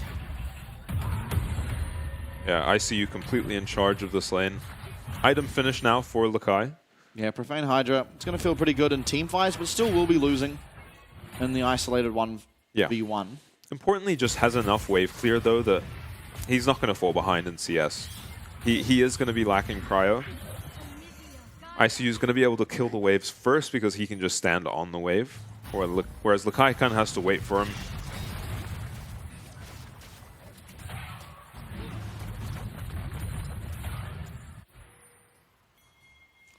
Oh, we're looking. Yeah. Have to favor Hellpigs in these kinds of fights. Their Varus is massive. Varus is very big, even has himself Edge of Night to deny at least some of this lockdown that can potentially come through. Nice snipe from Minji will do a sizable amount of damage to this predominantly armor building. Oh, and another one. Oh. Dragon up in 18 seconds. Shengbai might just have to recall and TP for HP. Yeah, maybe. Oh, but, I mean, they do have ultimate priority, and they should be able to pick up this bot tower. Not often do you get to use the Rift Herald on a lane that's not mid, but having already picked up that mid tower, you're afforded that privilege. Smite as well from Lalva comes out. He's level 11, but they are going to give the Air Dragon. The second dragon of the game. Halpigs will be picking this one up. Yeah, and I like ICU just walking down here. He can walk back up top in time to stop too much damage on this top tower. Yeah, and there's no plates as well, so... Yeah. And Lakai has to be careful to not just get all into here if he gets greedy. Oh, if this lands... Oh, it's going to! Oh my god, that was so close. I think Arding just not expecting Lakai to hit the tower for so long. That was so close. Yeah. I mean, he's definitely dead if that lands. Oh, yeah. I mean, he might end up at enemy tier 2 knowing Cassante if you're CC'd that long against him. Yeah, 3 seconds definitely long enough for Cassante to take a Aatrox down. Shengbei 2 items. We'll see if Minji has an item completed. Last game he got his second item seemingly out of nowhere. No, not quite. Horizon Focus will be the item, but won't quite have it. Yeah, so it's Shengbei who's ahead this game. Yeah, 2 kills. Even in CS now, was up a bit, but I think the Maokai sort of ganking him on repeat stunted that a little bit. Yeah. Very hard to play Syndra into Maokai. I think I want to see a Locket out of this Poppy. Again, Locket seems so valuable against the Hui, against the AoE from the Smolder. Yep.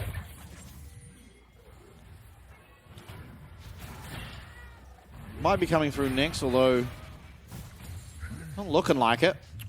I mean, what does Obami's build into? Maybe the that Radiant something. Yeah, Radiant. What is it? Oh, I forgot now. It's just the MR Sunfire. Yeah, the Magic Resist Sunfire. Hollow Radiance. Found it. That's the one. So, Shengbei recovering. Oh my god! Yeah, he was certainly dead if that landed.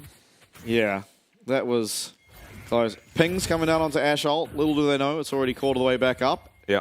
She fired it from base, ran out of base, nearly have it back. Yeah, and you can just kind of play her off these Ashe ults. You've got a reasonable lead. You've got a couple of dragons. No pressure on Hellpigs, really. The Smolder is going to get strong, but, I mean, however strong the Smolder gets, he still just doesn't have cleanse against so much CC. Yeah, you can be as strong as you want, but if you're CC'd for 3 seconds, you're dead.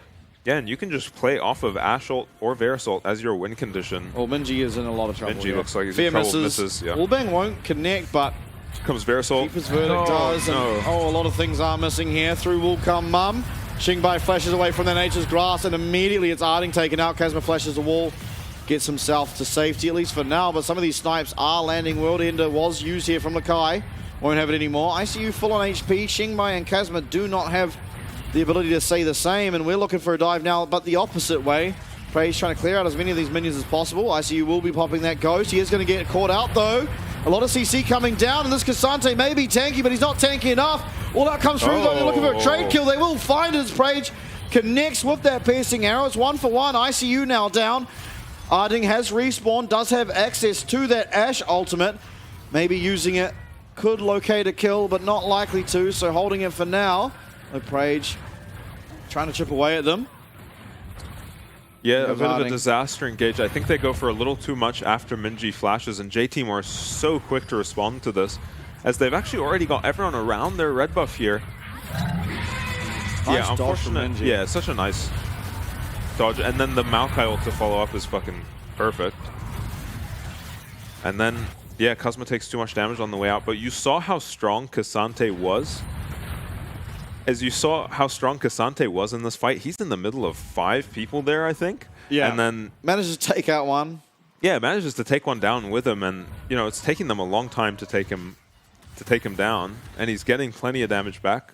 Prage gonna get to his Manazane? Manamune? Manamune. So yeah, very close. Once he's fully stacked, he's going to be doing a lot more damage, though I don't think this Maokai or this Nautilus are particularly worried about him.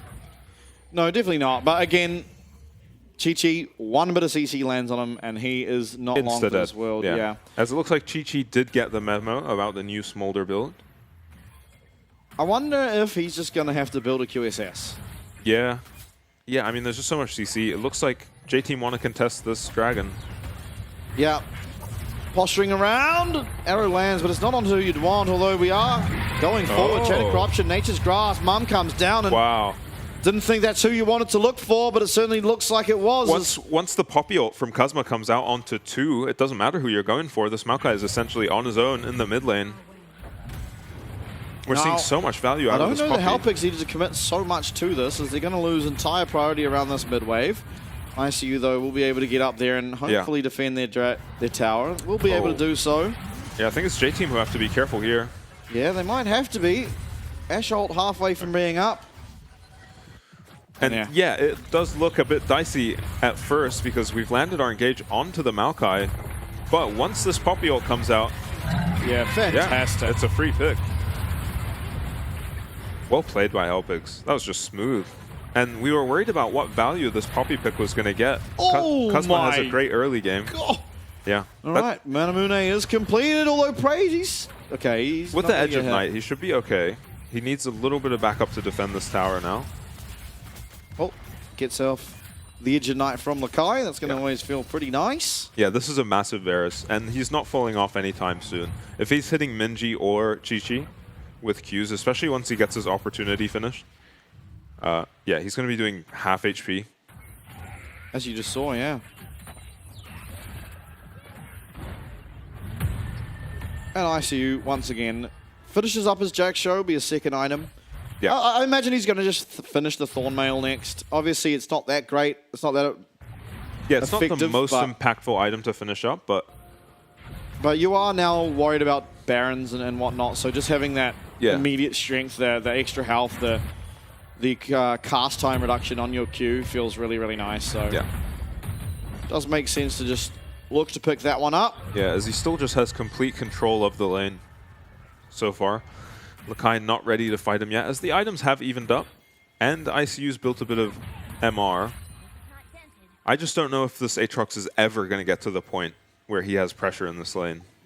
Yeah, I don't think he ever will necessarily. I think it should be, for the most part, ICU with the prio when it comes to the side lane. But he will never feel too pressured anymore. Yeah. Should always just be okay to put that ult button if he needs to and run away. And generally that will be at a trade for all out, so... well, maybe Casante's more effective without ult because he can still just be a tank. Oh, Harding's gonna... Oh, okay, we've lost half our health. I mean... Red team's turret has been destroyed. Well, I was going to say you can play far back enough as Ashe that it won't matter, but against Hui, I don't know if you can. Yeah, Hui's job's a little bit harder, though, of course, because of Syndra. Yeah. And I am liking the Syndra pick. I think it's very hard again into Maokai and whatnot, but yeah, at least for the 1v1, it did do well. Yeah. Yeah, so maybe we'll see the return of Syndra. Always a fun champ to watch.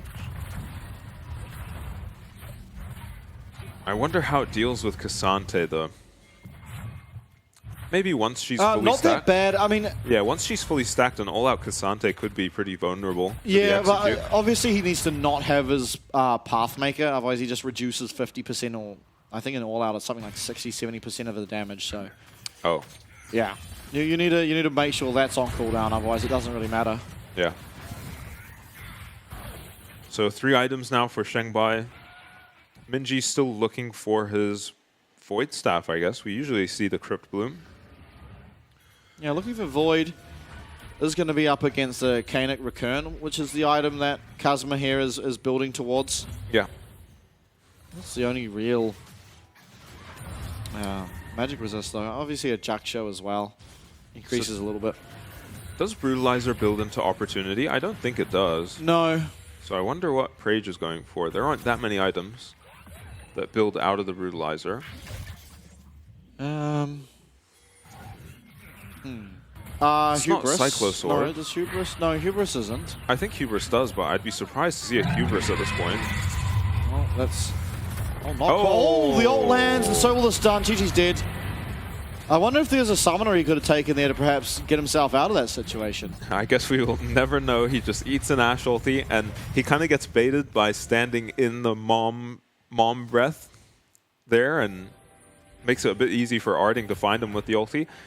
Yeah. And usually pretty obvious the Smolder's on his own mid if he's ulting the wave. Well played by Helpix, who are going to look towards the Dragon. The Baron, sorry, with 30 seconds on Dragon. They don't have to go for this, but looking to push the tempo a bit. Now, flash available for Larva. Keep an eye out really for Kazma with his ultimate to try and hit him away to not be able to get in. Lakai's finding himself a flank, but it's going to be Nolan. Arding's trying to mark it, and we've got an off the Baron. Kazma's getting very, very low. It's down to 3,000 health. Oh, no. It's actually having a flash on out of that pit. And the Baron will be stopped. It doesn't look like J-Team are going to be able to fight for it, and maybe they'll have priority over this bottom side to try and get towards this Dragon to deny that soul point, or deny the soul even. Yeah, they might have got greedy and just lost themselves to the Dragon. It was soul point as well. They'll definitely lose their mid tower I think they are still worried about the answer being the Baron, but now that it is Chi-Chi respawning, coming back, it is just going to be fairly simple for them to take this Cloud Dragon. Yeah, J-Team will be relieved that they don't have to go for this soul fight here. As they pick up a second Dragon for themselves. And keeping ultimately all of their summoners. No one really using them. I didn't see when Kazma used his flash. He did use it in the pit. So Poppy Flash as well as Cassante Ghost was used, which are two very important summoners. Yeah, and Helpig's maybe going to be stubborn here and look at a Baron again. Decide not to. And yeah, that's a bit disappointing if you're the Helpigs, but you kind of just have to go back to what you've been doing and wait for the next Dragon. Oh, of course. Brutalizer builds into... what is that called? Oh, Cyrildas. Cyrildas, yeah. Of course. Makes a lot of sense. Yeah, that's obvious. Obvious now that I see it. Well, often, I guess, at this stage of the game, you'd go for the Brutalizer before going for the Last Whisper. But okay, we are just looking for the Baron. This time, instead of 4v5, it's 5v5, but we have the Ash ult, and it's going to connect onto Lalva.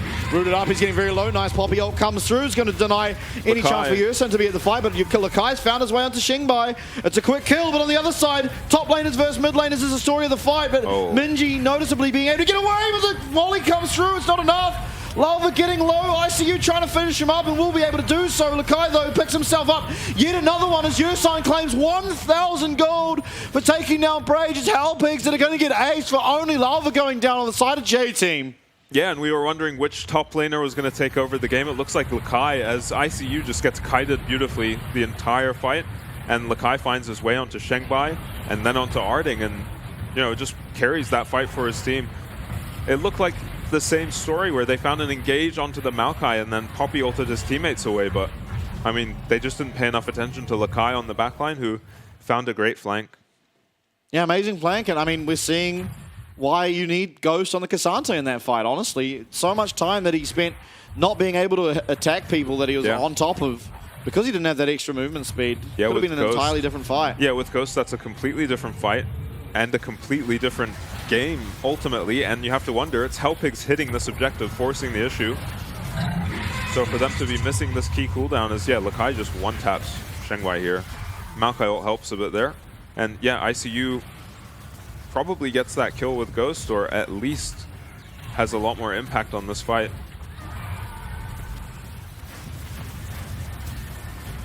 Nice flash from Ursan. Oh. And Chi-Chi well and truly has his stacks online now. Yeah. Everyone's got a cold. I heard some coughing on the mic there. Yeah, as expected, both top laners doing the most damage on their team. Yeah, and then Xingbai having a shout out to Beyond, doing 1,116. Oh. Now, Syndra's not the worst champ for these Barons because you can pick up minions, but with Yursen just menacingly standing there, you're never really going to be able to go and press W on this cannon. Yeah. Okay, Flash should be available for Kazma, and Ghost is available for ICU now, so honestly, no summoners on the other side may mean that this is actually a good time to fight. Not the easiest, of course, but you actually are going to have some summoner advantages. Ash Arrow on cooldown, though. I'm not sure where that got used. Chi-Chi is stunned. Oh my god, we've found Chi-Chi, and I wonder if there's a summoner that could have been used to deny that one. He gets taken out immediately. All out comes through. Minji's going to go down. That's more gold. ICU's well and truly onto Yursen, and just like that, 3 members are fouled. Lakai is going to answer in the mid lane by picking up that mid inhibitor tower, but this Baron siege is well and truly over as Halpigs managed to find 3. Yeah, Minji and Chi-Chi just get caught frontlining there, and there's so much CC from Halpigs. Something was bound to get them, whether it's Varus ult, Ashe ult. This time it was the Syndra E. And yeah, they make light work of both the carries on J-Team, pick up Ursan for their troubles as well as yet. Chi-Chi is just way too far up, going for a Q onto Gazante. And Minji, Q3, ICU hits him with that, and yeah, Minji's dead pretty quick too. Yeah, that was nice play light from work. Shengbei. Me saying really, J-Team are going to struggle in these team fights, if not Lalva sort of engaging them with the Maokai ult, denying some of this run-at-you potential. Now, summoners are coming back across the map, of course. ICU using his ghost in that last fight will noticeably be absent, especially when this dragon, which is spawning, is up. So keep an eye on that. I mean, you don't need the ghost to function in a team fight as Cassante. It just means that if you get onto a carry, they will be going down. Yeah, I think it's fine for him to play Peel in this fight as well. Oh my god, that was onto a tank Nautilus, by the way. Yeah. Yosan copping a substantial amount of damage. Kazma is going to look. They've found another stun, but it's only onto Lalva. A lot of damage coming through, though, and it might just be enough. He's going to be using that twisted advance. ICU's well and truly in the front, but it's Minji returning all the damage. Lakai's found his way once again onto this back line, and now Shengbei and Prage are left with it all to do. Snipes coming through from both of these carries. Lakai is trying to find his angle onto this back line. Once again, it's 4v2, no Baron. But it should be this dragon going down. Somehow the 2 carries make it out. They keep their flashes. All it's going to cost them is soul point now to J-Team. Yeah, this time no Poppy ult to follow up on the engage on the Maokai. They probably have to find some Poppy ult just so that they can freely hit the Maokai there. They don't have the highest DPS comp, and Shengbei not happy to commit his ult onto the Maokai. So he takes a long time to go down, and by then Lakai's found his way on the backline. Minji's traded back a bunch of damage. We really need our Syndra to get a Rabadon's death cap. That's one thing I'm noticing is noticeably missing from the build. Have a Banshees. Not the worst item, don't get me wrong, but certainly would feel nice to have a little bit extra damage. Yeah, Minji on the other hand. Yeah, Minji just recalling, picking himself up that death cap, and if you thought Hui was doing a lot of damage before, just wait till you see now. As long as he's not caught out like he was down in the bot lane, we'll be able to absolutely reign supreme over these fights. Yeah, and it is going to be the QSS picked up for Chi-Chi. Oh, you had no choice, yeah. You had to. Well, you don't want to go it. Your summoner spell choices force you to. Yeah. We'll see. Gonna have to be quick on it, though. I mean, there is a lot of follow-up if he does get hit. And he is too far forward. Can quickly be met by a lot of follow-up CC, and so QSS doesn't reduce the follow-up CC like the cleanse does. Yeah, gold pretty even, levels even. Just really a bit of an item advantage for Halpigs in the ADC role, and probably an item advantage just based on item choices in the mid lane for J-Team. Yeah, it is going to be that needlessly large rod, though, now on Shengbei, so he's very close to getting to that critical mass. We're going to see full builds across the board. Lakai, though, he's found himself on a perfect flank. He's going to actually pop that World Ender, and he's stunned up. He's going to go into GA. It's important that he has that. Nature's Grass comes through, but it doesn't land onto anyone important. Lakai with that flash. World End still available. Does manage to get himself out, but that's a massive cooldown in that Guardian Angel that's now gone down. Flash was used, however, from Kazma to find the stun. So a lot of cooldowns expended. We'll see if it's okay here. Lakai going to recall. Has his teleport. Does not no longer have flash, sorry. Yeah, cooldown's a lot shorter for this Ashe Varus, though, so I'm expecting Halpigs to kind of put some pressure on J-Team here. Who got that? Chi-Chi, I think. All right. Baron can be pressured. Lakai doesn't have ult. Will be very, very shortly available yet again. Arning, of course, no flash. It's scary to be an Ashe in that kind of situation. Yeah. So Halpigs a bit hesitant to hit the Baron here. Yeah, not the most damage, right? Without having cleared vision in their side of the jungle. They're afraid of the Lakai flank. Well, Lakai, once again, he's looking for something. Yeah. He's living anywhere that is not on the map. Not seen, that's where he wants to be. And of course, it makes a lot of sense. If he gets access to Ashe and Varus, then even the Syndra, they're not going to be long for this world. Yeah, risky with those flanks, though, against a team with so much crowd control, you can just, find yourself dead, down a flash, and a GA now. Xingbai teleporting back, doesn't have his death cap still. The Ludens gets 2 Banshees off of Helpigs. He's onto he's ICU. found. This is not your target, though. No, definitely not. ICU's going to be okay to just run on out. Wow, he actually Big takes Q. so much damage. Yeah, big Q out of Chi-Chi, and it's so important that this Smolder is able to remain alive. And with that, J-Team, they see they've got a chunk. They're now headed towards this Baron. They won't be on a ward on the Baron, but there is a nice bit of vision there to spot them running to. Yeah. And so Helpigs will be aware that it's not quite being started yet. Xingbai, he's on vision. He's just constantly looking for any CC. Oh my god, we will find it, but it's onto Yersan. Chi-Chi with that flap, gets himself out of harm's way, but the amount of return damage coming through from this Smolder cannot be understated as through will come Mum. Arding's now 1 HP, doesn't have flash available, and a lot of poke. Yeah, geez. Helpigs with 3 members on half HP. Yeah, now turning their attention, of course, towards this Baron. Smolder will absolutely annihilate this objective as Lakai, he's found himself yet again out of vision. No one sees him. ICU will now down to half HP now as the Baron. We do have Poppy ult. They're going to head away the Maokai. Now we can look for an engage. That's a big engage tool gone. Ghost immediately popped as soon as that happens from ICU, but it fizzles out. Oh, Lakai. Lakai, okay, he gets his thing blocked. Stun comes through, there's no GA. Will enter, and he's just gone. Wow. So out much goes damage. his Aatrox, and now things are a lot more scary. The Assault will not connect. Helpigs do have the option to just go for the Dragon this time. The decision they made last time. It's soul point to both sides, and no top laner here for J-Team makes it very, very scary for them to do anything, as we've seen it in every fight. It was Lakai on that backline really being the difference maker. Yeah, J-Team going to threaten the Baron. We'll see how they respond on Helpigs. Helpig's already down there, though. They should be okay. Oh my god, Chi-Chi's been hit. He doesn't have any lifesteal, so that's going to stick pretty well. Yeah, just the fleet footwork on him, as ICU's got a flank. Yeah, ICU does have a flank. Fru will come home, but it's a Hex Flash. They find themselves onto Yersan. Fru will come Mum, of course.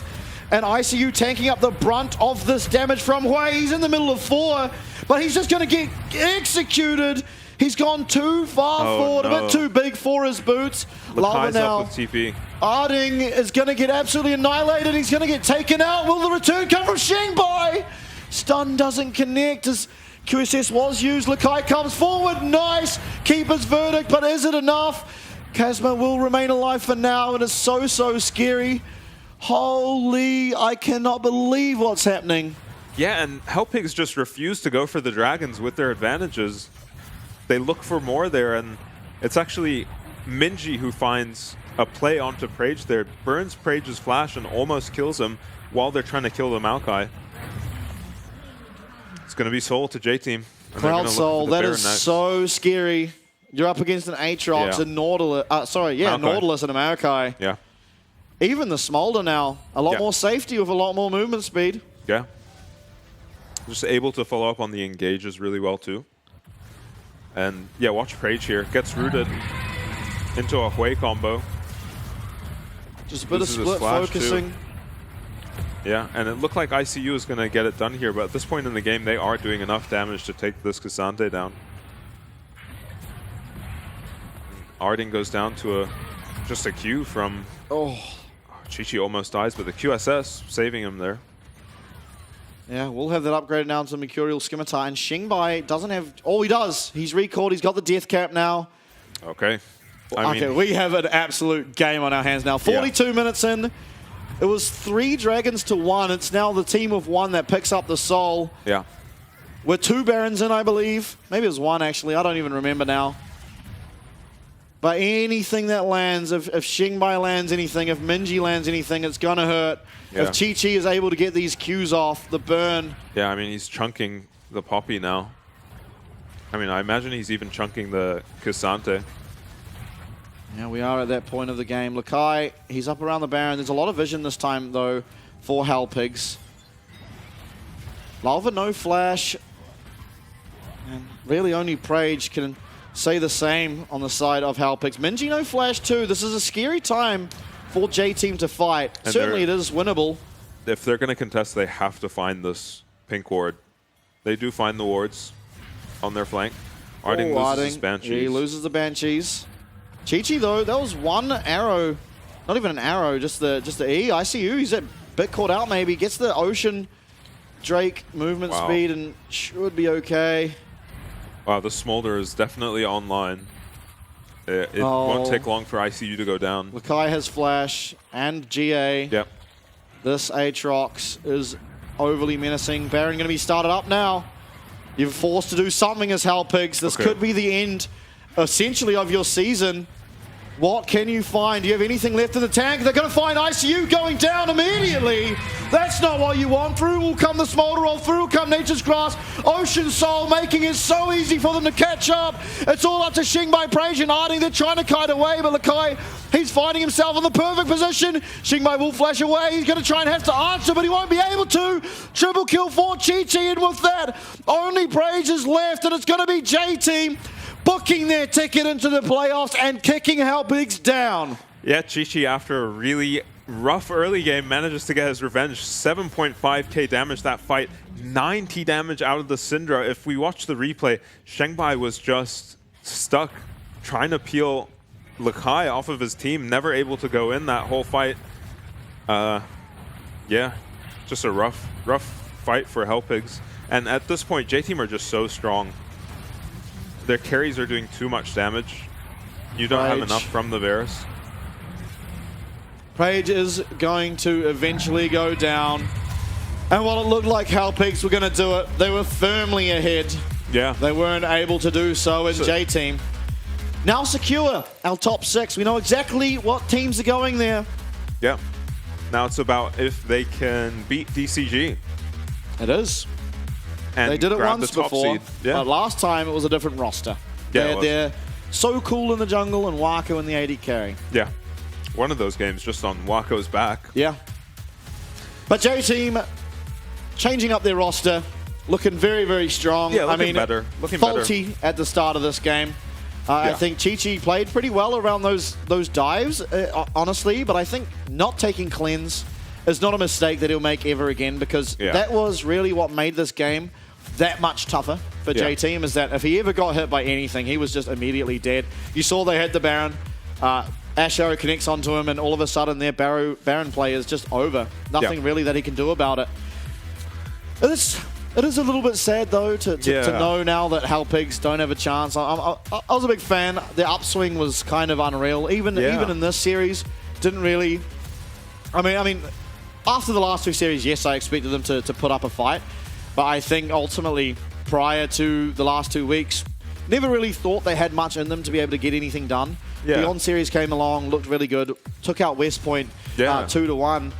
And honestly, even in this game, they probably could have done it. They probably should have done it. So many times they could have just chosen to go to the Dragon. I mean, you have the Varus and Syndra as your carries. You're not doing Baron all that fast. Just go to the Dragon. Yeah, it's a lot easier. It was Soul as For well. so long, it was Soul. And you imagine how much easier that game is to play if you're up against the Aatrox, but you get movement speed when you're pressing ult. Well, not that impactful in general for your team. I mean, the Cassante loves it. Absolutely loves running faster. And then you just get to fire off an ult, and you get to run faster away from the Aatrox, who is constantly doing nothing. Not even in the lane, not farming, nothing. Sitting in your jungle, waiting to try find an angle. And that was really what ended up breaking the game open. That they start the Baron, immediately turn around, take out ICU. Lakai on the back line manages to find his way there onto Xingbai. 90 damage in a late game team fight as Syndra is never going to cut the mustard. Yeah, he was completely zoned by Lakai that entire fight. Yeah, and that just meant Chi-Chi could just absolutely go to town. And so, signs of life for Hellpigs, but unfortunately they will not be able to make the top 6. And we will not be seeing them contend in our playoffs up against LJL and the LCO. Yeah, good look from Chi-Chi. Yeah.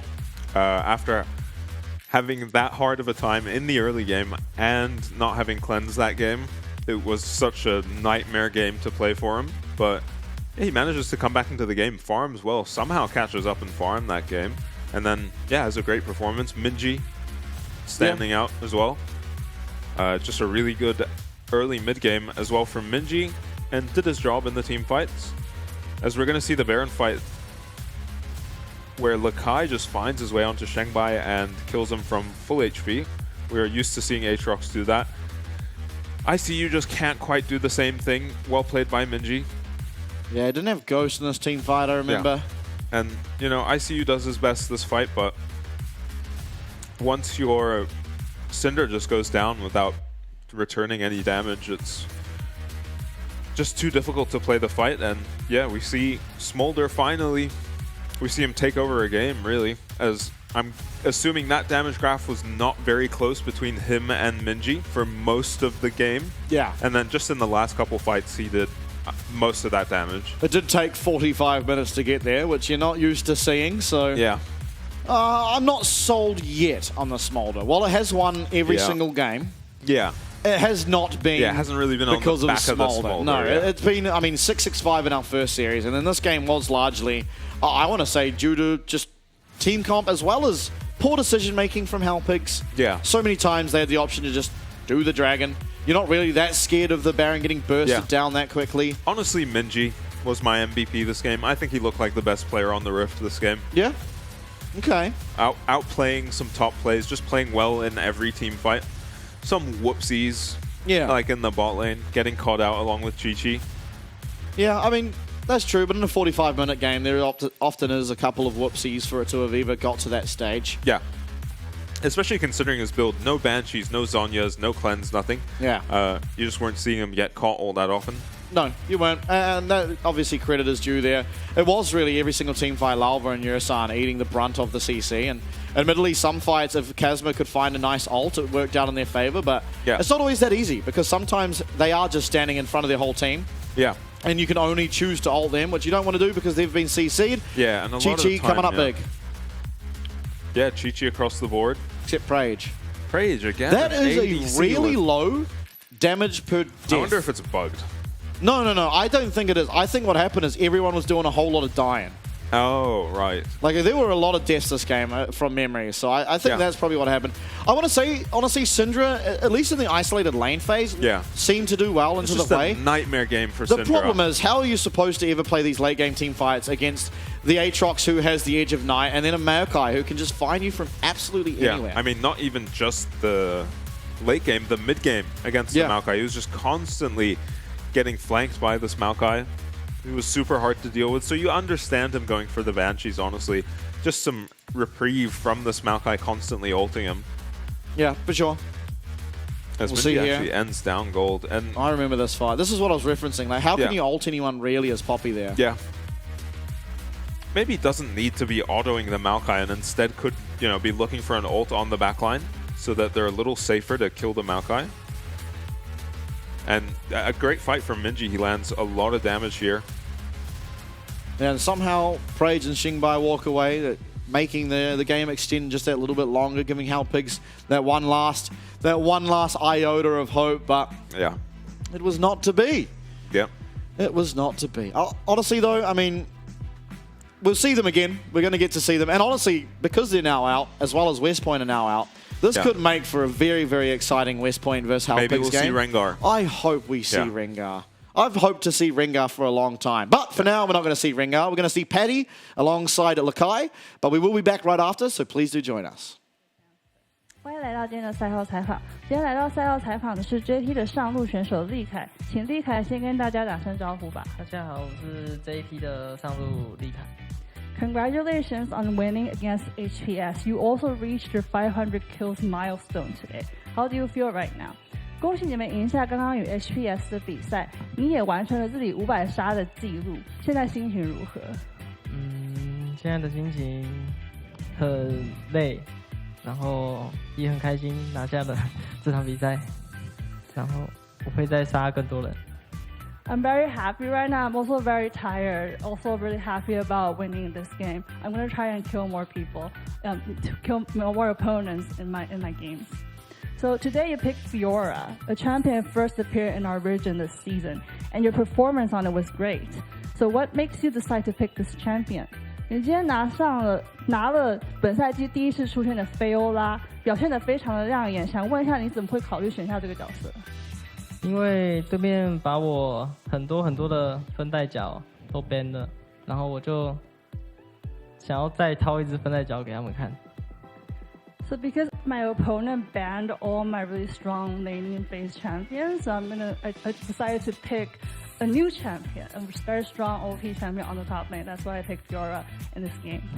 We can see that JT got better overall these few weeks. How well do you think the team is coming together? 看得出来，这两周 JT 队员一起打比赛的状况有在慢慢变好。你觉得自己的队伍的磨合怎么样？我觉得磨合算还可以吧，就是每个礼拜团练的队友都不一样，所以就是还要再努力。I think our team is coming good together, companionship. But because every week I play with different players, different teammates, so I still think we have room for improvement. What else do you think JT needs to work on right now to improve? 你觉得目前的 JT 还有哪些需要进步的地方呢？我觉得就是沟通跟营运方面需要再加强。对。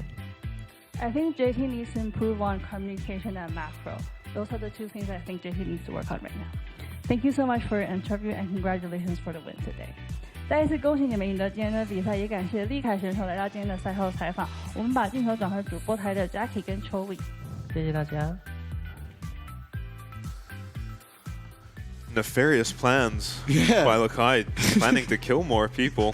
Yeah, 500 more. Yeah, I mean, really good games out of him. I he mean, didn't kill a rough whole lot lane of people phase. in the Fiora game. I think he might have had like one kill. Nah, he switched it on. Yeah, in but the like end, he I didn't think. kill a whole lot of people. He killed Xingbai in bot lane, but did Killed he kill a lot anyone of else? tower. He did kill a lot of towers. Yeah, that was a good. lot of tower killing was going on for Yeah. that man. Nah, he showed up to that last fight and killed a bunch of people. Oh, there you go. Okay, Yeah. I don't remember. I Like just a remember him double. hitting towers. That was the game plan going in, I believe, and that was the game plan coming out, and it looked pretty good. Yeah. I mean, takeaways from that, I guess, he doesn't think that they're real where they can be simply because they haven't had all that much time together, being that Yeah. they're new players every day, and it makes a whole lot of sense. But they got the 2-0 today, as you see on your screen. West Yeah, Point two also 2-0s. losing to DCG means our top 6 now is all confirmed, and all that's left to do for is to play for seeding. Yep. Of course, getting that better seeding means you're going to be versing the lesser of teams from the other regions. Of course, LJL coming over, LCO also coming over, and honestly, you'd rather be the fifth seed because it means you'll be going up against a weaker opponent. Yeah. Yeah, 2 games for each team to play means no hope for Hellpigs or West Point to make it into the top 6 anymore. Yeah. It's just going to really be a matchup between DCG and J-Team. See who can get the biggest game difference and see who can get the better score. Only 3 different right now, which will change if J-Team 2-0 DCG, they'll be up by 1. So something to look at, maybe something that can possibly happen. happen. Does that mean if J-Team 2-1, it's a tie? It is a tie, Oh. yes. Yes, so obviously J-Team already did beat DCG, so I believe in terms of a head-to-head they would win in that case, but their game differential would be the same. On your screen, tomorrow's games, very, very exciting. CFO BYG, the only team that beat CFO, going up against them finally. Maybe we can see if they can make it happen again. And then it was Frank versus PSG second. Yeah. We can see if PSG are finally getting it together, or if Frank, I mean, they finally got their first loss. It was to CFO. Yeah. But I'm sure they're not going to want to do that again. Yeah, honestly, both teams looking to bounce back from some rough losses. Yes. At the hands of CFO. Yeah, absolutely. I mean, the only team that didn't lose to CFO was Beyond, and that's the first game we get to see. We'll get to see if there is any redemption for CFO, or if Beyond can really, really stamp their mark on this playoff series, and I mean, shake up the entire top 4 really, if they are able to get that win. Yeah, we'll because have then a little rock, paper, scissors going. we would, at and that everything point, would be up in the air, except for PSG. Very comfortably would be at the bottom. But that does do us for today. Of course, you saw tomorrow's matchups. Very, very exciting. Redemption possibly for CFO, or could it be an absolute dominance for Beyond? You'll have to be there to find out.